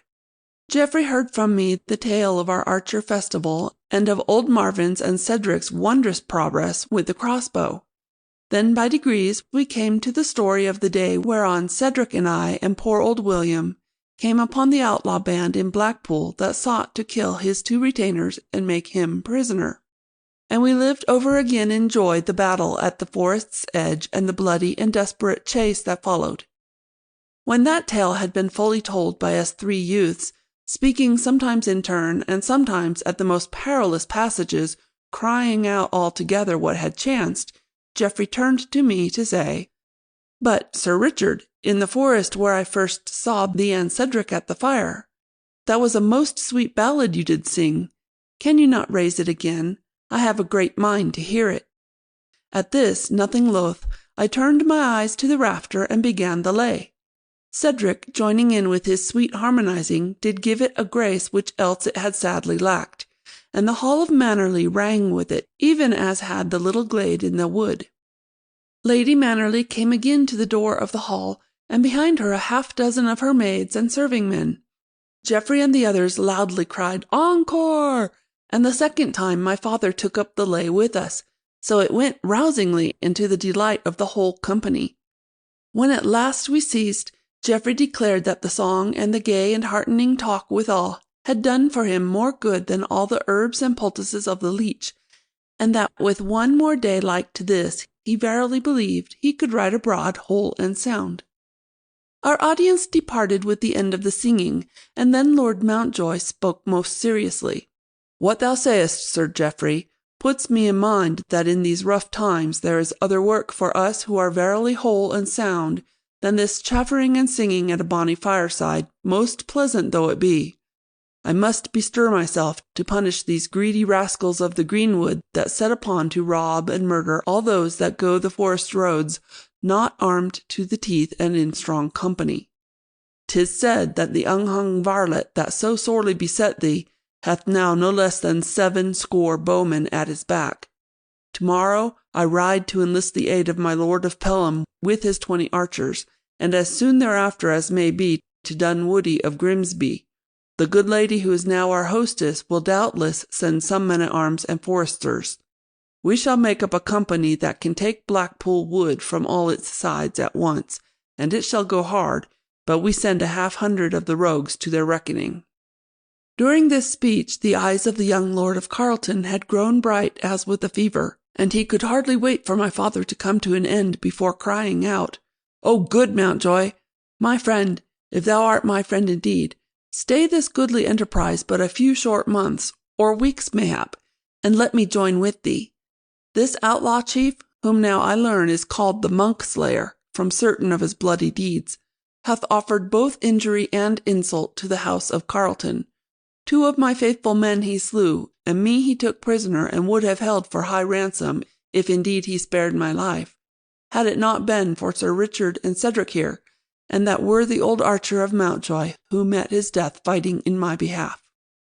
Give me but 2 short months, I ask no more, to heal me of my wound and make some practice of arms, and I will ride with thee to the hunting of this outlaw and his band with 40 men at arms, and 80 archers from Carleton and Terramore. So shall we make short and sure work of it." My father gazed at the glowing face of our new-made friend, and plain it was to me that the liking he had at first conceived for the lad suffered nothing from this headlong eagerness to be up and doing with arms in his hands. Turning to Cedric and me with a broad and happy smile, Lord Mountjoy said, "Well, lads, 'twas your quarrel and Sir Geoffrey's at the first. What say you? Shall we risk the scattering and escaping of these rogues by waiting till the fall for him? For I plainly see that, with all good will, he cannot rightly ride and fight before that time in such a rough campaign as this will be." "Oh, let us wait, father," I cried. "Sir Geoffrey hath the right in saying 'tis especially the Carletons' quarrel, and 'twill be a fine sight for all the countryside to see the banners of Mountjoy and of Carleton waving together in so good a cause after all these years of enmity. Mayhap Sir Geoffrey will return with usury the arrow-shot he had from those scurvy knaves. If so, 'twill not be an ill beginning for his career in arms." Cedric, who was ever of few words, nodded his head at this speech of mine, and so 'twas settled among us.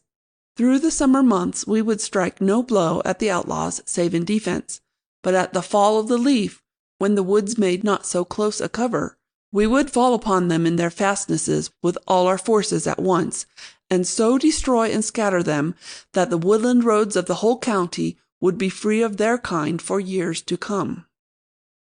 A week later, Sir Geoffrey took his way to his great castle at Terramore under a strong escort of Carleton men-at-arms. 10 days thereafter, Cedric and I rode thither to pay a promised visit and to talk of the outlaw hunt and our great plans for the days to follow. Sir Geoffrey showed himself a most gracious host, and we passed some goodly hours in the Carleton hall and in the courtyard, where Cedric did try most manfully to impart to Geoffrey and me some measure of his crossbow skill. For my own handling of this weapon, I fear that all Cedric's and old Marvin's teachings are bootless, and that never shall I shoot with any certainty. But, to Cedric's huge delight, Sir Geoffrey took to the exercise like one born in a forester's cottage.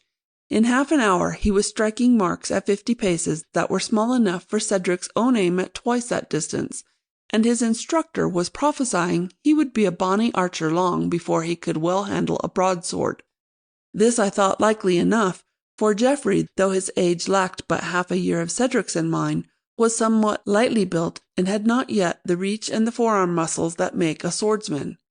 'Twas plain that among us 3 I should long remain the master with this best of weapons, and with this thought to console me, I took it not ill that I should prove such a poor third at the archery.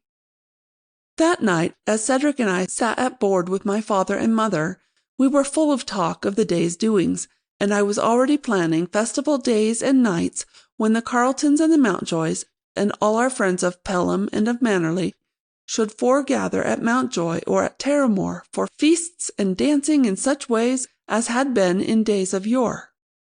Suddenly my mother interrupted all this talk and planning with a sober question. "And the lady of Carleton, Geoffrey's mother, did she greet thee full courteously to-day, Dickon?" At once I felt as one who treads in icy water where he had thought to meet firm ground. "Nay, mother, we saw her not at all, save for a glimpse at chamber window as we rode toward the drawbridge." "Ah, then she was not abroad, it seems." "Nay, she kept her chamber. Mayhap she was not well. Did Sir Geoffrey make for her excuse? My face, as I could feel, grew burning red as I made answer. Nay, he said no word of her. Then Lady Mountjoy turned to my father, who had been closely listening. It seems, my lord, that we shall not soon ride toward Terramore. My father sadly shook his head and gazed at the board before him.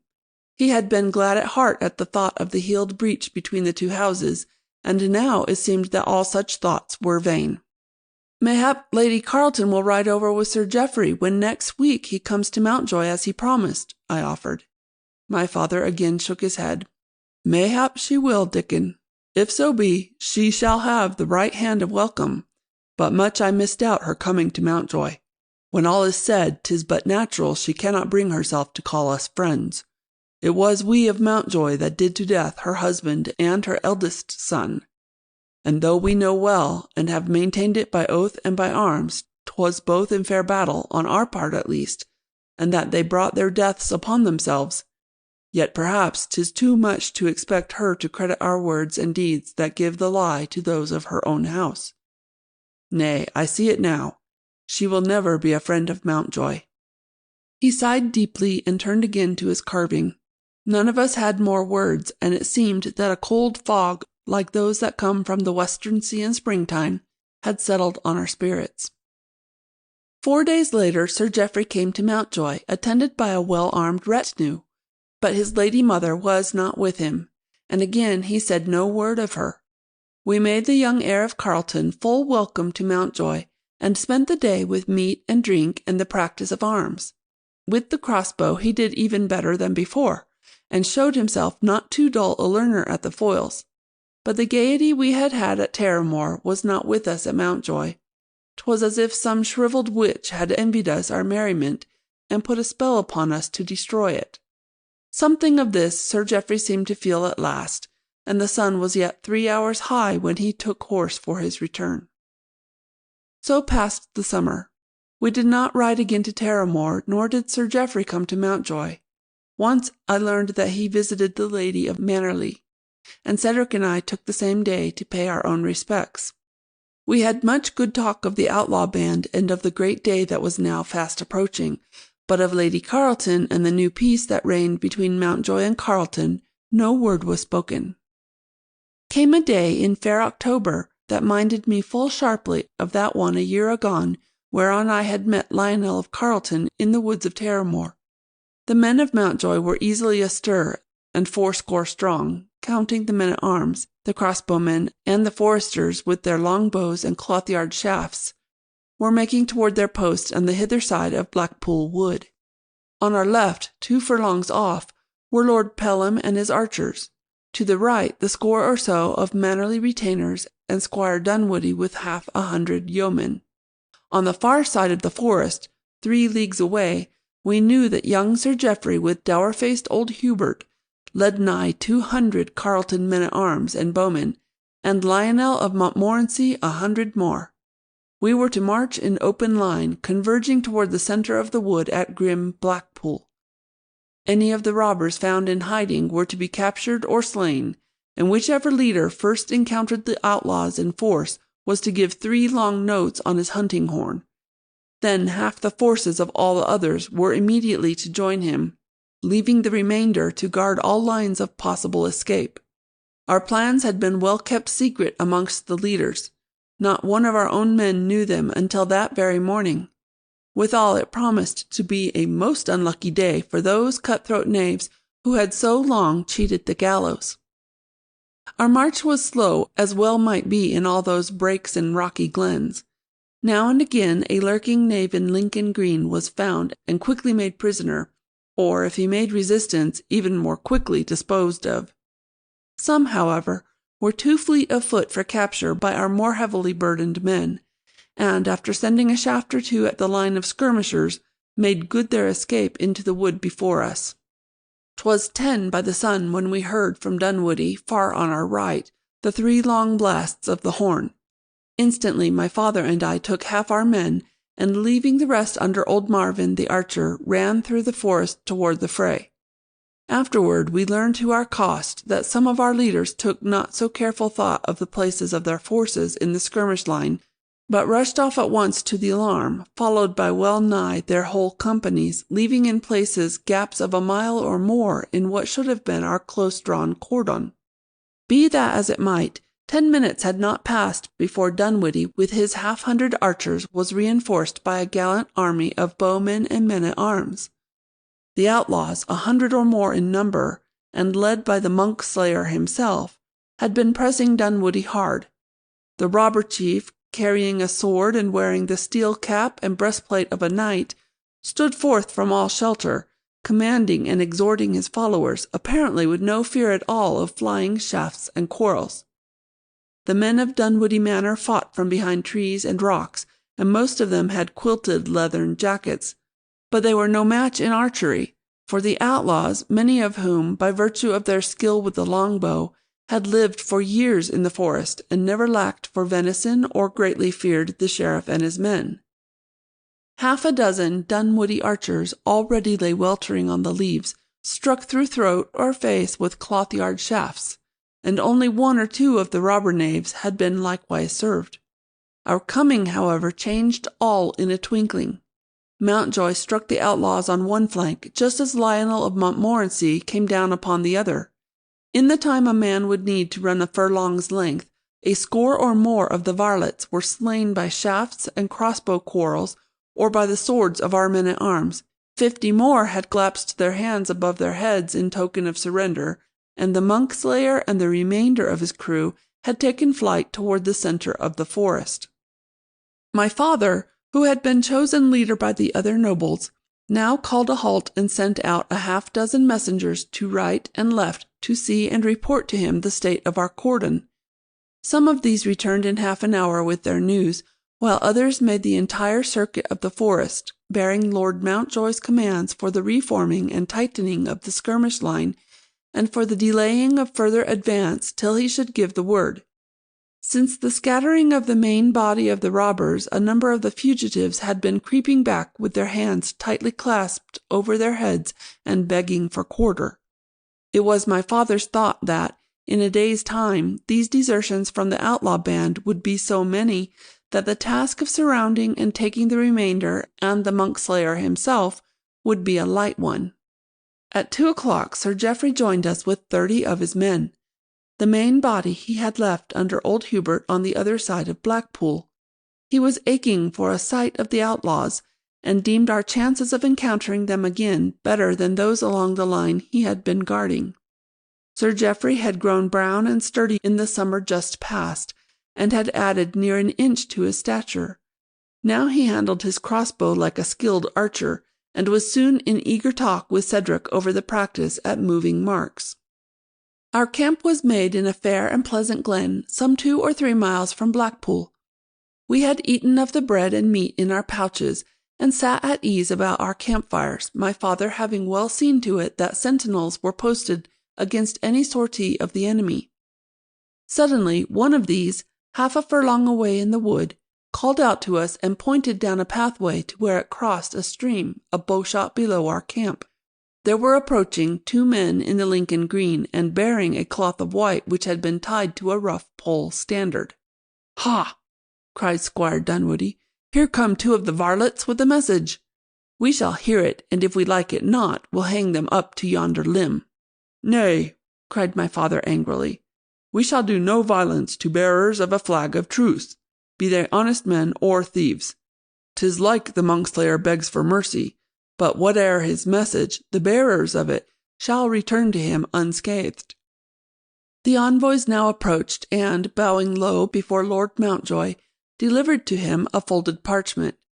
My father bent his brows upon this for a moment, then, exclaiming in wrath, bade me read it to the assembled company. These were the words of the scroll: "To Robert, Lord of Mountjoy, Geoffrey, heir of Carleton, and other worshipful lords and gentlemen.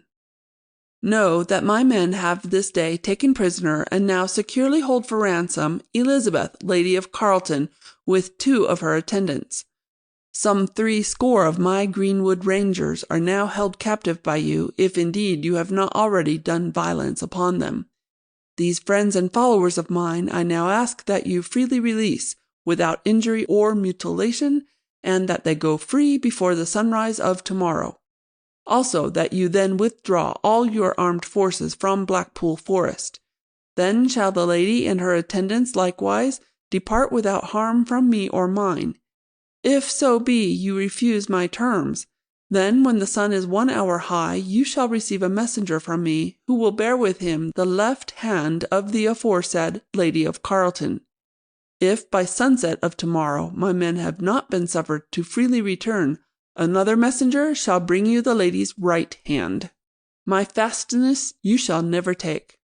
If you attempt it, at the first alarm the prisoners shall die. Enough is said to make plain my will. Those who have had dealings with me will tell you that my word for good or for ill I always keep. William of Tyndale, called by some the Monkslayer.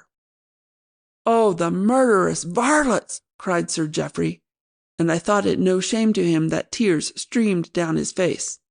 "They will cut off her hands. 'Twere better far that they slew her outright.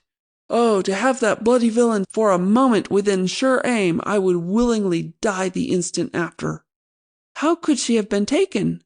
asked Lord Mountjoy. "I mind me now," replied Geoffrey, wringing his hands in misery.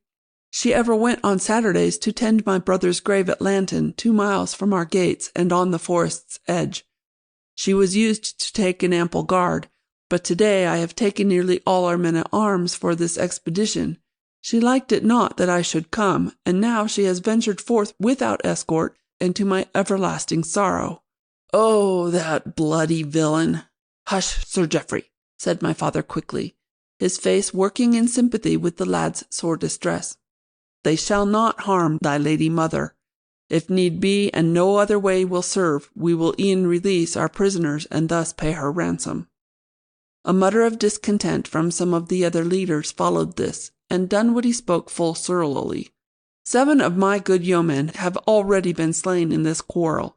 Divers of our friends have lost men also, and Lord Pelham hath been borne homewards with an arrow wound that came near to being mortal.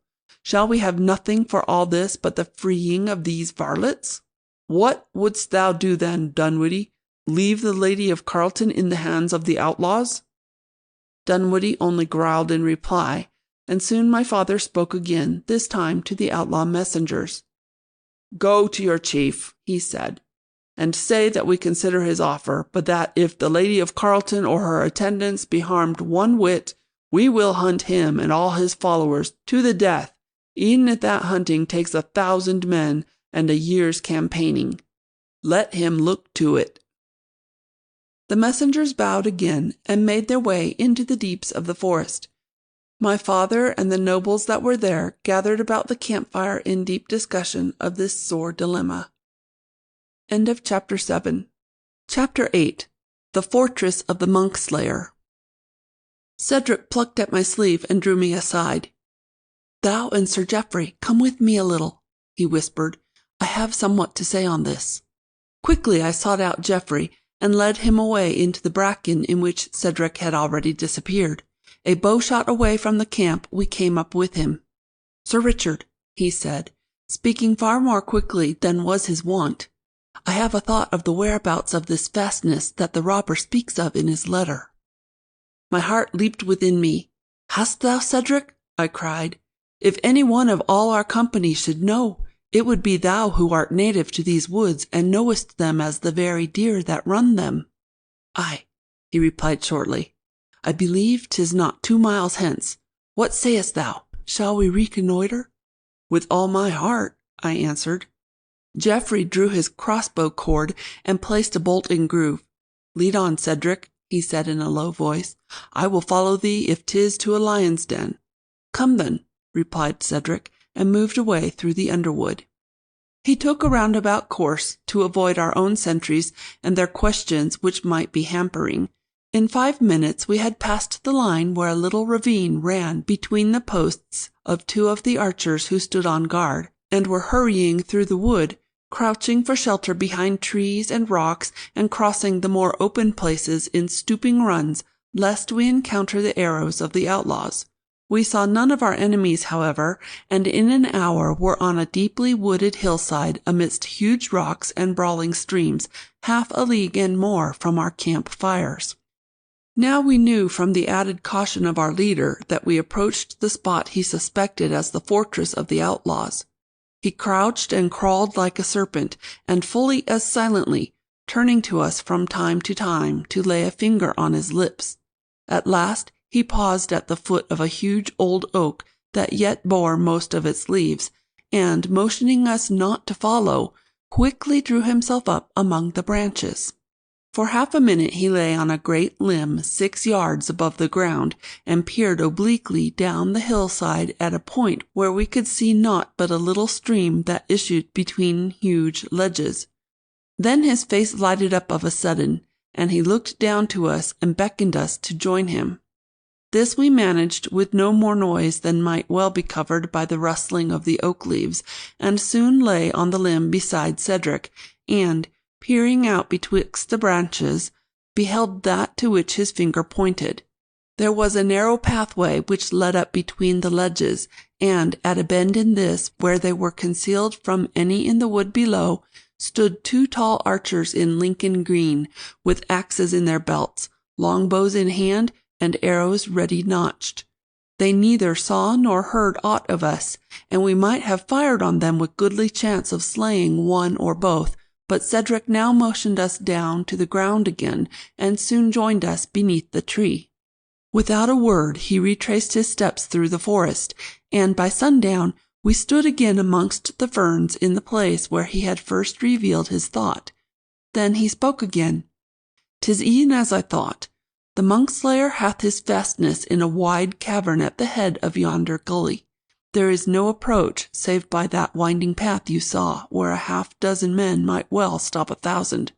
He thinks to guard my Lady Carleton there until her ransom be paid, and whether even then he will let her go unharmed, we know not." Sir Geoffrey ground his teeth in rage. "Hast thou any plan?" I asked of Cedric. "Ay," he replied, "though 'tis something ticklish, and if it fail, 'twill be an ill chance indeed." "Say on, Cedric," said Geoffrey eagerly. "This is my thought," said Cedric.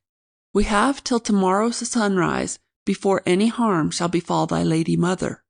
Now it would be disastrous to attack the fastness openly, but it may be that with 20 swordsmen creeping on them just before the dawn, we can take them by surprise.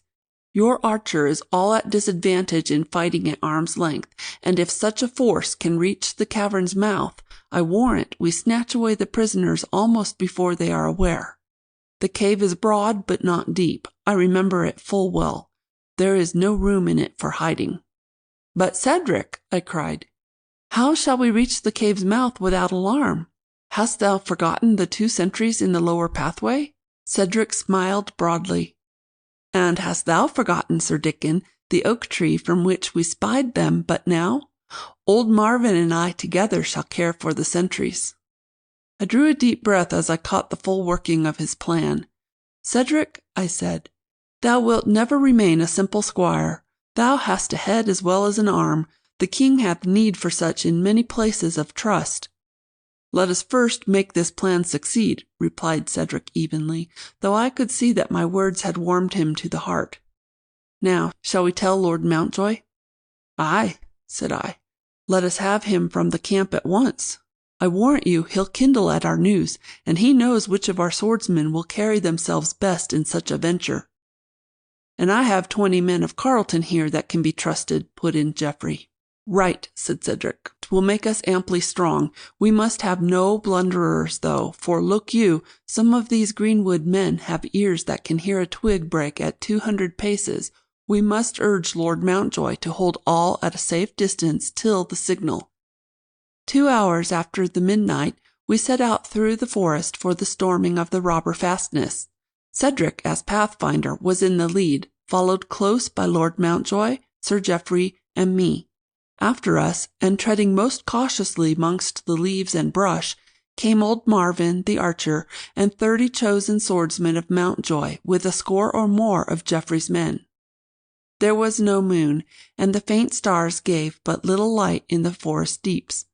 Our way lay, as often as not, over steep and rocky slopes where our faces were torn with thorns and our legs bruised against the unseen rocks. We had made little more than half of our way to the outlaw stronghold when Lord Mountjoy, in coming down a streamlet bank on the darkness, stepped heavily on a stone that rolled beneath his weight, and went to the ground with his right foot twisted under him. He gave a groan of pain, yet in an instant was up again to resume his march. But then 'twas found this could not be. His ankle had been most sorely wrenched, and would not at all endure his weight. He sank down again on a leafy bank, and called us to him. Amidst half-stifled groans and grumblings at his ill fortune, he declared he could not move from thence without assistance. There was no help for it, he must await our return. Therefore he gave o'er to me the leadership of the venture. We left with him 2 stout men-at-arms, and went quickly on, for now it seemed the sunrise could not be long in coming. At the 4th hour of the morning we lay by the streamlet bed 200 paces from the robbers' sentry-posts in the rocky passage. Cedric and old Marvin had left us to climb the hillside by another route and gain the branches of the great oak tree. Already there was a greyness in the dark that told of the coming dawn.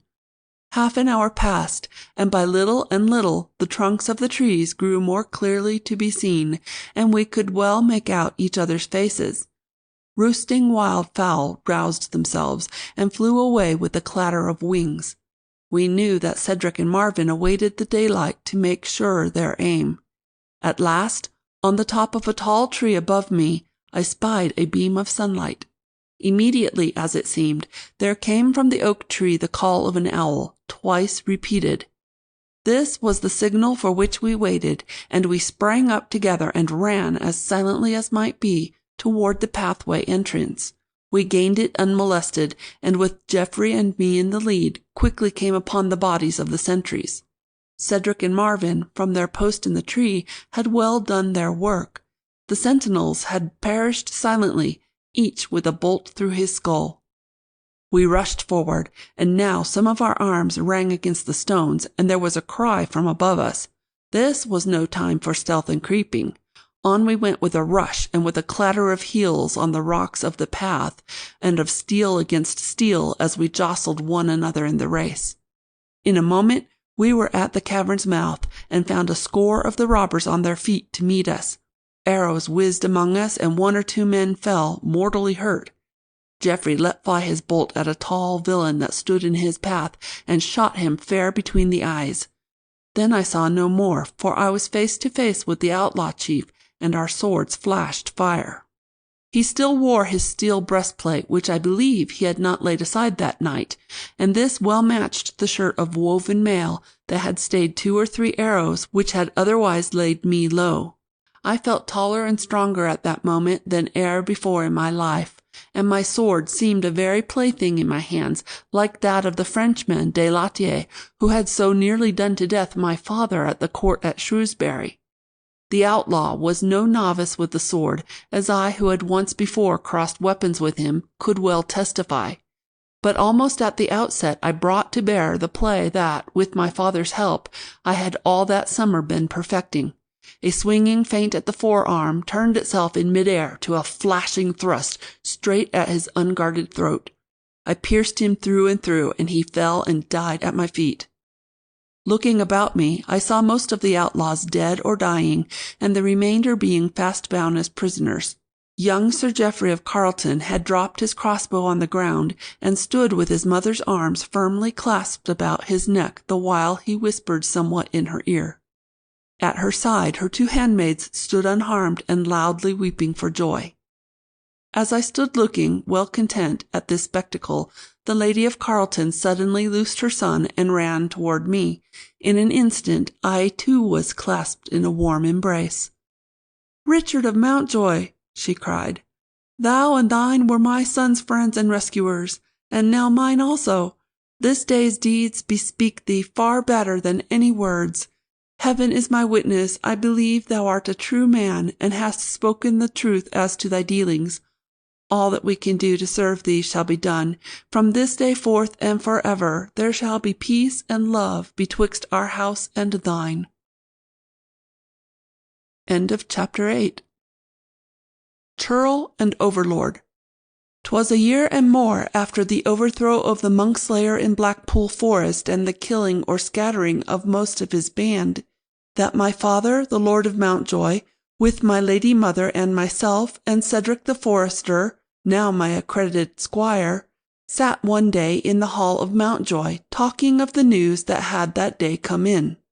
There had been, it seemed, a most desperate and bloody revolt of the churls on the lands of Sir Hugh de Lancey, some 10 leagues to the south of us.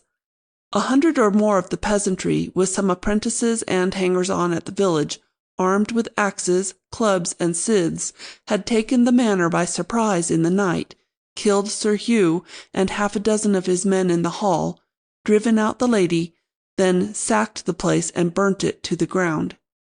We were fair horror-struck at such lawless and brutal doings, and for a time we vied with one another in calling vengeance down on the leaders of that guilty crew and in plans for assisting in their punishment.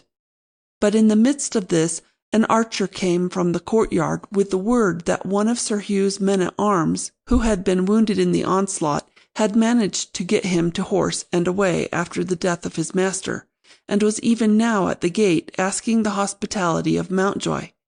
My father at once gave orders for his welcome, and soon the man who, after all, had escaped with wounds of no great moment, was sitting at our board with meat and drink before him. When his hunger and thirst were abated, he told us the tale of the churls' revolt in a somewhat different seeming. Sir Hugh de Lancey, though a loyal follower of the king, a resolute punisher of outlawry, and oft a comrade of my father's at the jousts and in the battle line, had been a hard master to all his men in kitchen and hall, and a heavy-handed overlord to the peasantry about him. Many a one had muttered curses after him when his back was turned, but he was ever quick with riding-whip or oaken cudgel at need, so that almost none dared gainsay him. Now it seemed that but the day before he had sent his steward to the cottage of Oswald, a farmer of his demesne, to say that Oswald was to make ready to receive for the night 2 of the grooms of Lord Westerby, who were to accompany their master on a 2 days' deer hunt in Sir Hugh's forests. By ill hap, it chanced that Dame Marjorie, Oswald's wife, was ill abed at the time, and appeared to be nigh unto her death, and Oswald sent back the word to his master that on this account he could not receive the 2 men that were to be quartered on him. The steward, however, held an old grudge against Oswald, and so, returning to his master, spoke but the half of Oswald's answer, saying only that the farmer refused to have the grooms in his cottage. When Sir Hugh heard this, he flew into a rage, called for his horse and rode to Oswald's door, followed at a little distance by this retainer who now told us the tale. Arrived before the cottage door, he drew his sword, and taking it by the blade, pounded with might and main with the butt on the panel. Oswald came forth, and, angered by this unseemly noise at the door of what would soon be a house of mourning, spoke roughly to his liege lord, requesting him to withdraw and leave the dying in peace. Sir Hugh's own choler was so high that 'tis doubtful if he sensed the meaning of Oswald's words, for he answered with a command to throw the door wide, as he would take the cot forthwith to stable his horse within, and it should be seen who was master on the lands of de Lancey. Oswald stood immovable, and, as the knight advanced on him, laid hold of a firewood stick to dispute his way. At this, Sir Hugh struck right madly with the weapon which he still held by the blade. By a most unhappy chance the broadsword hilt came down, full force, upon the farmer's temple, and in an instant he was stretched dead at the feet of his master. Then Sir Hugh took horse again and rode back to the manor. Poor Dame Marjorie set up a piteous outcry, and soon there came 2 or 3 of the neighbour folk who heard her broken tale of the encounter.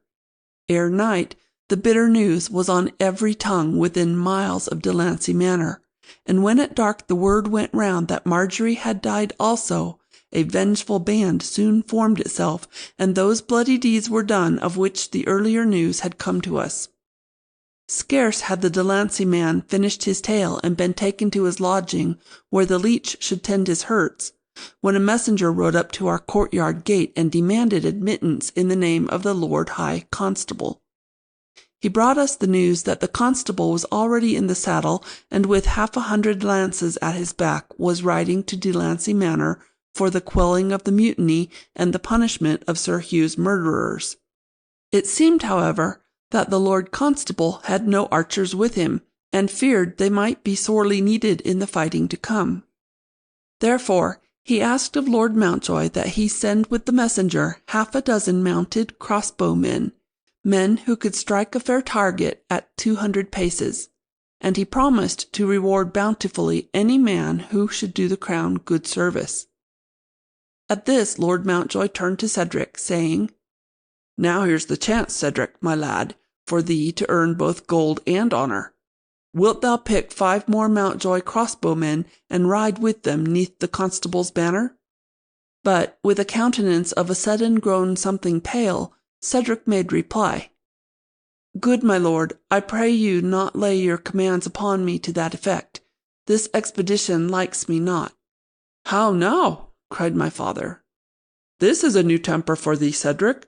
Thou art ever ready to be where shafts and quarrels fly. Surely thou'rt not frightened of peasants' clubs and scythes?"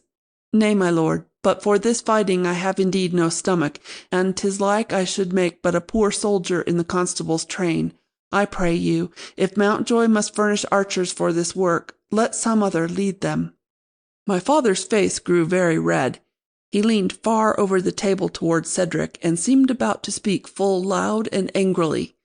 Then, bethinking himself, he turned again to the constable's messenger, and said, "Return thou to the Lord Constable with Mountjoy's compliments, and say that within the half hour 6 good crossbowmen will set forth from here, and will o'ertake him on the road long before he reaches Delancey Manor."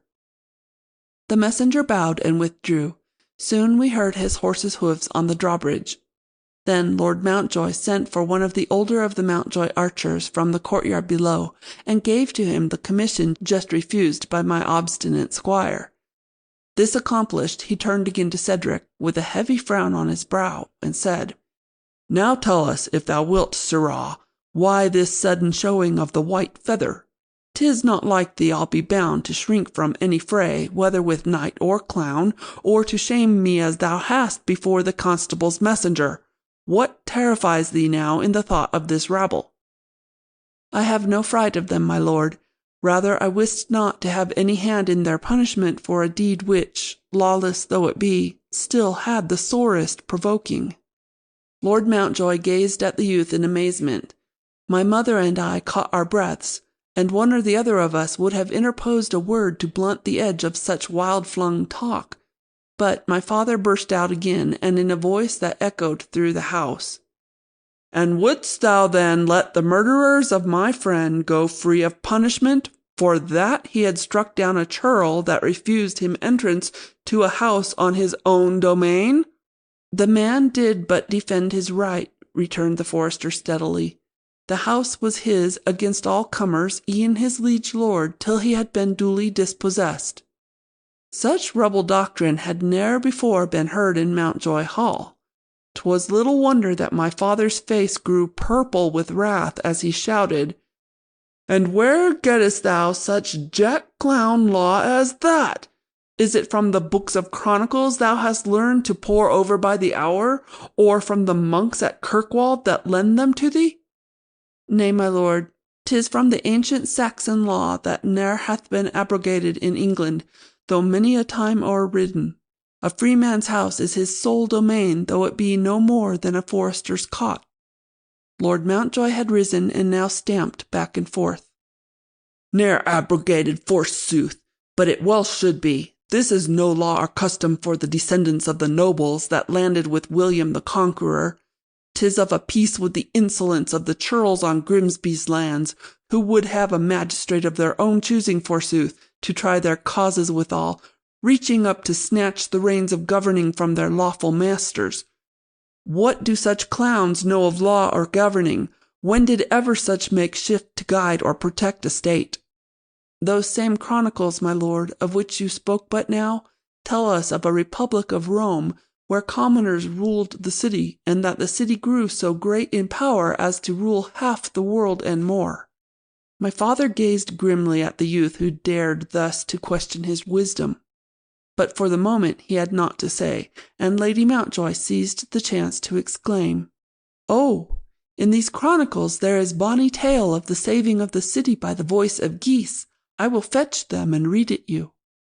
Lord Mountjoy, not thus to be put aside, made an impatient gesture, and was about to take up again the argument when a knock was heard on the door of the hall, and a maid announced that old Marvin the archer craved speech with Lord Mountjoy. Glad enough was I to see him admitted, for this quarrel that had flamed up so suddenly between my father and my friend and squire was a bitter thing to me and to my lady mother. More than once had Cedric saved my life in battle and skirmish, and Lord Mountjoy himself had stood forth as his champion when King Henry condemned Cedric to be hanged for the killing in a fair fight of young Lionel of Carleton. Of all the Mountjoy retainers, Cedric had the steadiest hand and the clearest head. I had often prophesied that unless I rose in honours and preferment faster than I could rightly expect, I should not long be able to retain such a youth as a simple squire. But now I seemed like to lose him before ever my spurs had been won, and he to part from us in bitterness. As Cedric was the most valued among the younger retainers of our house, so was old Marvin, the crossbowman, among the elders who had followed first my grandfather, then my father to the wars. His wondrous skill with his weapon had done yeoman service on many a field, and finally had struck down the old grey wolf, Lord Carleton, in the midst of the desperate assault he made on the walls of Mountjoy. For 2 years now Marvin and his good wife had enjoyed the cottage and 6 acres of the mill field, where we hoped he might have many years of peace as some measure of requital for a lifetime of toil and danger. 'Twas not likely that Lord Mountjoy, in the angry mood of the moment, would have admitted any other of his followers, but Marvin was a man of honour and privilege in Mountjoy Hall. As soon as Marvin had entered, my mother rose, and, calling Cedric to her, found some duty upon which to employ him, so that he left the hall and was seen no more till late at night. Meanwhile, the old archer had explained to us that a message had just come to him from his brother, who was a forester on the lands of Lord Morton, a day's journey to the north. Marvin had not seen his brother for 20 years, and when last they parted it was in some coldness, but now the other, who was a few years older than Marvin, was lying sick in his cottage at Morton, and asked his brother to come to him that they might be reconciled ere he died. He offered, if Marvin would come and stay with him to the end, to settle upon him as his heir any goods or savings he might have. Marvin now craved leave to join a merchant's caravan, which was just setting forth in that direction, that he might comply with his brother's last request. On hearing Marvin through, my father instantly gave his leave, and ordered furthermore that a good horse from the Mountjoy stables be placed at his disposal. Thereupon our faithful old retainer bade us a hasty good-bye, for the caravan was already on the road, and we wished him a safe return. My mother and I did hope and plan that Lord Mountjoy might easily forget the dispute he had with Cedric, and to that end found means to keep Cedric busily employed throughout the following morning, and at the midday meal did turn the talk toward the great tournament that was soon to be held at Shrewsbury. But some imp of mischief had his way at last, for at mid-afternoon my father entered the hall and found Cedric by the fireside, deep in the great book of chronicles. This was enough to bring to mind the heresies that Cedric had found therein, and in a moment all the anger of the day before flamed up again.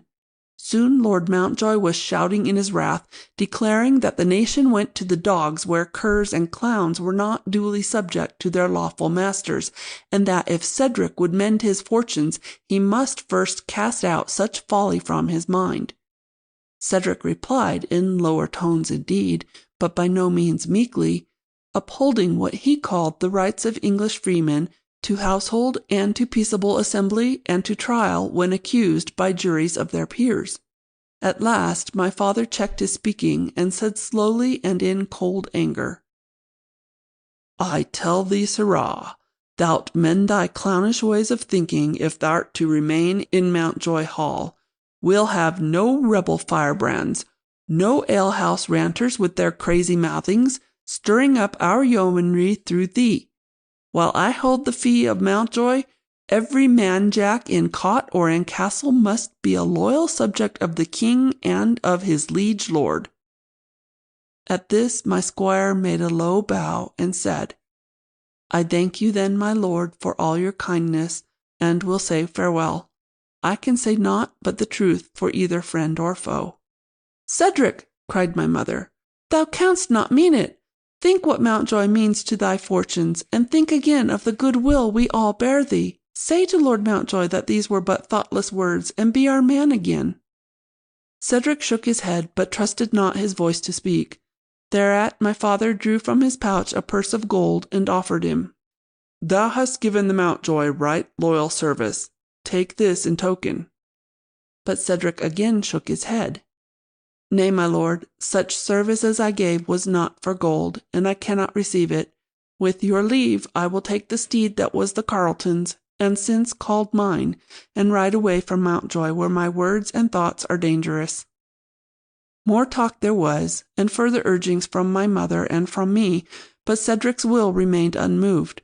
Lord Mountjoy paced back and forth before the hearth, with hands clasped behind his back, and with a deeply furrowed brow. The forester bowed low again, and left the hall, and soon thereafter we heard the tramp of his horse on the drawbridge. Then I took me to the battlements, and watched my loyal squire and comrade till his figure grew dim and disappeared on the road that lay to the south and east toward London town. 3 mournful days went by. Word came that the peasantry of Delancey Manor had been herded up by the constable and his lancers, and that 2 of the ringleaders had been hanged. Although my father gave the messenger who brought this news a broad piece of gold, it seemed to bring him but little cheer to know that the slayers of his friend had met their punishment. There was but little talk in Mountjoy Hall. The rain fell dismally without. The days were dark and cold, and e'en our good log fire seemed powerless to brighten them. Then came, hard riding, a messenger from the Lord of Morton. He bore a letter from his lordship to my father, and filled it was with direful news. Old Marvin of Mountjoy had been sorely wounded at Morton in some fray for which Lord Morton blamed no other than his own son, who, it seems, had perished in the fighting. Lord Morton wrote in noble fashion of his grief that our retainer should have come to harm through any of his house, and said that Marvin had the best of care at Morton, and that, so soon as he should be sufficiently recovered, he should be borne to Mountjoy in a litter, and that all of the goods of his brother, who had lately died, should be honourably bestowed upon him. The letter was brief withal, and when my father had finished reading it to us, we yet remained sore puzzled at this happening. We turned again to the old serving man who had brought the message, and him Lord Mountjoy questioned sharply. "Knowest thou aught of this affair, my man, save what is set forth in this letter?" "Ay, my lord," he answered heavily. "Much of this sad work I saw. 'Twas an ill time indeed, for my Lord of Morton is far gone in years, and now this misfortune hath robbed him of his only son and heir." "Tell us of it, I pray thee," said my father eagerly, "if so be thou canst do so with full loyalty to thy house." "Nay, my Lord Morton conceals not. It was Sir Boris, his son, that was to blame, and he denies it not. Lord Morton is an upright man and a just, but for years he hath tried in vain to curb the wildness of young Sir Boris. Drink and dice have been the young lord's ruin as of many a better man before. Only a fortnight since, Lord Morton forbade him, on pain of his worst displeasure, to bring any dice, those tools of the devil, into Morton Hall. More than that, he drove from the very door 2 of the young bloods from Shrewsbury, who had been the young lord's boon companions in drinking and gaming." "But how did this touch our Marvin? He was not lodged in Morton Hall, I trow." "Nay, my lord. Marvin came 3 days ago to the cottage in Morton Wood where his brother, the forester, lay in his last illness. 'Twas none too soon, in faith, for hardly more than a day later old Gilbert breathed his last. That was toward sundown, and Marvin, who had been joined by some stranger lad, prepared to spend one more night in the cottage to look after his brother's body, which they planned to bury on the morrow. This I knew, for my Lord Morton had sent me there for word of the forester, and I brought back the news to the hall. A little later I had commands from young Sir Boris to join him in his hunting lodge in the wood, for that he should meet some friends there in the evening, and I should wait on them with food and drink.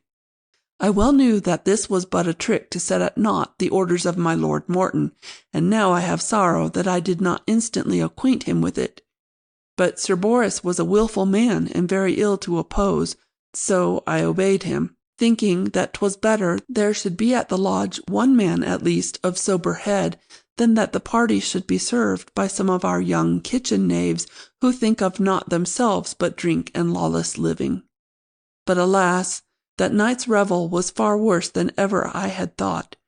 There was young Damien of Lancaster, Sir Henry Walcott, and Guy de Montalvan, roystering and dissolute blades all of them, and 2 or 3 more whose names I knew not.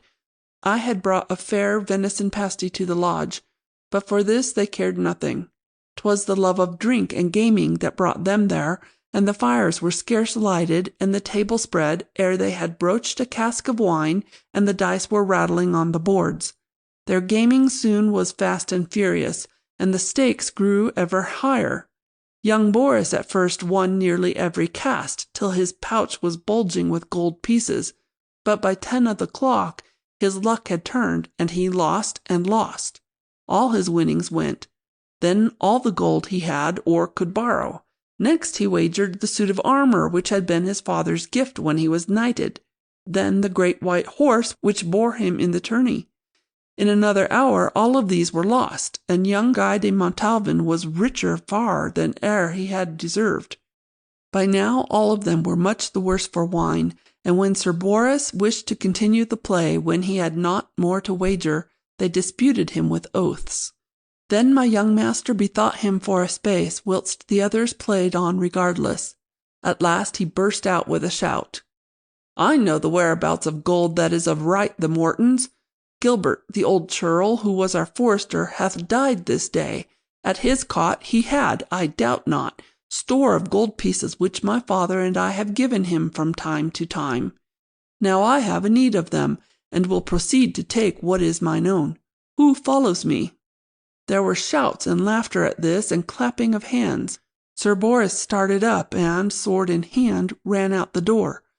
Then, before I could say or do aught to stay them, the whole rioting crew had seized cloaks and weapons and were streaming forth into the forest on the way to Gilbert's cottage. I left the lodge and ran with all my might along the path to the castle to arouse Lord Morton. But 'twas half a mile and more, and when I reached there my master was deep in sleep. He roused him up at once, and soon, with 6 stout men-at-arms at his back, was running through the wood to put a stop to those mad doings. But alack a day! He was too late to do aught but view the scene of ruin and dishonour to his house, and to gather up the bodies of the slain, and those who lay in wounds and blood. The rest of the tale I had from old Marvin himself as I tended him but yesterday, and piteous it was, not for him only, who will recover of his hurts, but for all of us who love the name and fame of Morton. 'Twas near midnight when he and the stranger youth, who were lying on the floor, covered with their cloaks, were roused by blows of sword hilts that rang upon the door, and by shouts and drunken yells. The body of old Gilbert lay upon the bed, and doubtless this din and cursing at such a time struck horribly on Marvin's ears. "Who art thou, and what wilt thou have?" he shouted. "Sir Boris of Morton," came the answer. "Get up, thou churl, and open the door." "Not for thee, nor any man in such guise as this. Knowst thou not that Gilbert the forester lieth dead here? Go thy ways, I pray thee, and leave this house in peace." But at this there were more yells and calls, and louder smiting on the door. Then spake the stranger youth. "Go thy ways, whoe'er ye be. We be 2 armed men, and will suffer none to enter here this night." "Well and bravely spoken!" exclaimed my father. 'twas a well-born youth, I warrant thee." "Nay," answered the old servant, "he wore the hodden grey, but gentle or simple, he soon was forced to make good his words or swallow them, for my young master and his crew withdrew them for a brief space, then came rushing all together, bearing a huge log which they employed for a battering ram. At the very first thrust it broke down the cottage door with a horrid crash. Then those that bore it instantly drew swords and poniards, and essayed to enter in its wake. Old Marvin, it seemed, had his crossbow ready drawn, and he shot young Montalvan through the face at the first onslaught. The stranger youth fought with broadsword, and well and truly, too. He had at first some vantage in the shadow in which he stood, but soon the rioters were all round him. He felled one of them with his very first stroke, but then Sir Boris came opposite him, striking and cursing like a madman. Marvin was overthrown and sorely wounded, and still the youth fought on, beset by 4 of his enemies at once. In a moment he had thrust Sir Boris clean through the body, and an instant after fell, wounded to the death. "Oh, by all the saints!" cried Lord Mountjoy.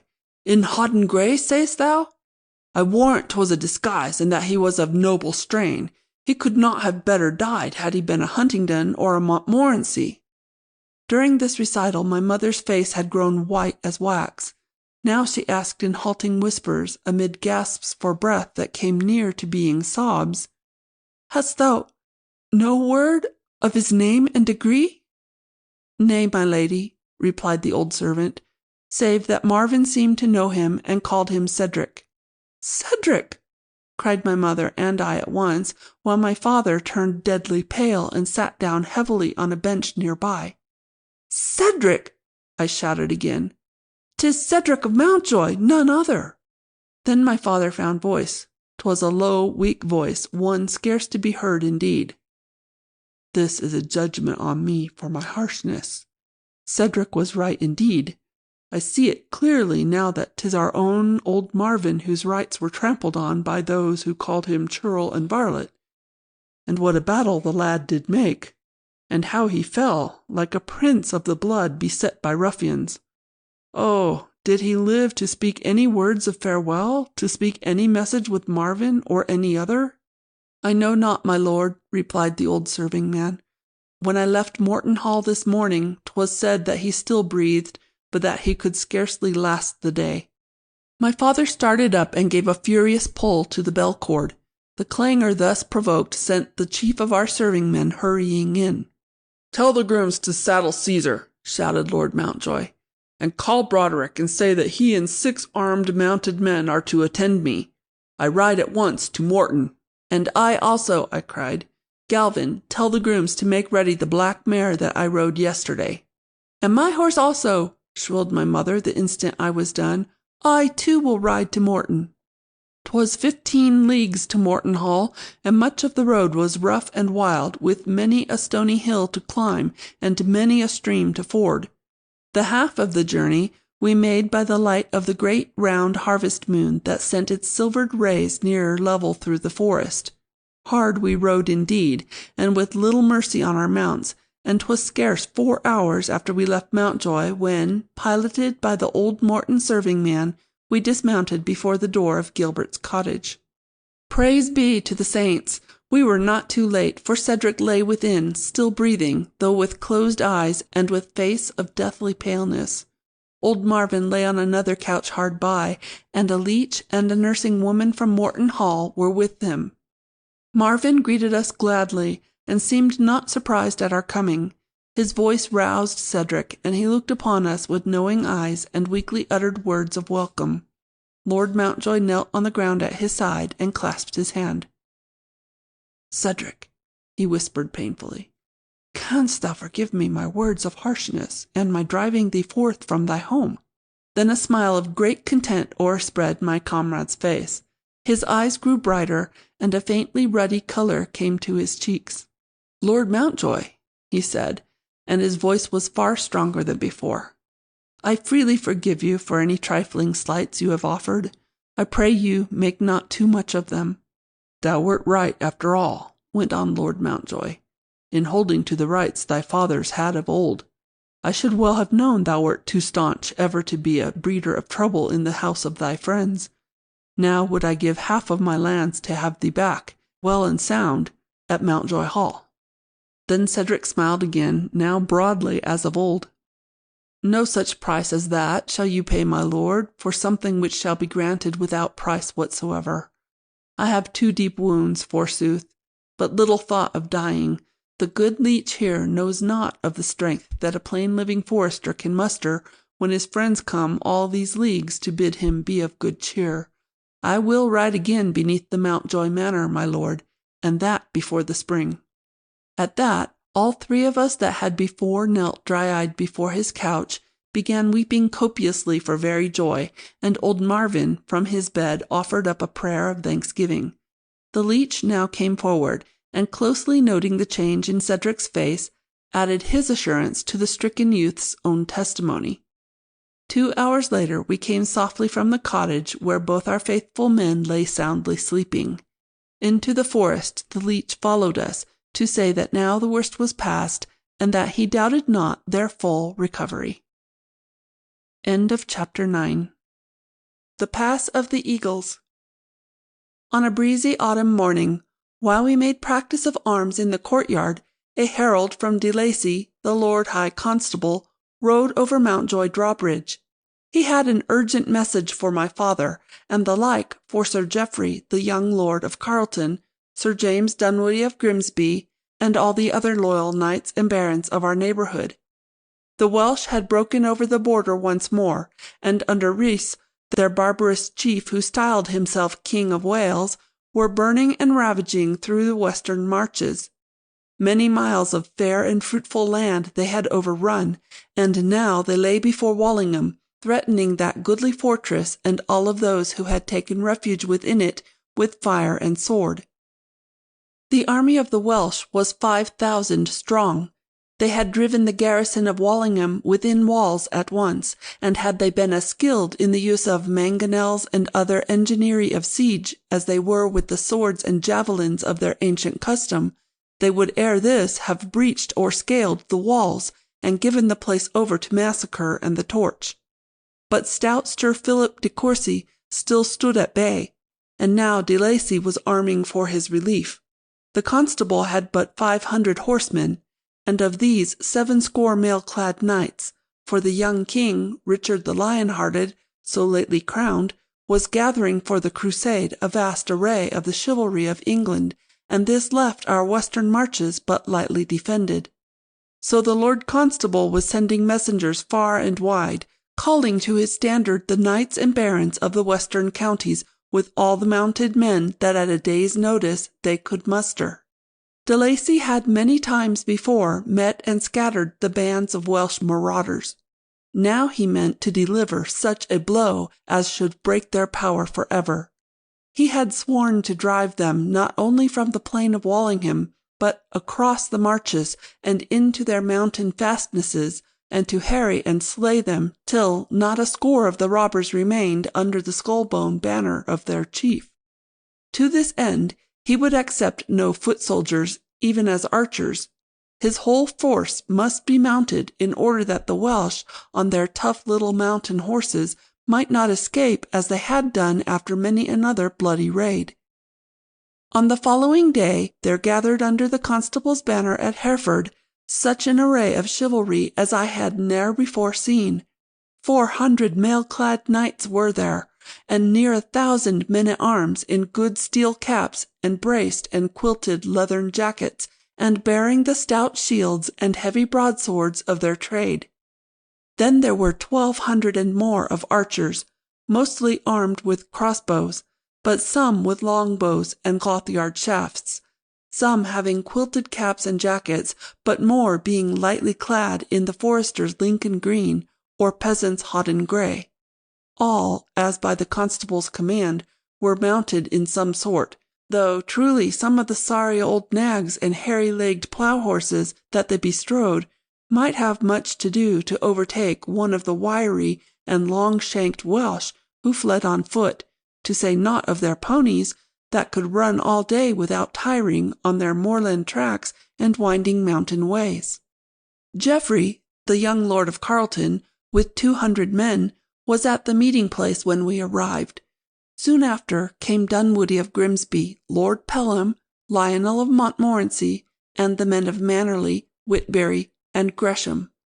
By the commander's order, each man had in his pouch store of bread and dried meat for 3 days' campaigning. Beyond that time, we must find our eating where we could. 'Twas mid-afternoon ere our force was assembled, but we took the road straight away, and by nightfall were encamped at Hardiston, half-way to Wallingham.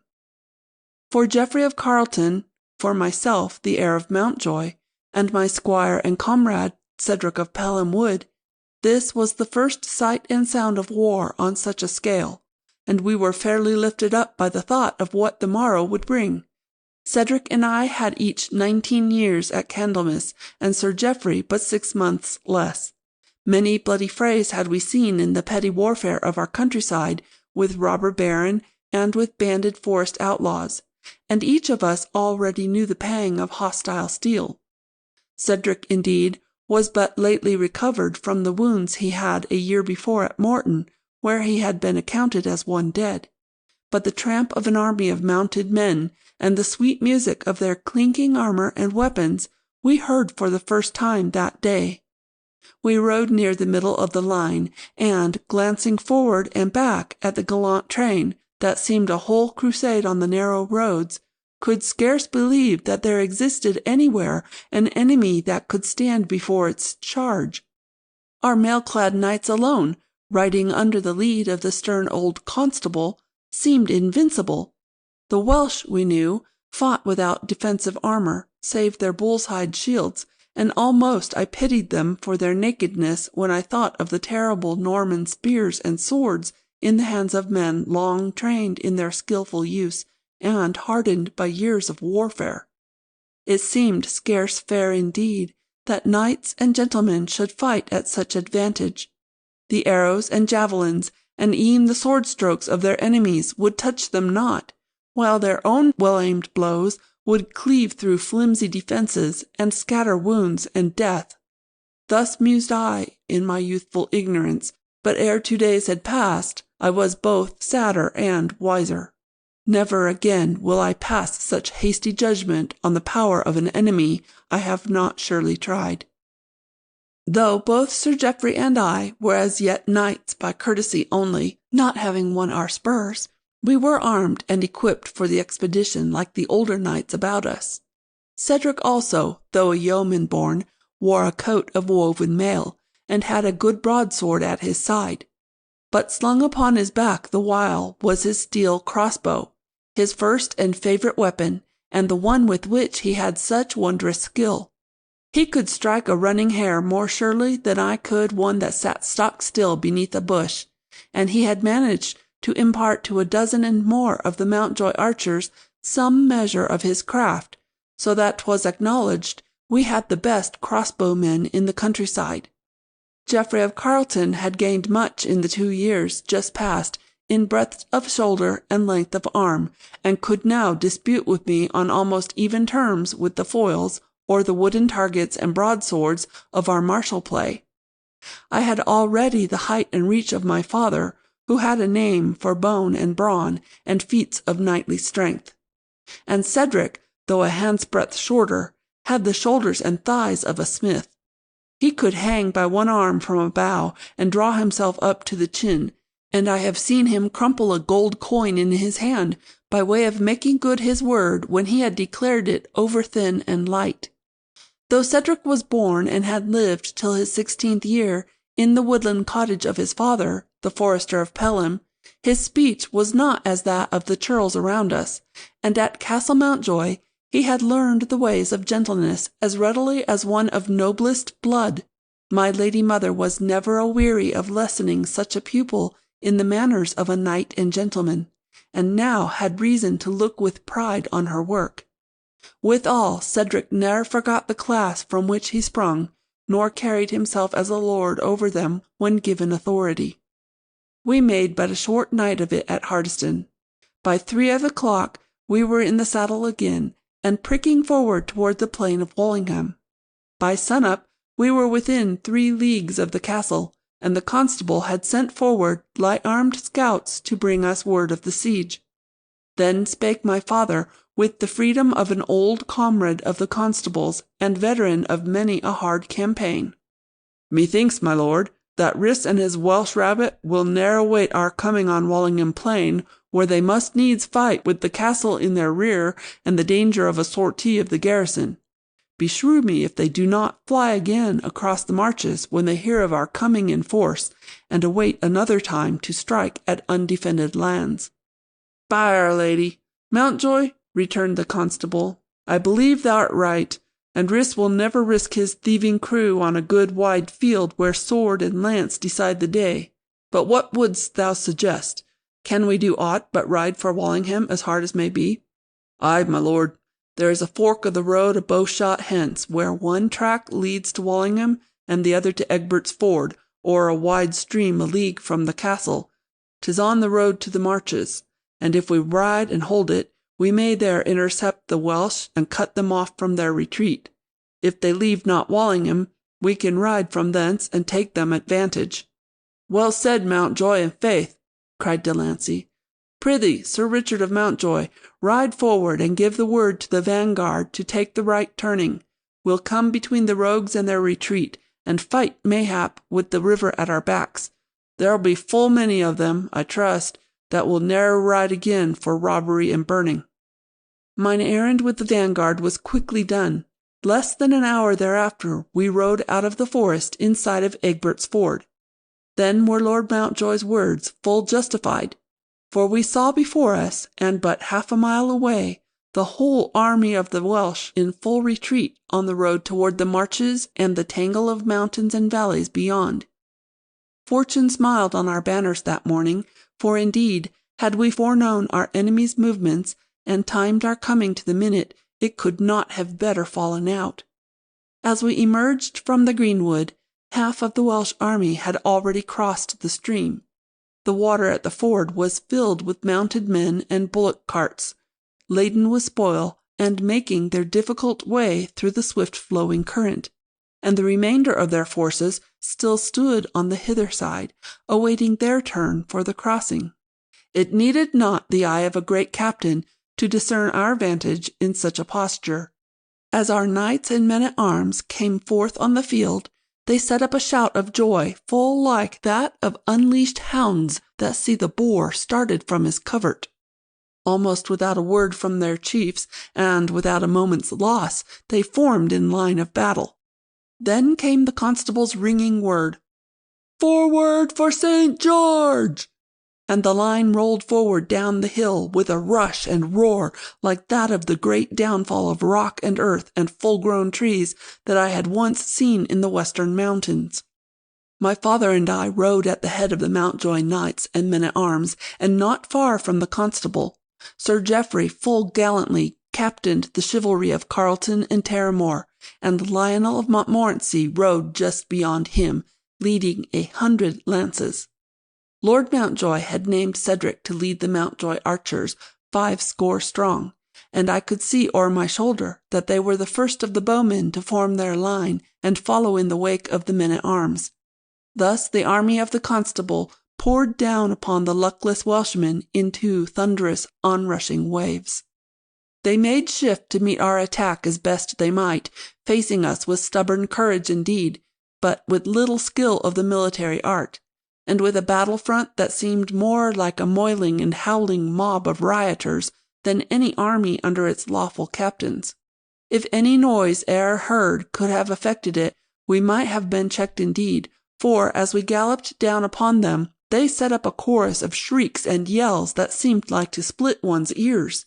Swords and maces seemed their principal weapons, with here and there a lance or a battle-axe, and mingled helter-skelter with their heavier arms, the bows and shafts of their archers.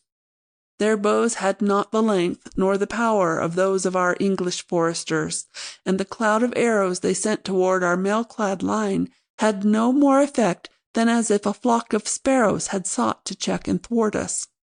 Into that howling mob we rushed, with levelled lances. Our horses were stayed by the very mass of the bodies of our enemies, and in a moment we were assailed, as it seemed, from all sides, by the survivors, some of them dreadfully wounded, but wielding swords and battle clubs and javelins with a demon-like fury. Their skill with these weapons was not to be despised, and if they had no coats of mail to shield them, neither were their movements impeded by weight of armor. Hundreds of our men-at-arms fell in that struggle on the river brink. Victory was no such easy goal as I had thought. Meanwhile, the half of the Welsh army, which was on the other side of the river, commanded by Rhys himself, essayed to recross and come to the aid of their comrades. They might well have succeeded, and mayhap found some means of outflanking us, had it not been for the watchfulness of Cedric of Mountjoy. He and our whole array of archers had been close behind us, striving to do their share by way of shooting between our bodies at the mass of Welshmen. But soon the tangle was such that their bolts seemed as like to slay friend as foe, and they had gradually desisted. Then Cedric caught sight of the Welsh entering the water on the farther side, and, drawing the Mountjoy archers to the left of the main battle, began sending a stream of quarrels in their direction. The Lord Constable, having just then a moment's respite, saw what was toward, and sent word to the other leaders of our bowmen to follow the tactics of the Mountjoy men. In a moment the air above the stream was filled with a cloud of bolts and shafts, and the waters became clogged with dead and dying men and horses. Such a rain of death and wounds was not to be endured by unprotected men. Soon the Welsh warriors were turning their horses' heads again toward the bank, and those that regained it, with their fellows who had not yet re-entered the ford, fell back to a safer distance. Now the battle on the river bank went swiftly to its close. The struggling and yelling Welsh grew ever fewer, and our knights gained room for yet more deadly work with sword and lance. Soon the half of the Welsh forces that had occupied the hither bank had been destroyed or scattered, and our army was crossing the river in pursuit of Rhys and his remaining warriors, who were riding for life toward the mountains in the west. True to his sworn purpose, the constable lost not a moment in the chase. The Welsh horses were fresher than ours that had already travelled far that day, and they were more lightly burdened, else we might have ridden them down and finished the work so well begun at Egbert's Ford. As it was, our enemies, by abandoning their spoils and lashing their ponies forward without mercy, managed to keep well beyond bowshot for the half a dozen leagues that lay between the ford and the entrance of a narrow valley that led up into the mountains where they had so often before found safe retreat. Into this defile we rode at 3 of the clock, cutting down or making prisoners of a dozen stragglers whose horses had failed them at the beginning of the upward road. Without pause we spurred on up the stony pathway for a mile and more, then found the valley narrowing to a pass between high walls of rock. Through this the army of the Welsh had gone, leaving a guard of 100 or more to stay our progress. Our leader well knew the tactics fit for such a juncture. He halted his main force, and sent forward the archers, the longbowmen under Simon of Montmorency, and those with crossbows under Cedric of Mountjoy. Soon the defenders of the pass were whelmed with a cloud of arrows and quarrels. They sheltered themselves as best they might amongst rocks and trees, but the arrows came like rain, searching every cranny of the pass. In scarce half an hour the last of the Welsh rearguard was slain or had fled, and the way was open before us. The constable left 200 men-at-arms and archers under an old and trusted knight to guard the pass behind us, and we rode forward into the wide valley.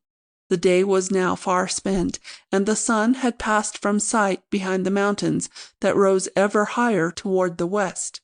The scattered oaks and firs, and the great rocks that strewed the valley on either hand, might well have sheltered an ambush, and we rode forward more slowly, with lines of skirmishers well to the fore and to the right and left.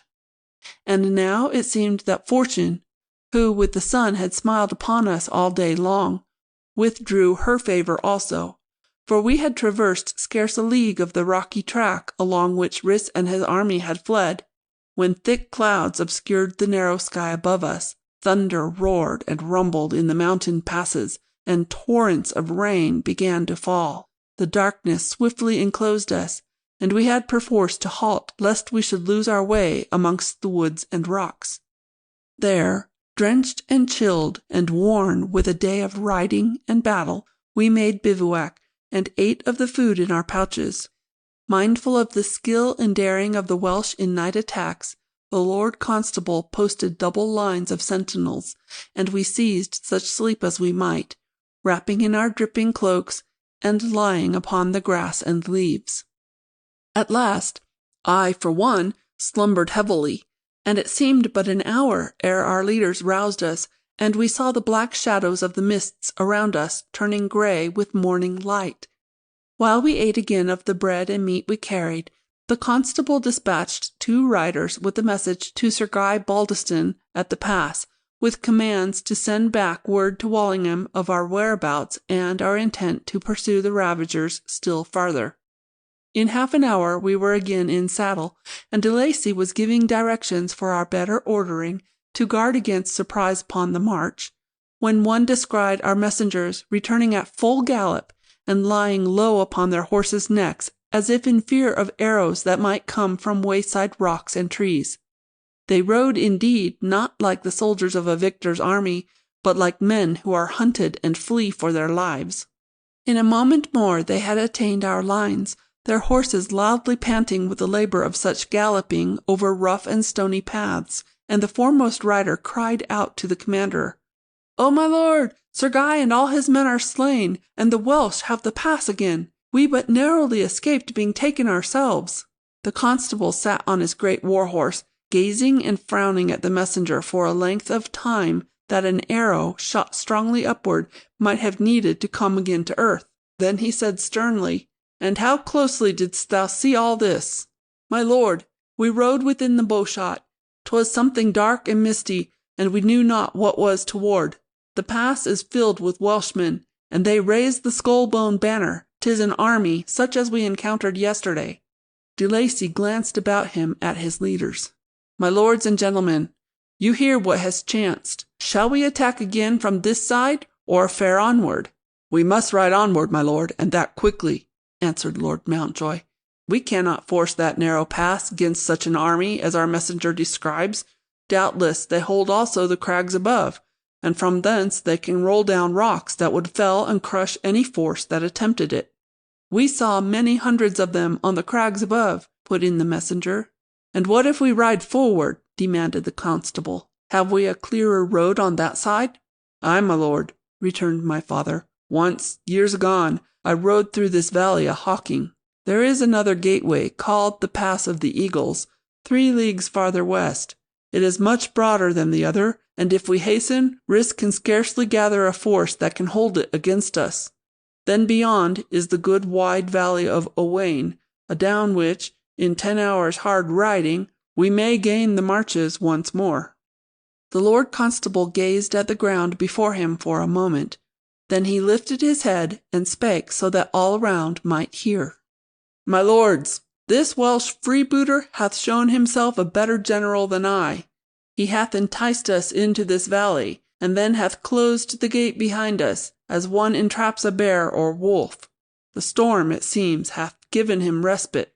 He fights in his own land, and doubtless the knight hath brought many recruits to his banner. Now ride we on to force this other gateway, ere he gather an army that can close that also. Forward for St. George!" At the full trot we rode away, and for an hour and more we slackened not our speed. By the sides of the pathway, or crouching under crags in the hillside, we saw at intervals the huts of stones and turf of the Welsh mountain folk, but all stood silent and deserted, with never a wisp of smoke from chimney, or sight of woman or child. When the sun was an hour high, the valley narrowed again around us, and we came in sight of the Pass of the Eagles. Then indeed we knew that if any of us returned alive from this adventure, 'twould be by the favour of all the saints, and by the utmost might of our arms. For the army of Rhys stood before us, drawn up in 20 ranks across the defile which was there of a furlong's width.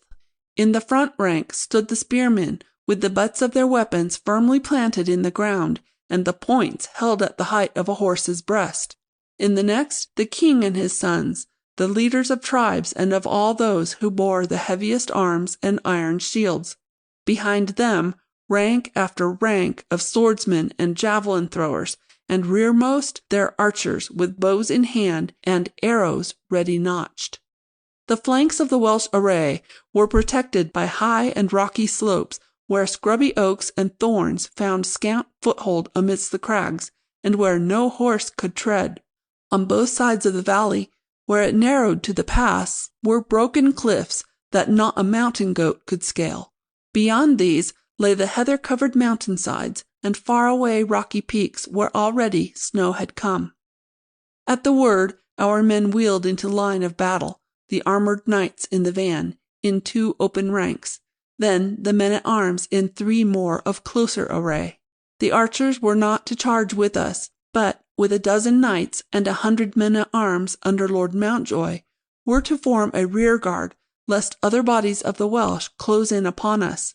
Both Sir Geoffrey and I had won favour in the Lord Constable's eyes by somewhat we had accomplished in the fighting at the ford, and now I led the forces of Mountjoy at his right, and Geoffrey those of Carleton and Terramore on his left hand. In a moment came the furious shock of battle, and all the frightful scenes of the struggle by the river's edge, with the vantage now on the side of our enemies. Many of the steeds of our gallant knights transfixed themselves upon the Welsh lances, and their riders, brought to the ground, fell victims to swords or javelins, or were crushed beneath the hoofs of our own oncoming ranks. But the line of spears was utterly broken, and the other knights and men-at-arms drove furiously into the mass before them. Swords and lances did their terrible work, and in the briefest time hundreds of our enemies had fallen. The constable fought that day with a huge mace, and swinging it about his head as if it were a willow wand, he seemed like the great god Thor of the heathen worship of old. But now, for every 2 or 3 of the Welsh, one of our knights or men-at-arms perished also. Some of the tribesmen, struck down by the swords of the riders, thrust upwards at our horses with swords and knives as we passed over them, and so cast down many a rider into the melee of dashing hoofs and glancing blades. And many times furious warriors, laying hold upon the riders, brought them to the earth and to speedy death. Their archers and javelin throwers aimed at our necks and faces, and though many of their shafts flew wide or even struck down their own, others found their marks indeed, and added to our fatal losses. From one desperate moment to another, for a length of time ever unknown to me, the struggle and the slaying went on unchecked. Our numbers grew ever fewer, and we were gaining scarce a yard of ground. For all the heaps of fallen, the Welsh fought on with undiminished fury, and 'twas evident that they would slay the last of us ere we could force the pass. Lionel of Montmorency had fallen with half his men, as also Dunwoodie and Sir William his brother and heir. The Lord Constable himself was wounded, and, panting with fatigue and loss of blood, had dropped his mace to fight again with broadsword. Sir Geoffrey of Carleton had once saved him from the hands of a huge Welsh warrior, who sought to drag him from his saddle, and now the two fought almost back to back, in an ever-narrowing circle of enemies. Suddenly I saw and felt the tribesmen wavering and giving ground before us, and became aware of a shower of crossbow bolts that was falling among them, and striking them down by hundreds. Looking up to see whence they came, I beheld Cedric of Mountjoy and 1,000 of his crossbowmen among the rocks in the promontory to the right, discharging their bolts as fast as they could lay them in groove, and pouring a most deadly hail into the thick ranks of our enemies. 'Twas evident that Cedric had dismounted all his men, and found some means to scale the cliffs and strike the Welsh in flank. Then I saw that a body of the enemy, hastily called from the rearmost ranks by the huge and red-haired Griffith, son of Rhys, assaulted this position, and sought to pull our archers from their posts of vantage. Climbing upward amongst the crags, They faced at closest range the deadly aim of the crossbowmen. Backward they fell by scores, their bodies crushing down those below them. Not a dozen came to grips with the archers. Of these, the leader had his great sword thrust aside by Cedric's bow, then was seized about the waist, lifted from the earth, and thrown to the rocks below, where he lay still with broken back.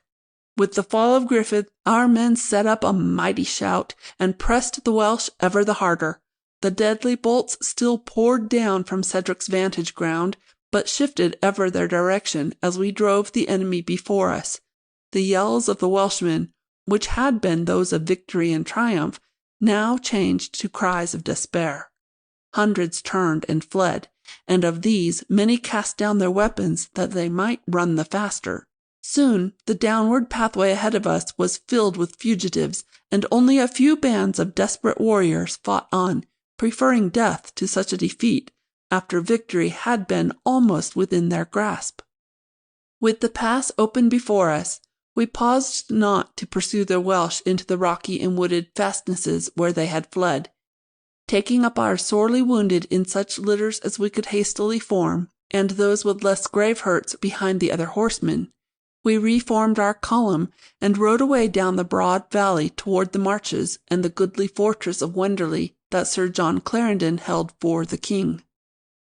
When the moon rose at the 9th hour of the evening of that day, the Lord High Constable stood in the courtyard at Wenderley, surrounded by the lords and barons of his expedition and of the castle garrison. His wounds had been bathed and bandaged, but his face was white with the bloodletting and the fatigues of the day, so that his friends were urging him to seek his rest. Yet for the time he put away their counsel, declaring that one duty yet remained. Young Geoffrey of Carleton, and I with Cedric my squire, had been summoned before him. "Kneel down," he commanded sternly. We obeyed in silence, and he drew his sword from its sheath, and twice struck the young Lord of Carleton lightly on the shoulder. "Rise, Sir Geoffrey of Carleton," he said. "I dub thee knight. Be thou ever faithful, true, and valorous as thou hast been this day." Then I also received the strokes of the sword, and words were pronounced that made me a knight and chevalier in verity.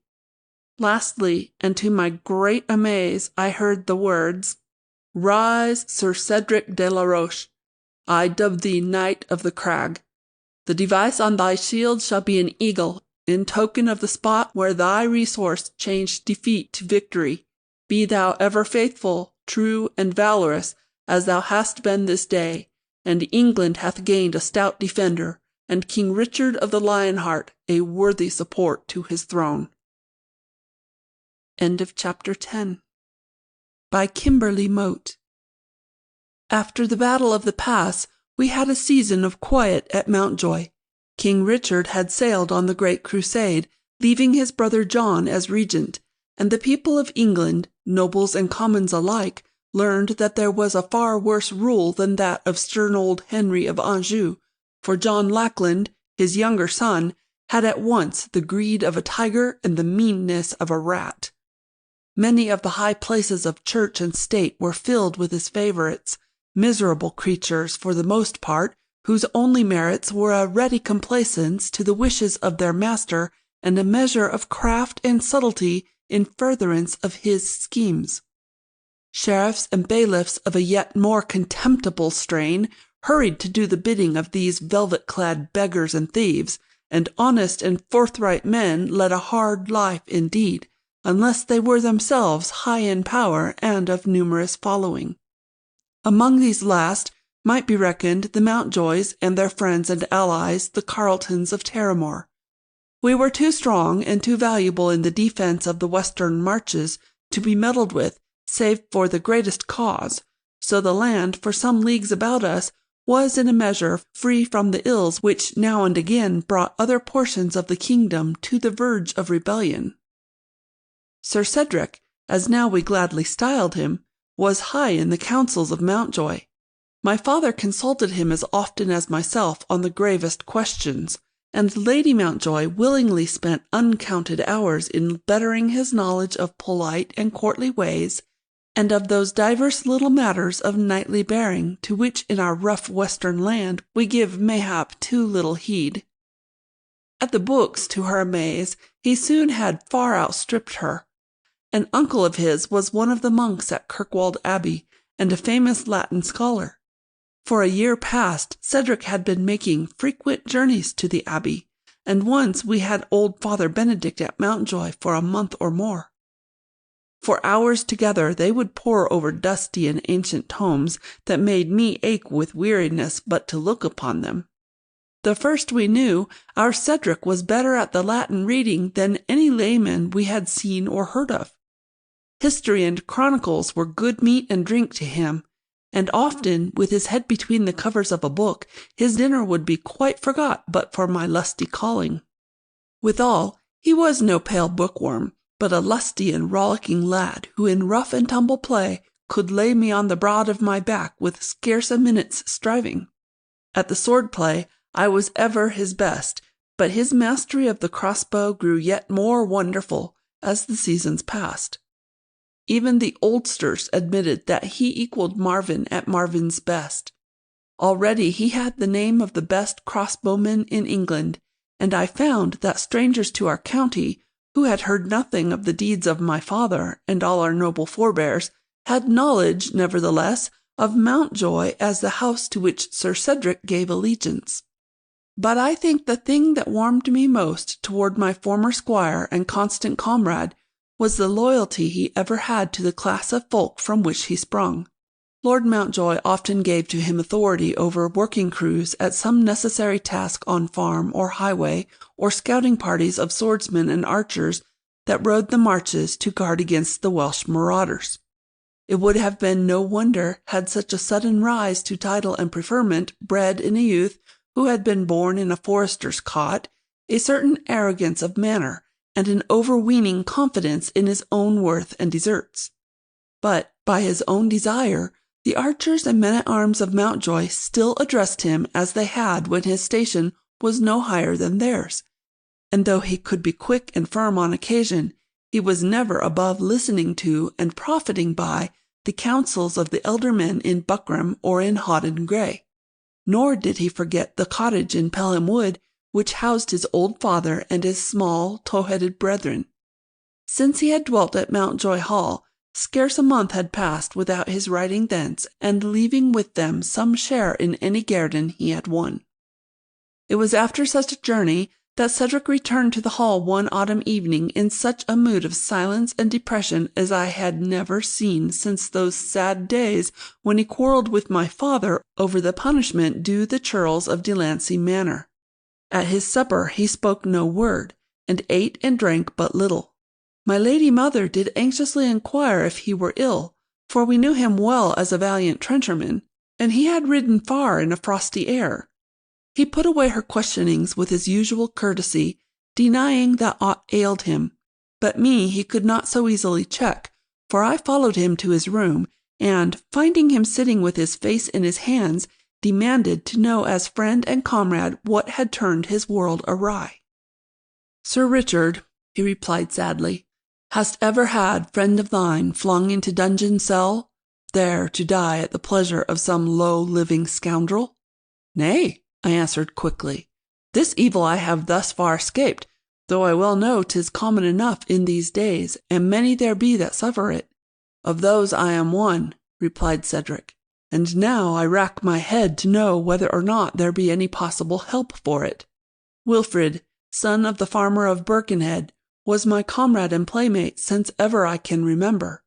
We hunted and fished and swam together, and willingly fought each other's battles when we were but little lads. Once he plunged in and pulled me from the Tarleton water, when, far gone with cramp, I had twice sunken. His handling of the longbow is well nigh equal to my father's, and better than that of any youth I know. I had lately planned to bring him to Mountjoy, and to say a word to thy father of his deserts. And who is it that now hath seized him? 'Tis that wry-mouthed and rat-eyed scoundrel Bardolph, that lately hath been made king's bailiff, and hath in charge the rebuilding of Kimberley Castle. He that plundered the chapel at Ravenstone? The same. He would steal the pennies from the eyes of the dead, if no avenger were by. But 'tis spite rather than greed that prompts him in this matter of my friend. Some years ago, when we were all lads together, young Bardolph, who is the son of an innkeeper at Rothwell, came riding past Birkenhead with some village comrades of his. In a foolish attempt at wit, he cast some foul insult at Wilfrid, who stood by the way, watching them pass. In an instant, Wilfrid had snatched him from the saddle and rolled him well in a puddle of mud that chanced to be at hand, so that Bardolph rode home at last a sorry spectacle indeed. That day he ne'er forgot, it seems, and only now has found an opportunity for vengeance. He hath been given the charge of the work at Kimberley, where Prince John plans to enlarge and strengthen the fortress, and fill it with a numerous garrison. He hath need of many cattle for the work of hauling the stone and timber, and though we are not now at war, and there can be seen no pressing need for haste, he seizes the horses and oxen from the farmers round about, and drives the work as though the Scotch and Welsh were o'er the borders both at once. With this excuse he seized the yoke cattle at Birkenhead. But Birkenhead is full 5 leagues from Kimberley. Ay, and that it is that shows the act was done with malice and with none of necessity. 100 farms were nearer to the castle, and some of them might far better spare their oxen. 'Twas in the thick of harvest, too. Thou knowest how the rains have held it back, till it seems that the snows may cover the uncut grain if the farmers make not haste. But Wilfrid made shift to go on with his hauling in some sort. He put to the yoke a pair of half-broke steers that should not have worked till the spring, and with half-loads was bringing his crops to barn and stack. Then what did Bardolph do but come again, with 2 soldiers at his back, and make demand of Wilfrid for these cattle also. The hound! I would I had been there to tell him straight what manner of cur he is. There was no need for that. Wilfrid forthwith flew into such a rage as drove from him all fear of what might betide. First he shouted at the bailiff some most naked truths as to his character and doings, then he rushed upon him, and, warding off a sword blow, pulled him from his horse, even as he had done that other time, and ere the soldiers could interfere, had broken Bardolph's nose with one great blow from his fist. Oh, saints above! Did he so indeed? There's a yeoman for thee of the sort that win England's battles. I would we had him under Mountjoy banner. But what next occurred? The soldiers had leaped from their horses as soon as the bailiff went down, and both together they seized Wilfrid and overthrew and bound him fast. Then, lashing him on the back of a horse, they set out for Kimberley, with he of the broken nose riding close behind, shedding a stream of blood and furious oaths. The neighbour folks say that over and over again he swore that young Birkenhead should never leave Kimberley alive. "By'r Lady!" I cried. "There's naught to prevent him making good his threats. He is in command at Kimberley now that the sheriff hath left for the north." Cedric nodded sadly. "'Tis so.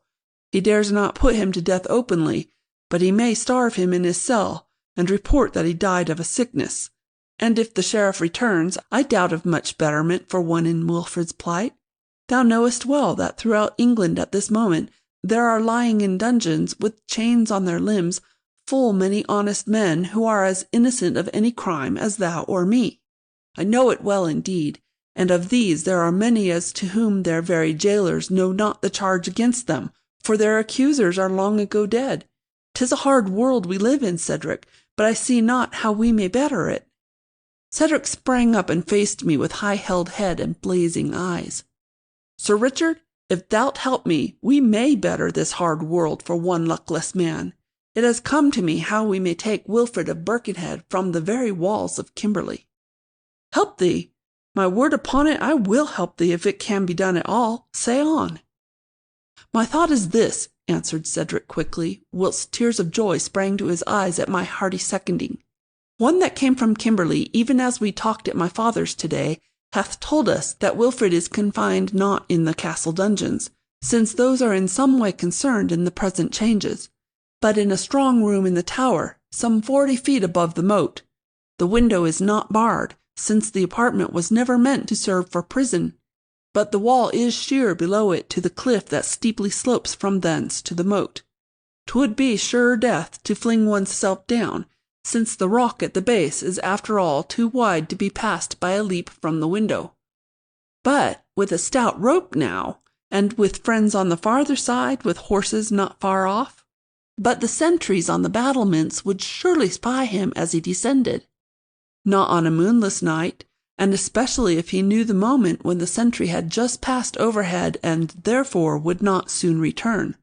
'Tis a desperate thing, I own, but believe me, Sir Richard, we shall not fail.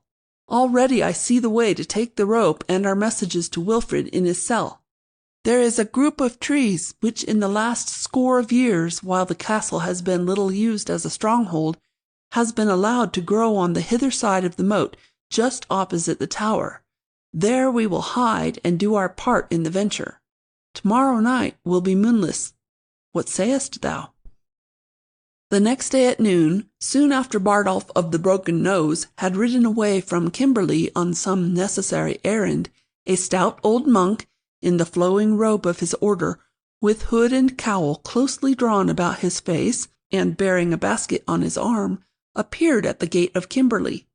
He wished to see the prisoner Wilfrid, and to bear to him the consolations of religion, and also some articles of food which friends of his had prepared. The clerkly youth, who seemed in authority in the absence of the bailiff, was much in doubt as to the wisdom of permitting any such entry, and indeed at first refused. But the good monk fairly overwhelmed him with quotations from the Scripture and the writings of the Holy Fathers relative to his duty to visit those who were sick or in prison, and quoted so many Latin texts that the youth was soon fairly bewildered and overcome. Stipulating only that the basket be left below, since the bailiff had given strict orders that no food was to be taken to the prisoner by any save himself, he led the way up the tower stairs, and unlocking the heavy oaken door, admitted the monk to the room where Birkenhead was confined. In another quarter of an hour the monk had departed as he came, taking up his basket again at the gateway, and leaving with the chatelaine his heartiest blessing.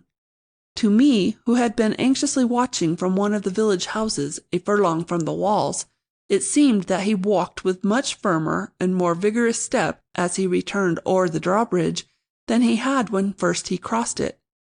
But if this were so, none in the castle seemed to remark it.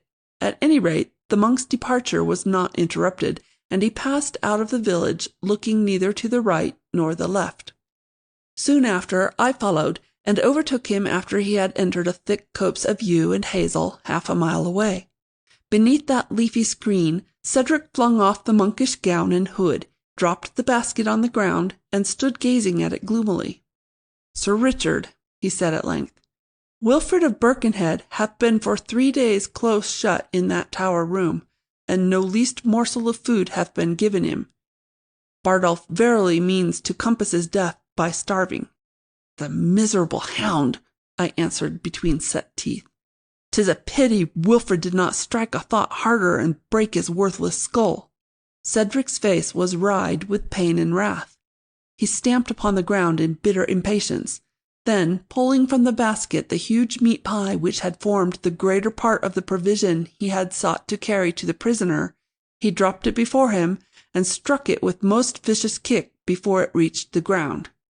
The crust flew off in a dozen pieces, and revealed the inner part as no juicy slices of flesh or fowl or pig, but a close-wound coil of hempen rope, such as no mortal man could feed upon. "Had I placed this beneath my armpits, as was my first thought," growled Cedric, "it would now have been safe hidden in the bundle of straw they have given Wilfrid for a bed. Fortune favoured us not, it seems, but mayhap that fickle jade will smile on our further contrivings. I made a new plan even as I climbed the tower stairs, and Wilfrid is well apprised of it. 'Tis not so simple as the first, nor seemingly so sure, but it may serve our turn." "Must we wait till the morrow and risk another entry of the castle?" I questioned. "Mayhap the bailiff will not ride abroad so opportunely." "Nay, we shall make the essay to-night," he answered slowly. Time presses, if Wilfred is not to be so weakened by fasting as to be incapable of any effort on his own behalf. Marcel hath already been told to have the horses here at 9, and wait our coming till dawn if need be. If we can come by a ball of fine, stout cord, like fishing lines, we will have that rope in the tower room by midnight. Then all the rest will be quickly done, and Wilfred a dozen leagues from Kimberley ere sunrise. An hour before midnight, Cedric and I lay under the group of saplings, 10 yards from the castle moat, and opposite the window of the room which held young Wilfred of Birkenhead. Beside us on the ground lay the ball of cord, with one projecting end fastened to the coil of rope. Now Cedric took a crossbow bolt from the sack at his girdle, and tied the other end of the cord firmly about it. Then, drawing the bow, he placed the bolt in groove. The sky was covered with thin clouds that half obscured the stars, and the moon had not yet risen. The castle wall on the other side of the moat was a grey blur in the murk, but we could clearly see the sentinel as he slowly paced his rounds of the battlements. The steel cap that he wore, and the point of his spear, caught now and again a gleam of the starlight. 20 feet below the tower summit, a blacker square in the wall was the window of Wilfred's cell, and to the right of this could barely be discerned the lattice which had swung wide as though to admit the fresher air. Cedric crouched on his knees, gazing at the window till the sentry passed from sight. Then, softly, he uttered the cry of an owl. At once some white object fluttered in the blackness of the cell window. Cedric rose to his feet, took careful aim at the window, and let fly the bolt. But alas! The pull of the cord as it unwound from the ball checked the quarrel sadly, and it rang on the stones of the wall no higher than our heads. We crouched at once in the shadows, certain that the sentry had heard its steely stroke. But he came not back to the tower, and soon we breathed again. Cedric drew in the line and recharged his weapon, whispering to me the while that he should have better known than to have it so tightly coiled, and that another try, with the cord lying loose, would surely place the bolt within the window. Now the sentry came again on his rounds, and we waited perforce for his passing. When he had gone once more, Cedric threw his weapon to his shoulder and sent the bolt on its way. How my ears strained in listening! And an instant later, how my heart sank when I heard once more the clang of iron against the tower stones, and realized that Cedric had failed a second time to strike his mark at 50 paces. This time the sentry heard the stroke, or so it seemed, for he came hurrying back to the tower battlements and peered downward past the open window for minutes together. But all had become as still as death, and there was naught that he could see. So at length he turned away and resumed his pacing. As Cedric again drew in the quarrel, he whispered to me, "I have it now. The line drew down my bolt by a yard or more. I must allow for that by a higher aim. The third cast never fails, and for that we yet have time ere yonder sentry is sure there's mischief afoot." He took a fresh bolt and tied the cord with care about it. Then, for the third time, he aimed at the tower above us. 'Twas the lucky third indeed, for, close following the whir of the quarrel, came a muffled thud as it struck the oaken door within the cell. This seemed not to reach the ears of the sentry on the other side of the battlements, for though we listened with bated breath, there was no sound of his returning footsteps. The next instant we could see the unspent portion of the line was tightening with a pull from the tower. Then, straightway, the coil of rope left its place at our feet, swam through the moat, and climbed the tower's side. Cedric and I clasped hands in joy, for now we could see our project succeeding.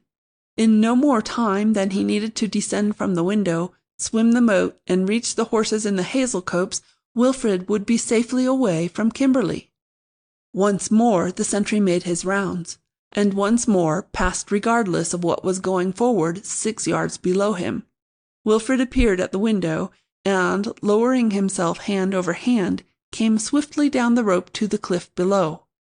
There misfortune awaited us.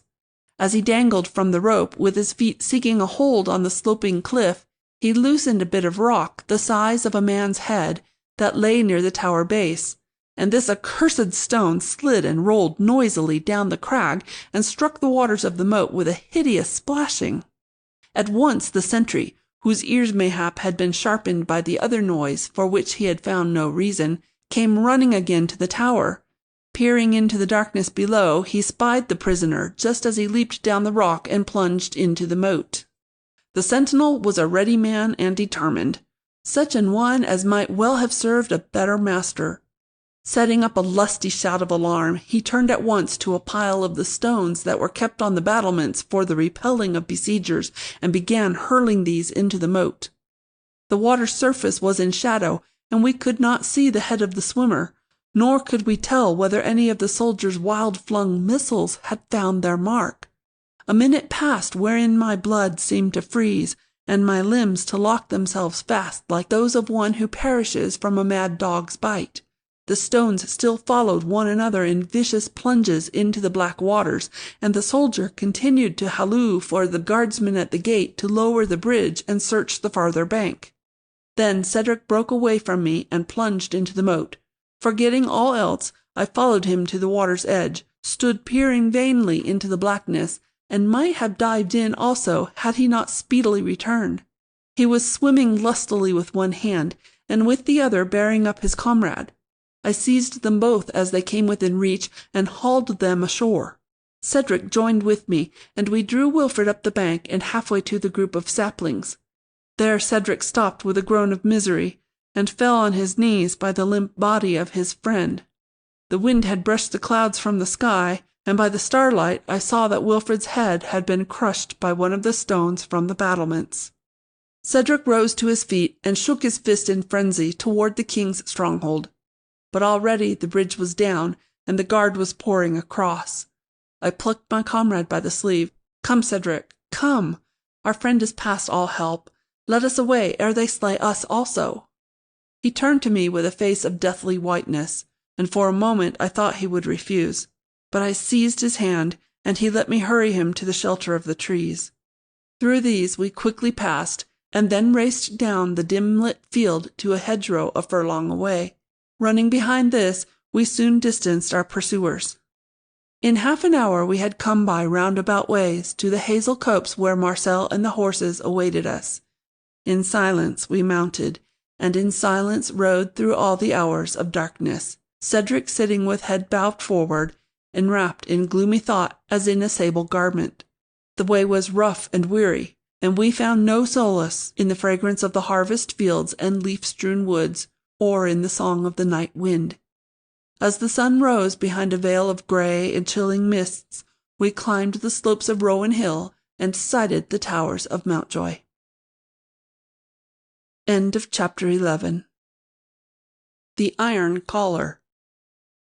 A year had passed since our ill-fated venture beneath the walls of Kimberley, and 'twas an autumn morning as makes one forget his cares and sorrows and those of a strife-torn world, and believe in the coming of a better day. Cedric and I had promised ourselves rare sport in the woods of Grimsby.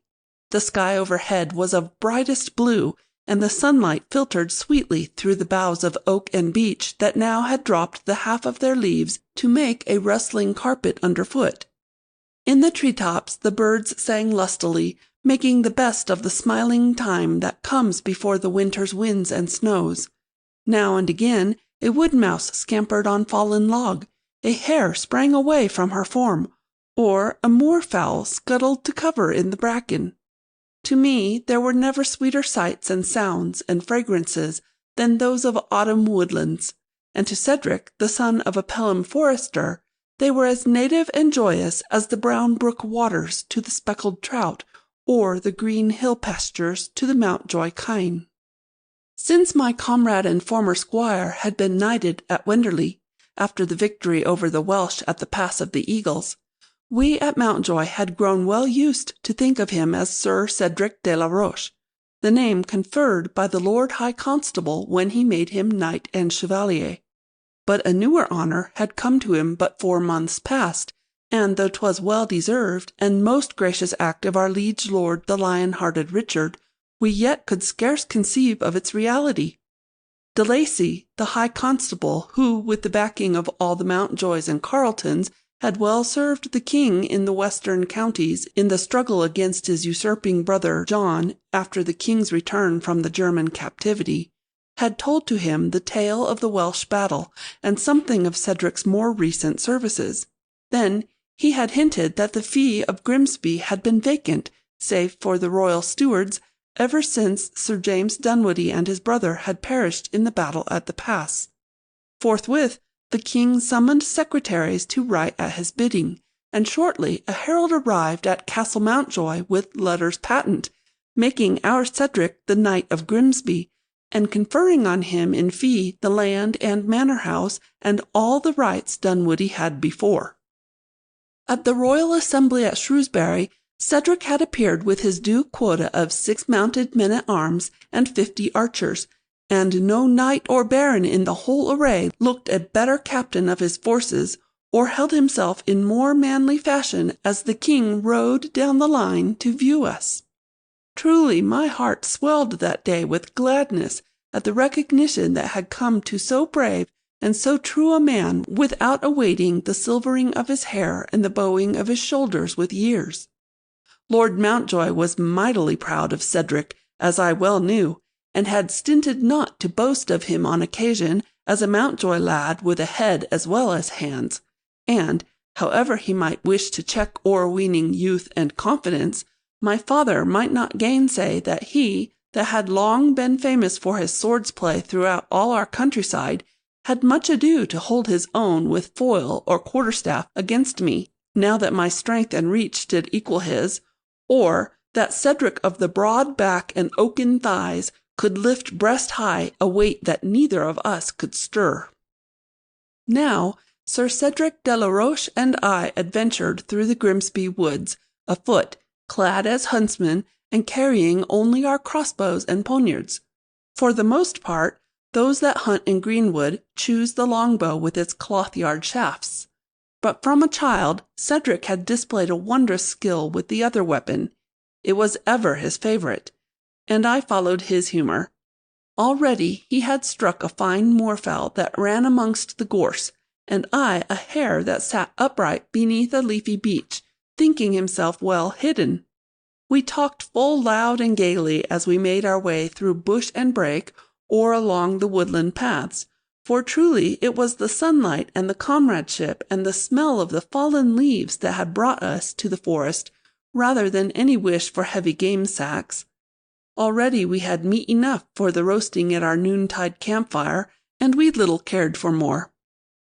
To fare abroad on such a morn, among the grey tree-trunks and by the brown woodland streams, was enough for our content. As we walked on, Cedric told tale after tale that he had from old books of ballads and chronicles, wherein brave knights rode gaily through just such a land as this, and had full many gallant adventures and sweet passages at arms. Almost I could see the fays and elves that he declared were dancing on the forest floor, and the old black-robed magician that held them at his thralls. Suddenly we heard sounds of hoofs, and saw approaching us along the bridle path 2 armed and mounted horsemen. 'Twas Lord Gilroy, who held the great domain of that name 2 leagues and more away, and his nephew, a hulking youth of 22 or thereabouts, by name Sir Philip Carrington. Both were red of face with hurry, and their horses were well lathered and breathing hard. At first sight of us, Lord Gilroy called out loudly, "Ah, good morrow, gentlemen! Well met, Mountjoy, and Grimsby both. Grimsby, we have to crave thy leave to ride through thy lands in search of a murdering villain that hath escaped us at Gilroy." "A murderer, sayest thou?" answered Cedric. "Whom hath he slain?" "'Tis Simon, my dog-master. He lies at the point of death, or is dead for aught I know by this time, his skull near crushed with a cudgel. 'Twas my thrall Egbert, a surly fellow well deserving of the hangman's noose, that thus assaulted him.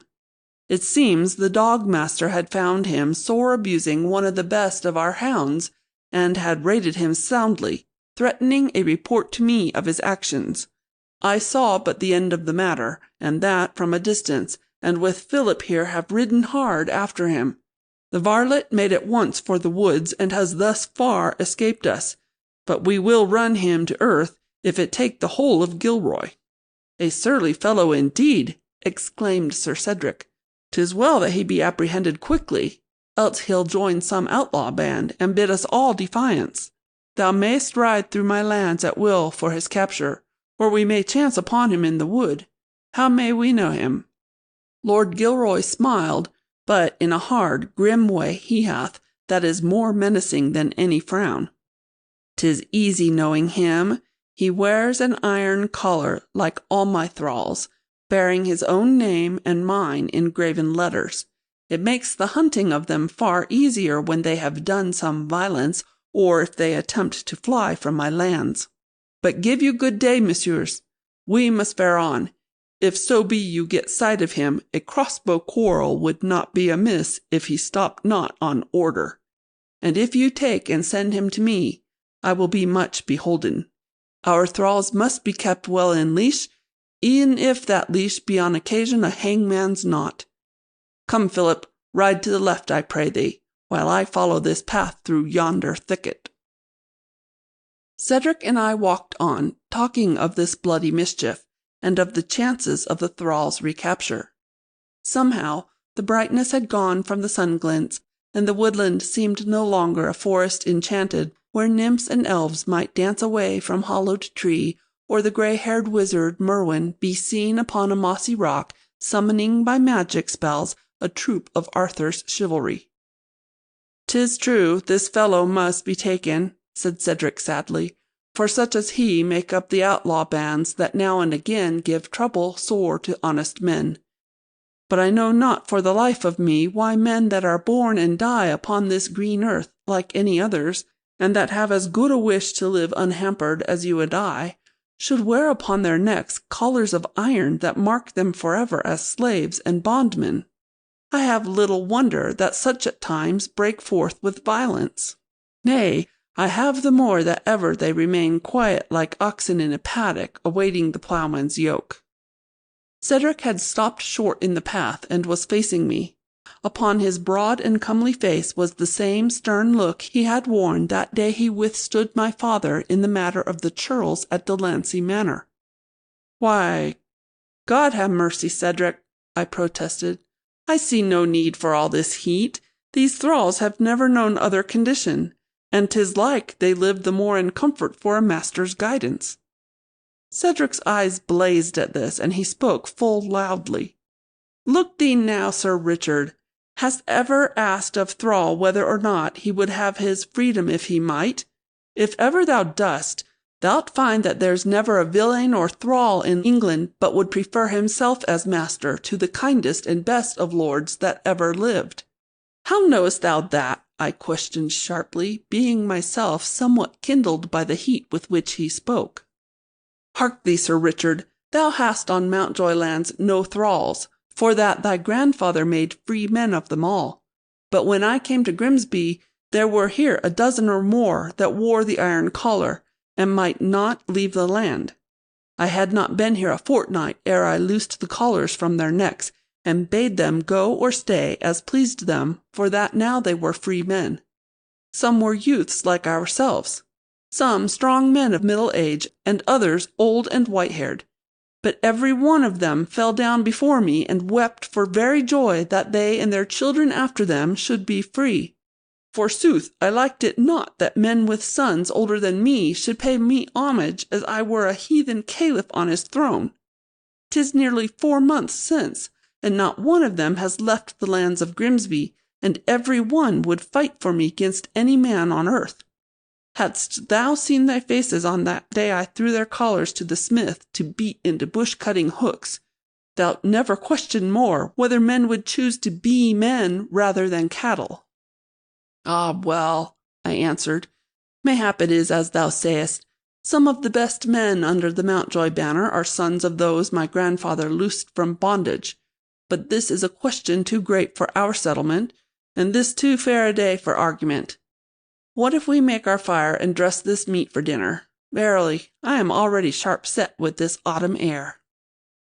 Just then we spied before us on a little rise in the woodland a hunting lodge that had been built by the Dunwoodies for their pleasuring when they and their friends hunted in the forest.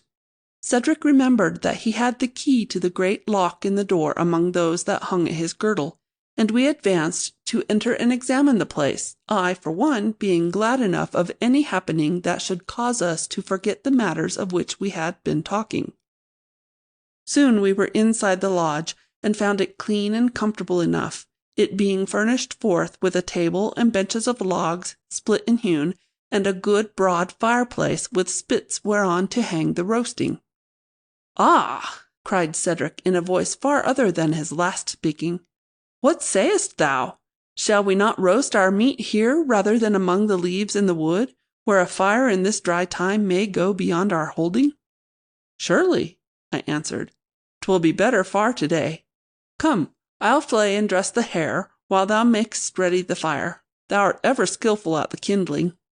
So we set gaily to work, and in half an hour had our meat before us on the table. Some bread and cheese from our pouches that we toasted o'er the embers made with it a feast fit for any king on a woodland holiday. Our content with the world returned, and we sang a lusty ballad over the well-picked bones. Then, being somewhat thirsty, Cedric started up to see if the lodge contained a pitcher with which he might fetch clear water from the stream near by. Meanwhile, my eye had been caught by an old and somewhat rusted broadsword that hung on pegs over the fireplace. I reached it down at once, and, testing it with a few passes and upward strokes, found it a good blade and true, and wondered much that it should have been left in this place as something without worth. Then I saw on a bench in a darkened corner a small anvil, and some armourer's tools, and bethought me that the lodge might have been used at need for repairing arms when the Grimsby men were called to war. For a moment I had not noted Cedric's movements, but now, at a sudden word from him, I wheeled about and saw him crouching at the door of an inner room of the lodge, and gazing into the darkness beyond as a hound that hath run the fox to earth. I crouched beside him and looked also. The room beyond, it seems, had been used in the Dunwoodies' time for the receiving and dressing of meat and drink and such like offices. There was a small square window, now nearly closed by its plank shutter, but admitting at the side a narrow beam of light.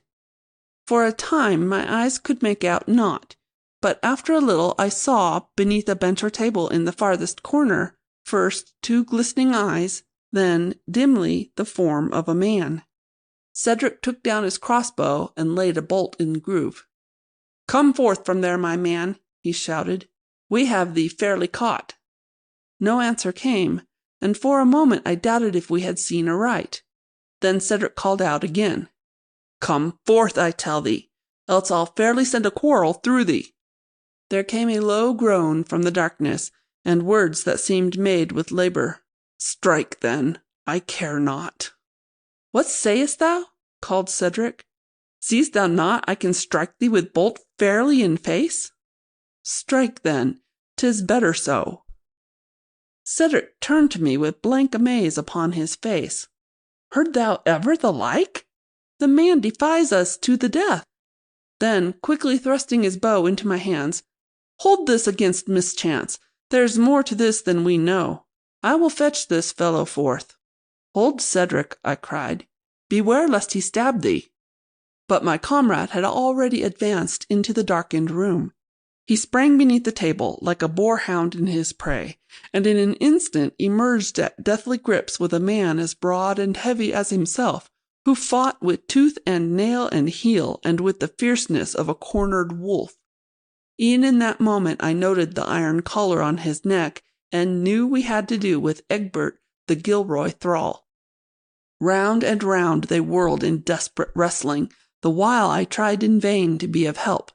In a moment they were out of the room where the villain had lain hidden, and fighting full madly in the lodge, the thrall striving to throw his captor from him and make his way out the door and into the woods beyond. Finding this impossible, he made a mighty effort, and lifted Cedric fairly from his feet, and flung him on his side upon the floor.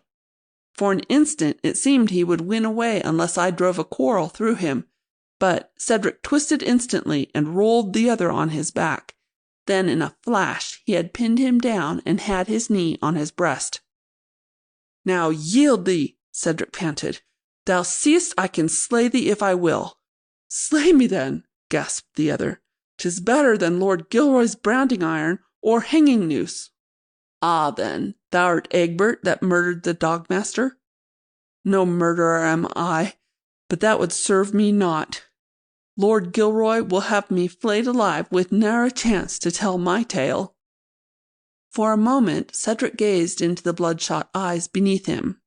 Then he questioned slowly. "Hark thee, my man. If I let thee up, wilt thou sit quiet and tell to us thy tale of this day's doings?" "Ay," replied the thrall, "though to me 'tis all one. Thou'rt a knight and landlord, and wilt have no ear for the words of a thrall that wears the iron collar and is hunted by his master like a sheep-killing hound." "Of that we shall see," replied Cedric, and springing up, he released his prisoner and pointed to one of the benches that he might sit before us. "Now tell us," he commanded, "why thou didst beat the dogmaster till he lies near to death." Egbert the thrall took seat as he was bidden, loosed the garment that had tightened about his throat in the struggle, and began. "Simon, the dogmaster, ever had a grudge toward me, for what I know not. And when I went to him 3 days ago to say that one huge hound of his pack had come a-roaring at me as I worked in the field, and forced me to climb on a hayrick to 'scape his jaws, he only laughed, and said that thrall meat would be cheaper far for such a valued beast than beef or mutton. This morn, at 9 of the clock, I crossed the hayfield at the back of the kennels, and out-leaped this same hound with frightful growls and roars, and widely opened jaws, as if he would devour me forthwith. No tree or hayrick was at hand that I could climb, and I seized me a stone the size of my right fist, and with it felled the beast so that he lay still enough upon the grass. This was no sooner done than I heard behind me the running feet of Simon, the dogmaster. He had his dog whip in his hand, and when he came in reach, he struck at me with all his might. The lash curled about my face, and made the weals you still may plainly see. Such despite was more than I could bear. I seized the whip from his hand, and although I knew full well it meant the branding iron or the gallows, I struck him thrice o'er the head with the loaded butt he keeps for the savage and unruly ones among his pack. Simon fell down in a heap, and then I saw Lord Gilroy riding toward me from a hilltop a furlong off, and made for the woods where his horse could not follow. They hunted me all morning, but I would have won away hadst thou not found me." When the thrall had ceased speaking, it was very still in the lodge. Cedric looked at me with a painful expression in his eyes. What my own looks answered I know not, save from his words that quickly followed. "Egbert," he cried, "thy act may have been lawless, but we will not judge thee, and thou shalt not be sent back to the lash or the branding iron by act of ours. Neither shalt thou long wear that badge of slavery about thy neck. Here's that which will sever it." Striding to the darkened corner, he took from among the armourer's tools a stout, long-bladed file, then, springing back to Egbert's side, seized the iron ring with one hand and set to work upon it with lusty strokes. Soon the band was half cut through. Then Cedric dropped the file and, taking the collar in both his sinewy hands, gave a mighty twist, broke it apart utterly, and flung it as an accursed thing into the blackness beneath the armourer bench. Now he took his crossbow from the table and thrust it into Egbert's hands. "Take this for thy safer journeying," he cried. "Thou'lt need to travel fast and far for some few days. Then thou mayst take service under some true lord, as a ploughman or a soldier, as thou wilt. From this day forth thou art a freeman." Egbert gazed at Cedric with tears streaming down his face. Then he fell on his knees before him, but my comrade raised him almost roughly. "Up with thee, Egbert. Thou'rt a free man now, and should do utter homage to none but God, and there's work to do if thou wilt keep thy freedom. Thou must be far away from Gilroy before another morn." Egbert, among his sobs of joy, could say no word. I found in my pouch a little purse of gold and gave it to him. "Thou'lt need to buy thy food and lodging as a traveller," I said, "and not be taken as a prowling varlet. Look to it now." Then he that had been our prisoner found voice at last, and began to murmur broken words of thanks and to encumber his new-found liberty with oaths of lifelong fealty to ourselves. But Cedric again checked him with uplifted hand. "Hark!" he whispered. "What was that sound?" For a moment all three of us stood silent and breathless, listening to the wind in the branches without and the faint snapping of coals on the hearth. Then came the noise again, a long-drawn, baying howl of a hound on a scent. "Some of our neighbours hunt the deer," I said. "Nay," answered Cedric quickly, "'tis no deer-hound. 'Tis a far deeper note." Meanwhile the face of Egbert had turned an ashen grey, and now his limbs shook with very terror. "'Tis the bloodhounds of Gilroy," he gasped. "My lord ever keeps 2 or 3 for just such as this. They follow on my track." Then from a window we saw, a furlong off in the open wood, 2 huge brown hounds that ran with noses close to earth, and upon a path that led straight toward the lodge. Cedric seized his crossbow again from Egbert's hands. "Get thee back within," he commanded. "I will soon stop the coursing of these blood beasts." Egbert leaped through the door again to the inner room, and Cedric, throwing wide the shutter, was taking aim at the foremost of the hounds when I cried out from behind him, "Hold! Hold! It is too late! There come the horsemen!" From another point in the wood, not far from where the dogs had emerged, there were now riding toward us 6 mounted men. Cedric withdrew his weapon, and we gazed upon them in utter dismay. Lord Gilroy and Sir Philip Carrington were in the lead, and after them came 3 or 4 stout foresters, and last of all, upon an ambling palfrey, none other than Simon the dog-master, with his head bound round and round with a great white cloth. Cedric put away his bow, and unbarring the door of the lodge, stood on the step without, spurning away the hounds that sought to enter. "Good morrow, gentlemen," he called full jovially. "Good morrow, gentlemen both," answered Lord Gilroy with a most wicked laugh. "Your hunting does not prosper," said Cedric, paying no heed to the affront conveyed in Gilroy's sneering words. "How not?" "Why, it would seem that your hounds have picked up our trail to the lodge here in place of that of their proper quarry, as the best of dogs will do at times." "Aye," answered Lord Gilroy, still with the evil smile on his face. "The best of dogs and men do err at times, and yet 'tis passing strange they are so set upon it. See, they course about and about thy little lodge, and will not leave it." Cedric cast a careless glance at the hounds. Then he said, "Come, messieurs, can ye not alight for a moment and rest within? I cannot offer meat and drink, for here we have none, but you may sit upon a bench by a fire while your men aid the hounds at finding the track again." Lord Gilroy threw his bridle rein to one of the foresters, leaped down from his horse, and strode toward the door, and his nephew did likewise. Simon and the others withdrew to a little distance, and dismounted by the brook, where they called the hounds to them. When our most unwelcome guests were within the lodge, Cedric made haste to place for them the benches before the fireplace, and again lamented that the place afforded nothing of refreshment. I made such talk as I might with Lord Gilroy and Sir Philip, asking them of the tourney at Winchester, where they had lately ridden, the deer on Gilroy lands, and other like matters of no import. Gilroy's keen grey eyes roved over about the lodge, and after 1 or 2 courteous replies to my questions, he asked of Cedric, "Art sure, Grimsby, that that inner room contains no cask or wineskin? 'Twould seem else that thy lodge is but meagrely furnished."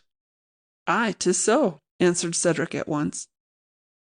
Again our guest glanced keenly at Sir Cedric, while I breathed shortly indeed.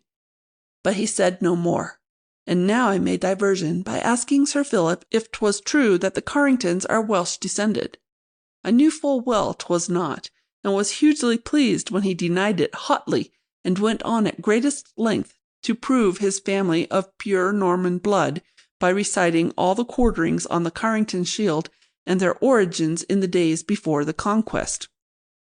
At last Lord Gilroy stood erect, and said to my great and joyful relief, "Well-a-day, we must fare on, if ever we are to take that runagate. The sunbeams already slope far to westward, and 'twill soon be—" But there his words were of a sudden checked, and he stood staring at a point on the floor beneath the bench, 3 yards away. There, where half an hour before all had been deepest shadow, the sloping beam of the afternoon sun now rested and brought to clear and certain view the iron collar. With an oath he sprang forward and seized it. Holding it up before us, he read in a loud voice the graven words, "Egbert, thrall of William, Lord of Gilroy." Cedric stood facing him, and none of us spoke any word. Then Gilroy flung the collar on the floor and burst forth, "Ha, then! 'Tis even as I thought. One churl will help another in any strait." At this insult to my comrade, my hand flew to where my good sword should have been, and I ground my teeth to find it not. But Gilroy paid no heed to me. Instantly he sprang forward toward the inner door. "We'll see what lies within," he shouted. But Cedric de la Roche was quicker yet.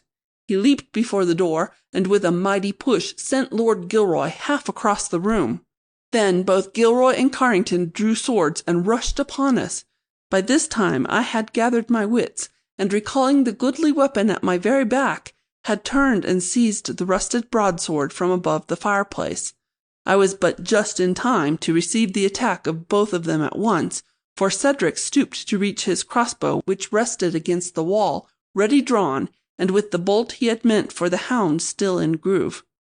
For a moment I withstood the double attack. Then Sir Philip only was before me. He fought fiercely enough, forsooth, but in a most lubberly fashion. Half a dozen strokes, and I caught his weapon with a twist I had long practised, and sent it clattering across the floor. Then, with loud menaces of running him through the body, I drove him before me to the wall, where I made him stand with hands above his head. Glancing sideways, I now beheld the Lord of Gilroy in the same pitiful plight. His weapon also lay on the floor, and Cedric stood before him with crossbow levelled at his heart. "Wilt thou slay us, then?" growled Gilroy, "in unseemly brawl over this runagate?" "Nay," answered Cedric sweetly, "but ye are our prisoners, duly taken. If we grant your lives and arms, you shall give us knightly word to retire from the lands of Grimsby, and give o'er this bloody hunting you were bent upon." "That word we give," said Gilroy shortly. We instantly lowered our weapons, and stooping, lifted the swords from the floor and returned them to their owners. Simon the dogmaster opened the door and thrust in his bandaged head, wherein one eye was purple and swollen with a blow it had received from the whip butt. Behind him stood 2 of the foresters. "Return thou till I call thee!" shouted Gilroy furiously. When they had retired once more to the brookside, our late antagonists turned again to leave the lodge. At the door Lord Gilroy paused and spake again, slowly, and as one that fully weighs his words. "Our word is given to leave the lands of Grimsby, and thus to allow this thrall to escape. But no promise have we given as to aught else. Mayhap the king will listen when I send him word at Winchester how his vassal, so newly of the fee of Grimsby, is bearing himself. Mayhap it will not seem to him quite fitting that one who holds his lands in fee should with deceit and with violence shelter misdoing churls from their lawful masters." I caught my breath in dismay. Such a threat I knew the crafty Gilroy quite capable of carrying out. For myself I had little concern. The Mountjoys were too strong in the western country, and too valuable to the king's cause for any such matter to bring down upon us any serious menace. But Cedric was a yeoman born, and many there were to think with spite and envy of his rise to knightly dignity. Sir Philip now burst forth with a cackling laugh, the first sound that had come from him since I had him at the wall with his hands o'er his head. "Ha, ha! Grimsby," he gibed. thou art not so great a victor as it seemed. Mayhap the fee of Grimsby will soon be vacant once more." Then Cedric spoke again, his words being pronounced with the same slow heedfulness with which the Lord of Gilroy had uttered his threat a moment since. "'Tis true, my lord, that naught prevents thee from sending or carrying this tale to the king. 'Tis also true, and this mayhap thou hast forgotten, that naught prevents me, in the event of thy wishing to carry this quarrel further, from taking to the king the full account, well known to me, though thou hast thought it hidden, of thy doings and those of the Carringtons during the weeks that followed the king's return to England, and while his traitorous brother, Prince John, with the aid of certain gentlemen who might have been more loyally employed, strove to keep him from his throne, and even, so 'tis said, to deprive him of life." Before the half of this had been spoken, the face of Lord Gilroy had grown pale as death, and he seemed to shrink a full hand's breadth in stature. His nephew gazed from one to the other of us with whitened cheeks and foolish open mouth. As soon as Cedric had finished, Lord Gilroy began in a tone far different from any he had used that day. "Nay, nay, Grimsby and Mountjoy both, why should we make of this trifling despite or a renegade thrall such a matter of bitter menacing? In truth, 'twere well should we all forget this day of petty quarrelling, and live in neighbourly peace henceforth." "Nothing would better please me," quoth Sir Cedric in reply. "And thou, Mountjoy?" pursued Lord Gilroy, "what sayest thou?" "With all my heart," I replied. Lord Gilroy seemed about to offer his hand in token of our reconciliation, but mayhap something in our faces stayed him. With a hurried bow he turned once more to the door of the lodge. After him went Sir Philip, reminding me in his shrunken confidence of a rain-drenched chanticleer. At the brookside they climbed sullenly upon their horses' backs, and without a word to their followers spurred away through the forest. An hour later, Egbert, the freeman, astride a good horse from the Grimsby stables, with crossbow in hand and gold in pouch, was riding through the twilight on the road to Shrewsbury. End of chapter 12. On the road to Runnymede. I was in Stamford in the year of the great charter of King John. Half the knights and barons of all England, with a goodly following of men-at-arms and yeomanry, had been assembled under the banner of our stout marshal, Fitzwalter, and had seized by force and arms full many royal castles. Now, at the end of a truce, which to no avail had been secured by the archbishop, we were ready to march towards London to bring to terms our most crafty and tyrannic lord and king.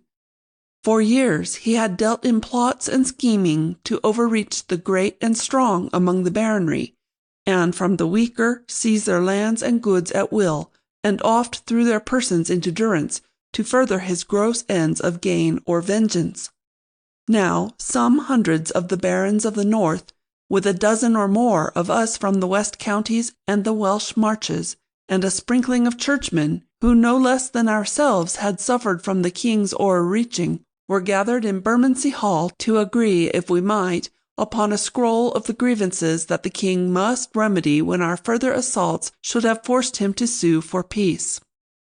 Geoffrey, Lord of Carleton and Terramore, leader of 100 lances and 50,000 bowmen, rose from his seat amid a clamour of disputing voices, and saluted the marshal and the assembled company. "I propose, my lords and gentlemen," he said in that high, sweet voice of his which yet is far heard and commanding, "the name of Sir Cedric de la Roche, Knight of Grimsby and bold defender of our western marches, for the 5th and final member of this group. He is a brave man and true, and hath, as we often say in the West, a head as well as an arm. He is both soldier and scholar, forsooth, and knoweth more of the Latin tongue than any layman among us. You have named Sir Richard of Mountjoy to serve you in this matter, because, 3 months agone, he took the castle of Turnoy, which the king's men were strongly holding with greater forces than his own, and from whence they might have sorely threatened us. But most of you know not that 'twas Cedric de la Roche who gained entrance to the castle in disguise, and full well deceived the garrison, then at midnight overpowered, gagged, and bound the sentinel at a little postern gate, threw it open, and admitted the Mountjoys. Lacking him and his stratagem, we might still be hammering at the walls of Tournoi, and our whole campaign be sore delayed. For the Latin we have the Abbot of Moberly, said old Lord Esmond from his seat on one of the benches at the right. What need have we of another clerk? The Reverend Abbot, answered Carleton, will do the cause good service, I doubt not, in making clear for our commissioners the substance of old scrolls and charters which they must study, and mayhap in inditing in fair Latin hand the articles which we present to the king. In his hands we may be sure the interests of his order, and particularly of the Abbey of Moberly, will not suffer. But I say 'tis well that we of the baronage have a representative of our own number, who can see that this scroll, for which we risk our lives and fortunes, truly and amply provides for remedy of the wrongs we suffer. And I say, shouted Lord Esmond, springing to his feet the instant Carleton had finished, that if we are to have a representative of our order on the inditing of this scroll, as my Lord Carleton says, we should have a representative indeed. De la Roche is a true man and a capable soldier, as none will deny.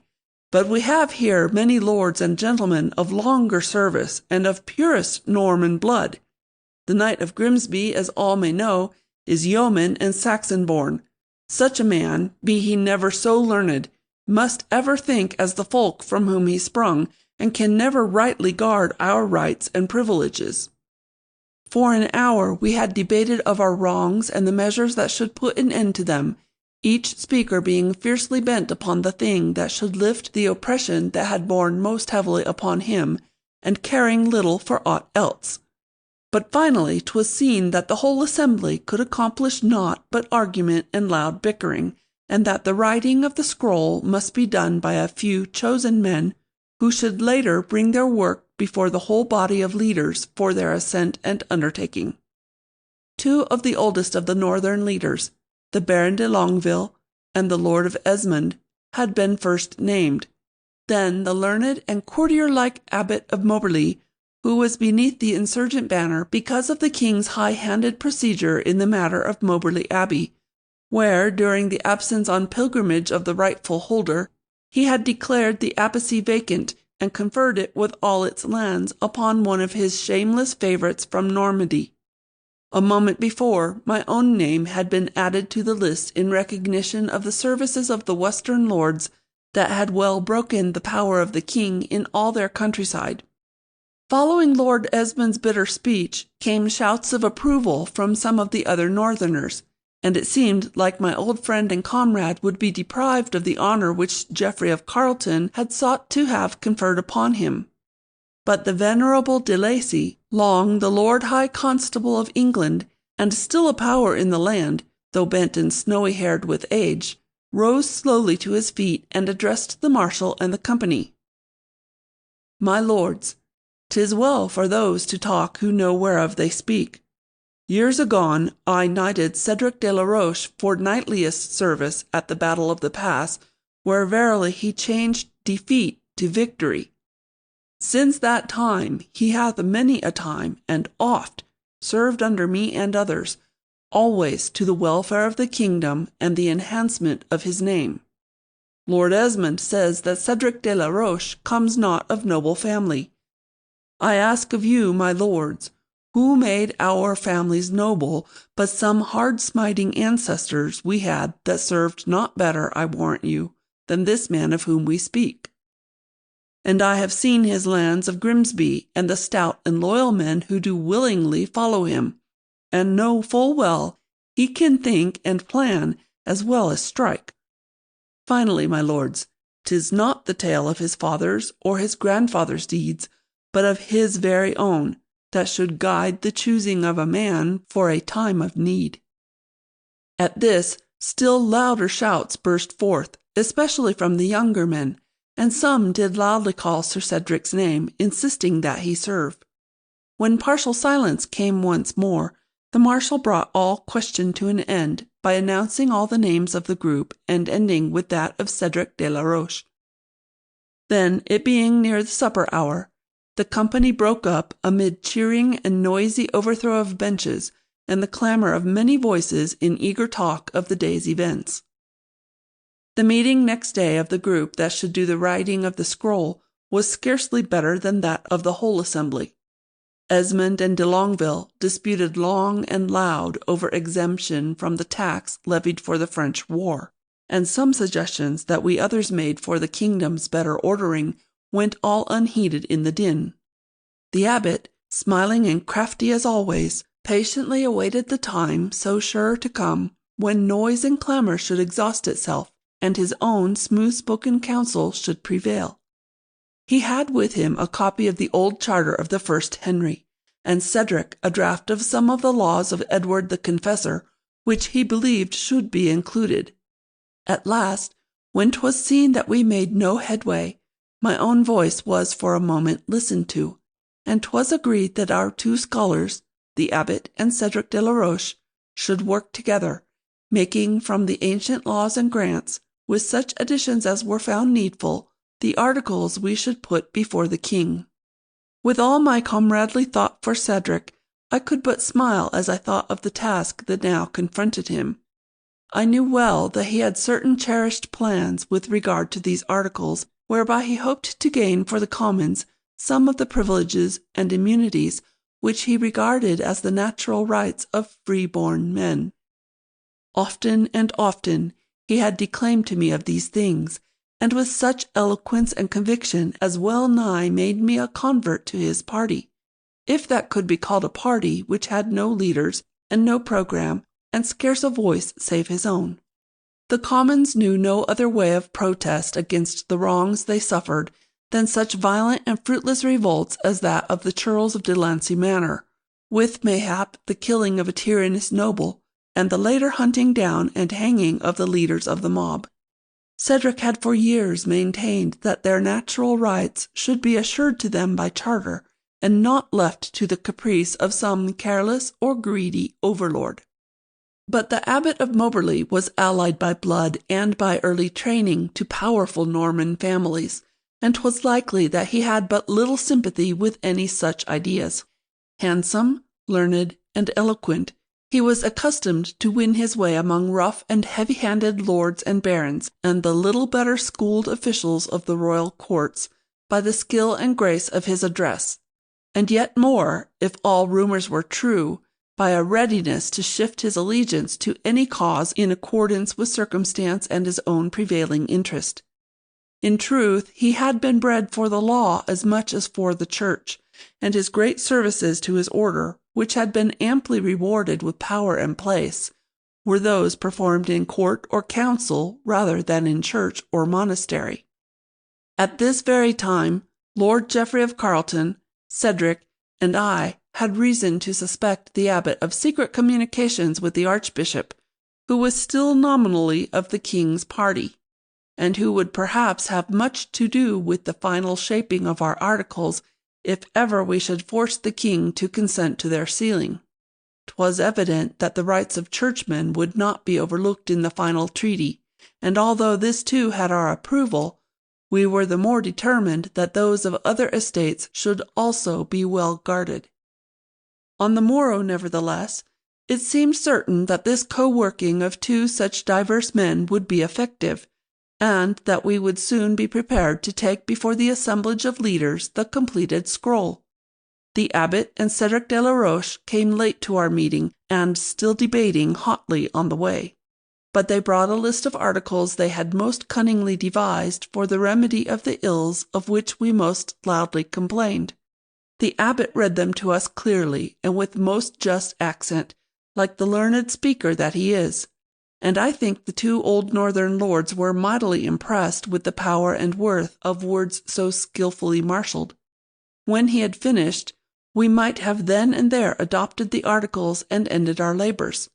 But at the end of his reading, the abbot said, "My lords, I wish to testify that from Sir Cedric de la Roche I have received most welcome assistance in the drawing of this scroll, both in the reading of the ancient laws and charters, and in the devising of new provisions toward the wise and just ordering of the kingdom.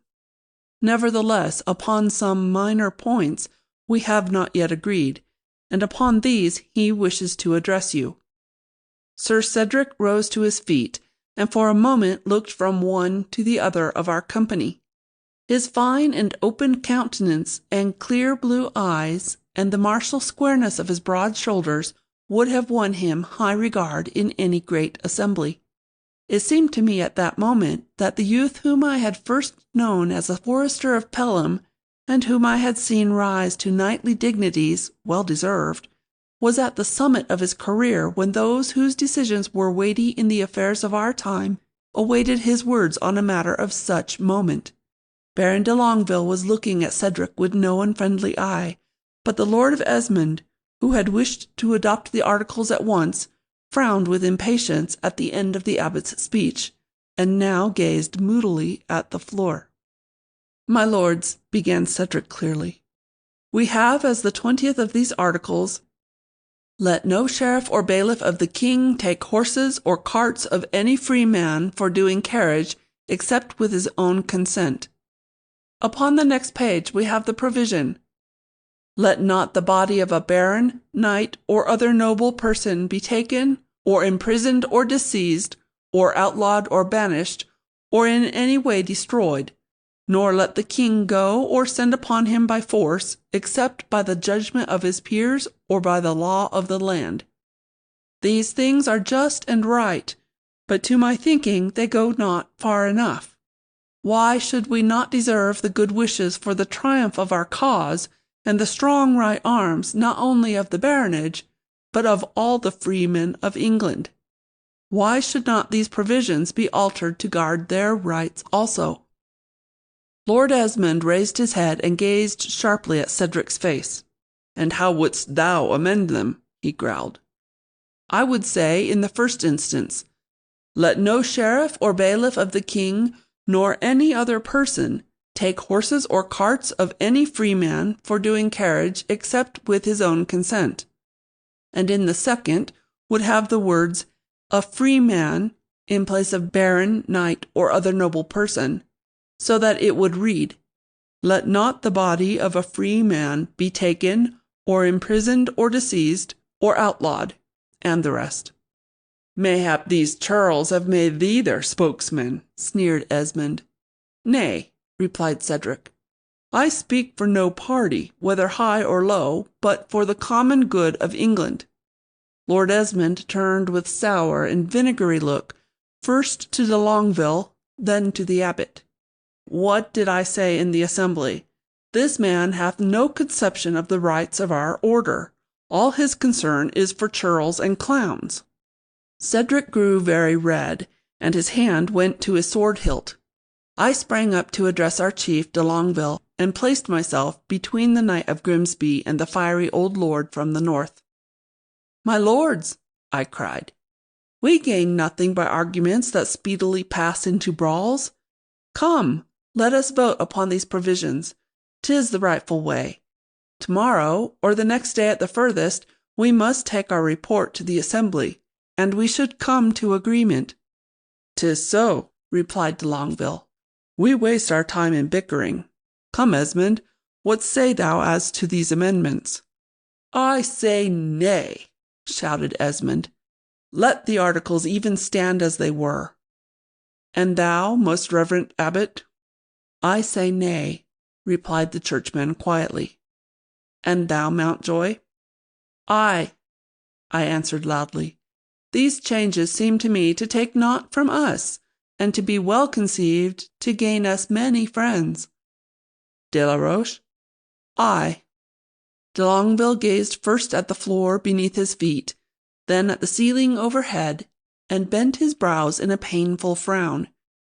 At length he said, "It seems I have the casting vote. I see little use in these changes, save to pamper churls and thralls that too often already raise their heads with complaints and demands. Some of them verily believe they might govern the land as well as their betters. 'Tis a dangerous tendency that must be checked. I say nay also." Lord Esmond turned toward Cedric with a smile of triumph, and my heart became as lead to think of his defeat. But the Knight of Grimsby was instantly on his feet again with a new proposal, which to my amaze he uttered with a broad and pleasant smile on his face, such as he might have worn had his amendings been received with utmost acclaim. "Has the thought come to you, my lords, that in this scroll, thus far, we have made no provision for the enforcement of our demands? We deal with a strong and crafty monarch. Even if he place his seal upon our demands, what surety have we that he will adhere to them after our levies have been dispersed? He will then be stronger than any one or two or three of us. How shall we ensure his adherence to the treaty?" The rest of us gazed at one another in silence. This was a new thought, it seemed, to our whole assembly, and none could deny the seriousness of the question. At last de Longueville spoke again. "And hast thou, Grimsby, given thought to this, so that thou canst now produce a remedy?" "Not on the instant, my lord, but in the main my thought is this. In this instrument itself must be provision for its enforcement. The king must agree that a body of 10 or a score or more of us shall be named by ourselves, and that these shall be responsible to see that the charter be not impaired or overridden. In another night I can form the language to carry this provision into our articles." Then the abbot spoke, suggesting that Sir Cedric be instructed to do this, and finally, on motion of mine, the articles were back referred to Cedric and the abbot, with instruction to bring to our meeting at 2 of the clock on the following day a fair and perfect copy that we might adopt and place before the assembled leaders. 'Twas then high noon. As we left the council hall, Sir Cedric took me by the arm and insisted that I come to his inn for the midday meal. There was in his inviting a special urgency, and a look in his eyes from which I, who knew him so well of old, instantly gained the knowledge that this was no ordinary matter of courtesy, but something of vastly greater moment. So I easily suffered myself to be led toward his quarters, and soon we were seated at a board that was graced with a goodly roast and all other due refreshment. When we had something satisfied our hunger, and the old serving-man who waited on us had departed, Cedric bent toward me across the board to say, "What sayest thou, Richard, to a ride of a dozen leagues or so, and a little adventure, whereby, if fortune favours, we may do our cause full loyal service?" "With all my heart," I cried. "Whither shall we ride, and on what errand?" 'Twas 2 months and more since we had seen activity, and this dull life of the camp and the town was little to my liking. Sir Hubert Gillespie had lately struck a blow for the king by the surprise and capture of 2 strong castles in the Midlands that we had thought safely in our hands, while we with our brave array at Stamford consumed the days and our dwindling substance in idleness. "'Tis one that's something dangerous, forsooth," replied my friend, "and I doubt much whether our elderly and prudent leaders would approve." "Say no more, for Mountjoy is with thee to the hilt. What followers shall I bring, and with what arms?" "A dozen lusty swordsmen, men still young and light on the feet, and with heads to understand a stratagem. Dickon and John of the Wallfield and Elbert the Smith are the right sort. See that every man wears beneath his outer garment a coat of linked mail, and carries a sword no longer than his arm. Within the hour I will meet thee at the beech wood thou knowest to the south of the town, and will bring a like number of the men of Grimsby. We shall ride hard and far, so look to it, I pray thee, that thy men be well mounted. We may have cause for speed on the homeward road." An hour later, with 24 proper men, Cedric and I rode out of the beech wood, and took the high road toward the south, where, but 5 or 6 leagues away, the castles and most of the towns were still in the hands of the king's mercenaries. I knew full well that the quest on which we were embarked was one that meant our cause's advancement, and would have willingly trusted Cedric for the rest. But now we drew ahead of our horsemen, and he explained full clearly his design. 'Twas such a plan as only Cedric would have formed, and its outcome, in truth, exceedingly dubious. But we were comrades of old in many a venture that would have been refused by prudent men, and now he had no labour in convincing me that this was worth the trial. After an hour's riding, we came to a thick wood, and turned aside in this into a little glade, where we halted to rest our mounts and to bring about a most surprising change in our apparelling. At a word from Cedric, each of the Grimsby men proceeded to withdraw from his saddlebags some garments which, being unfolded, appeared as the long grey cloaks and hoods of palmers. Each, it seemed, had brought a costume for himself and for one of the Mountjoy men. And now, in less time than the telling takes, we had all laid aside among the bracken any headwear or other dress that might not properly consort with these, and stood forth as a body of pilgrims in the dress that marked those who had accomplished the toilsome journey to the Holy Land. Soon we were on the road again, and, save for now and then the rattle of a sword hilt or a robust, laughing word, might not have been distinguished from a cavalcade of devout returning pilgrims, such as were not uncommon on our roads.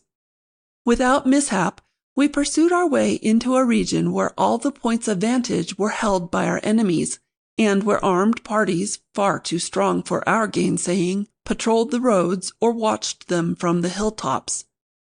In the late afternoon we came within sight of the castle of Moberly, which was held for the king by Sir John Champney, with 100 lances and 60 crossbowmen.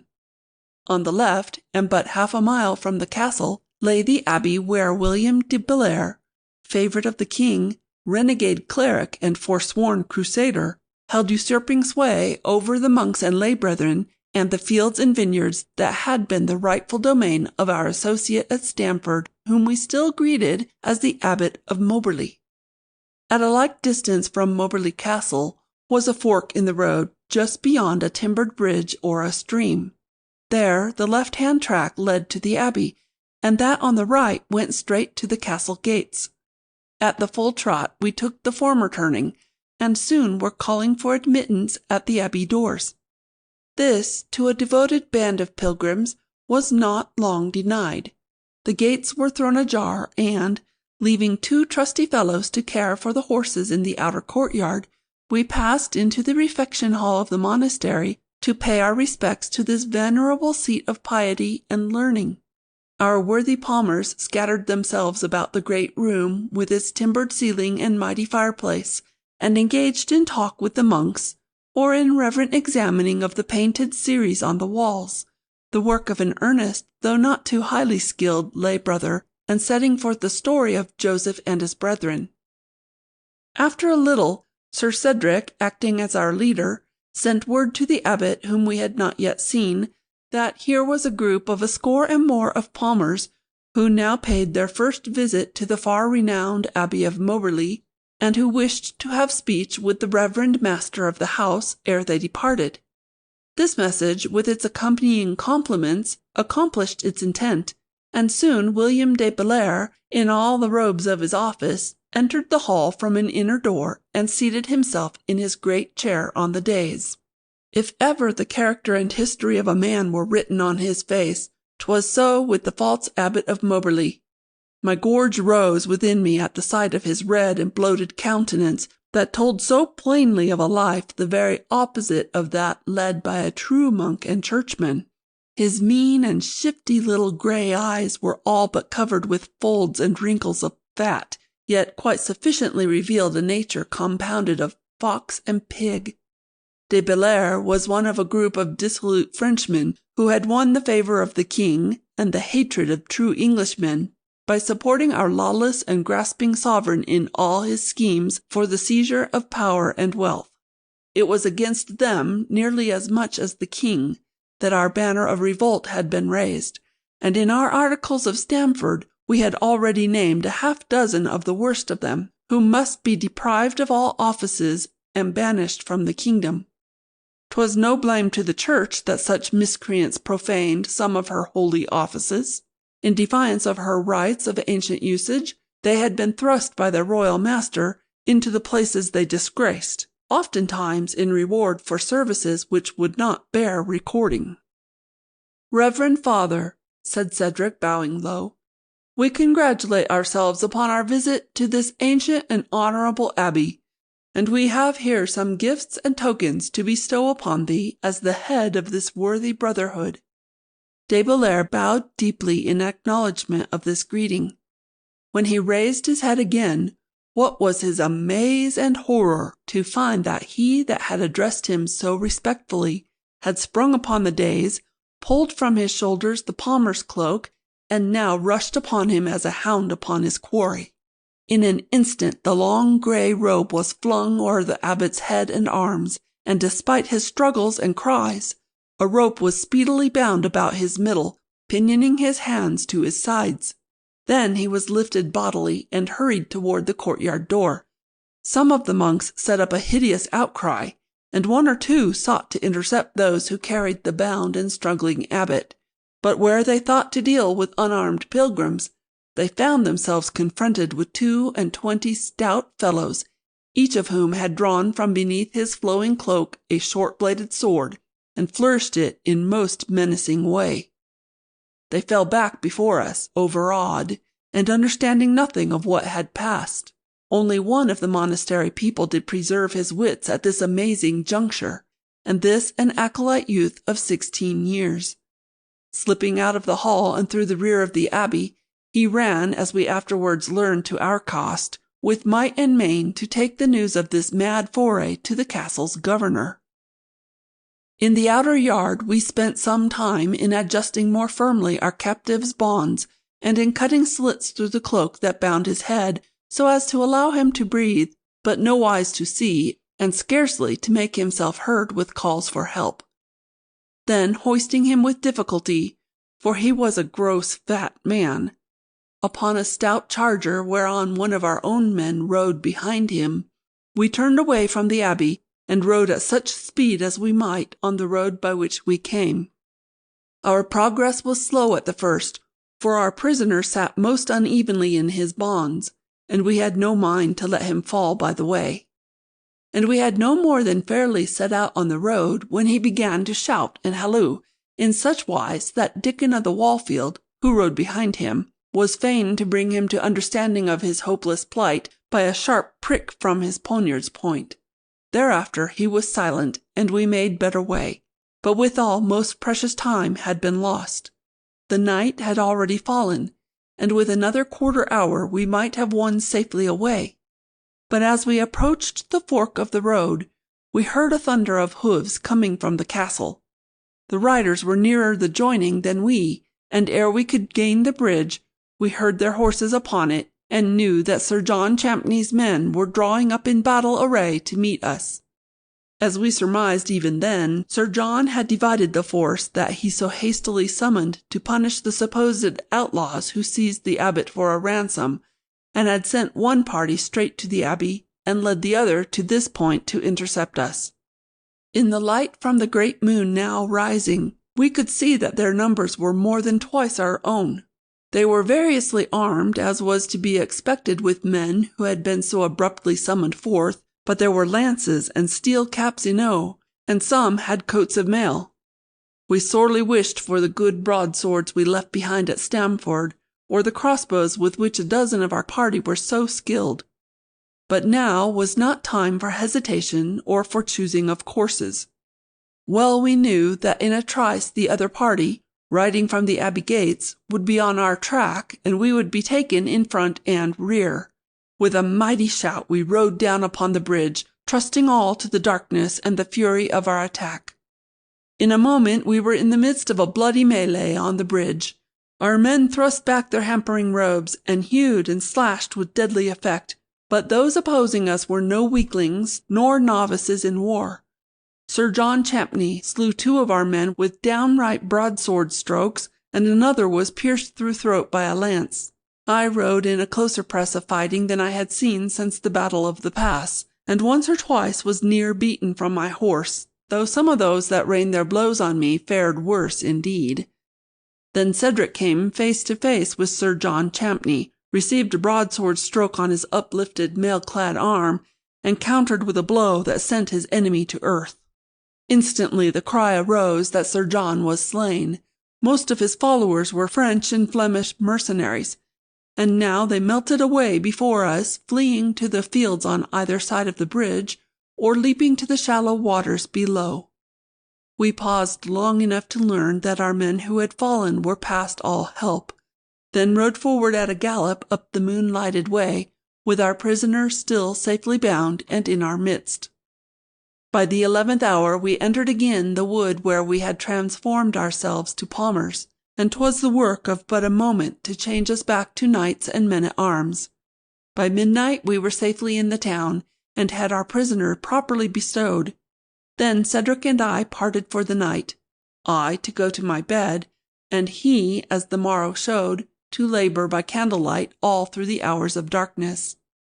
At 9 the next morning I was by appointment at Cedric's lodging, and found that he had just despatched a messenger to the true abbot of Moberly, with an urgent request that he come at once, since most important news awaited him from the abbey itself. This message speedily accomplished its object, and the abbot, standing not on ceremony, came hurrying to the lodgings. We greeted him most courteously, and when our guest was duly and comfortably seated, Cedric stated that riders had come in from Moberly the night before with the news of a most surprising happening. A band of a score or more of pilgrims returning from the Holy Land had entered the abbey, and, doubtless being wroth at William de Bellairs because he had forsworn himself by abandoning his vow to go on crusade for the recovery of the Holy Sepulchre, had seized and bound him, and, overawing the monastery with weapons, had carried him away by force. The abbot listened to this tale of violence with sparkling eyes, and with no hint of censure for those who had so roughly laid hands upon a cleric dignitary. When it was finished, indeed, he could scarce restrain his glee. Rising and smiting the table roundly with his hand, he cried, "Ha! Well served! Well served indeed for a creature that calls himself monk and abbot, forsooth, when profit is that way to be gained, but who forgets all monkish obligations when a layman's way of living better serves him. The palmers are right indeed, and I devoutly hope they may keep him, for I as far from Moberly Abbey as his conduct hath ever been from that of a true churchman." Cedric then resumed, in slow and measured voice, "It so happens, reverend abbot, that I have several friends among these palmers, and to some extent they rely on me for advice in this matter." "Ah, is it so indeed?" questioned the abbot eagerly.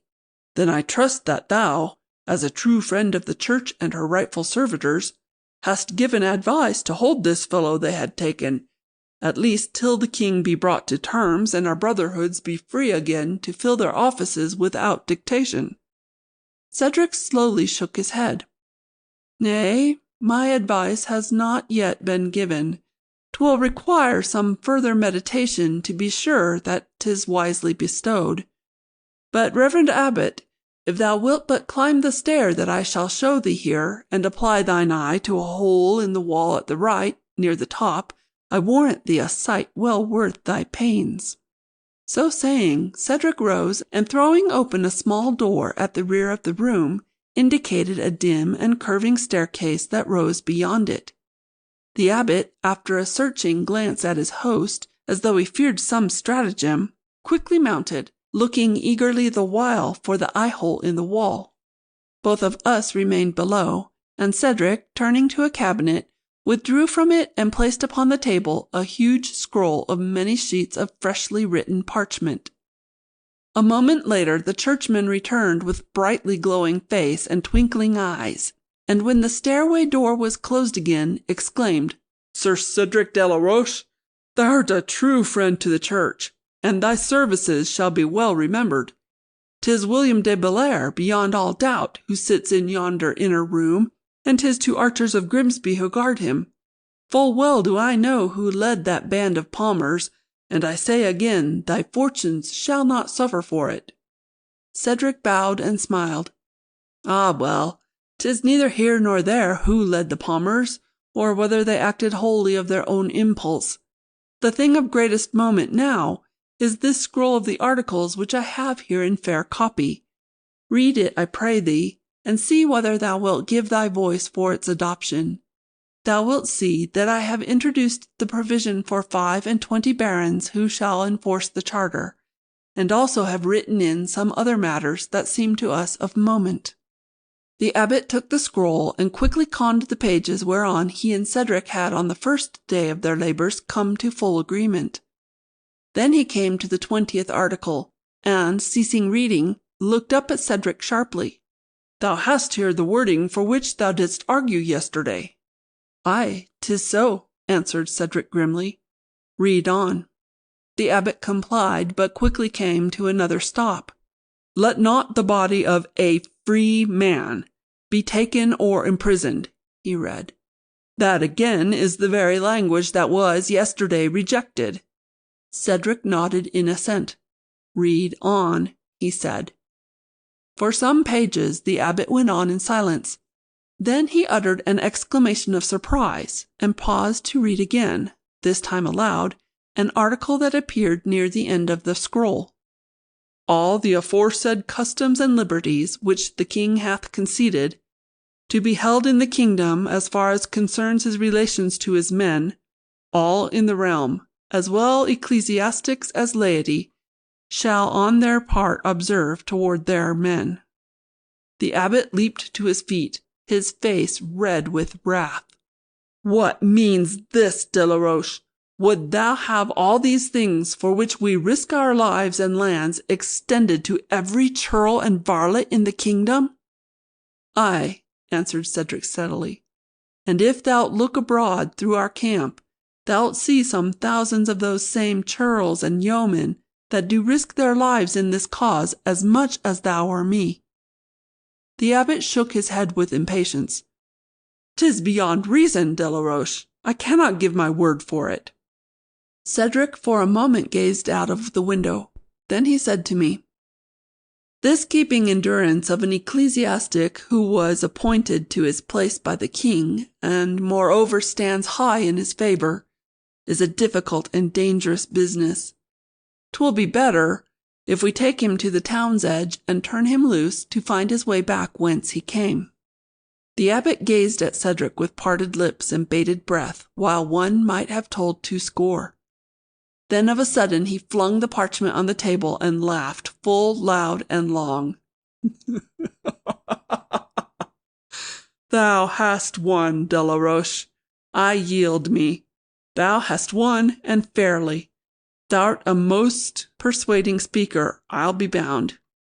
I will go before our group this day, and make them adopt these articles whether they will or no. Then tomorrow I will speak for them before the whole assembly. Thou shalt see what I can do when I am well put to it. Depend upon it, the articles of that very scroll that lies before us will be the ones our party will present to the king. And thou, on thy part, shall have due watch and ward kept of thy prisoner, and see to it that he by no means gains his liberty until the king hath sealed our charter and pledged himself to interfere no more in our clerical elections." The abbot was as good as his word. That afternoon he delivered such an address in eulogy of the articles, as they appeared in this latest scroll, as I had never heard before on any subject whatsoever. He marshalled all the arguments Cedric had used, together with many more he had not thought on. His speech was filled with grace and eloquence, and was of an enthusiasm that carried all away. He showed beyond all doubt the power that would accrue to our party through this inclusion of the rights of the commonalty in our charter. When he was done, de Longueville as strongly favoured these provisions in the articles as on the day before he had opposed them. Lord Esmond grimly held his peace, though oft shaking his grey head in denial, and soon the scroll had been adopted by our vote of 4-1.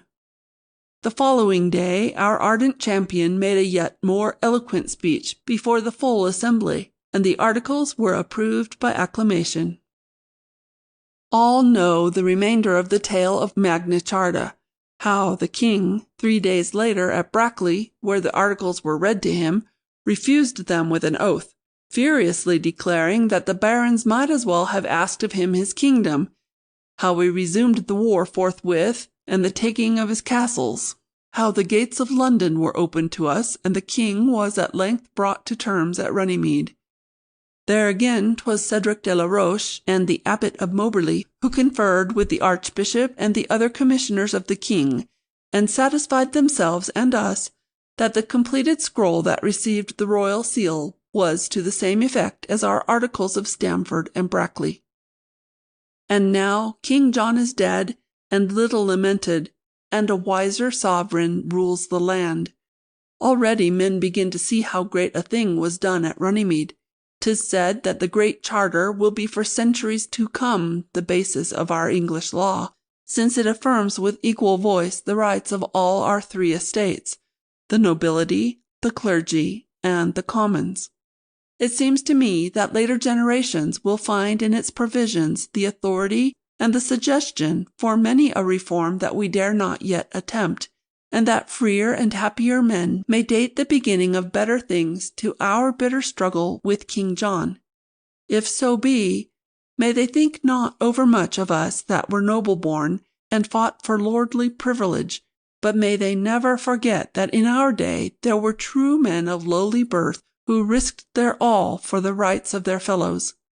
Of these was none more worthy of honor than he whom I am ever proud to call my friend and comrade, Cedric, the Forester of Pelham. The End. Recording by Lynette Caulkins. End of Cedric the Forester by Bernard Gay Marshall. We hope you enjoyed tonight's Sleep audiobook. If you liked this audiobook and want to listen to more, please check out our channel at Sleep Audiobooks.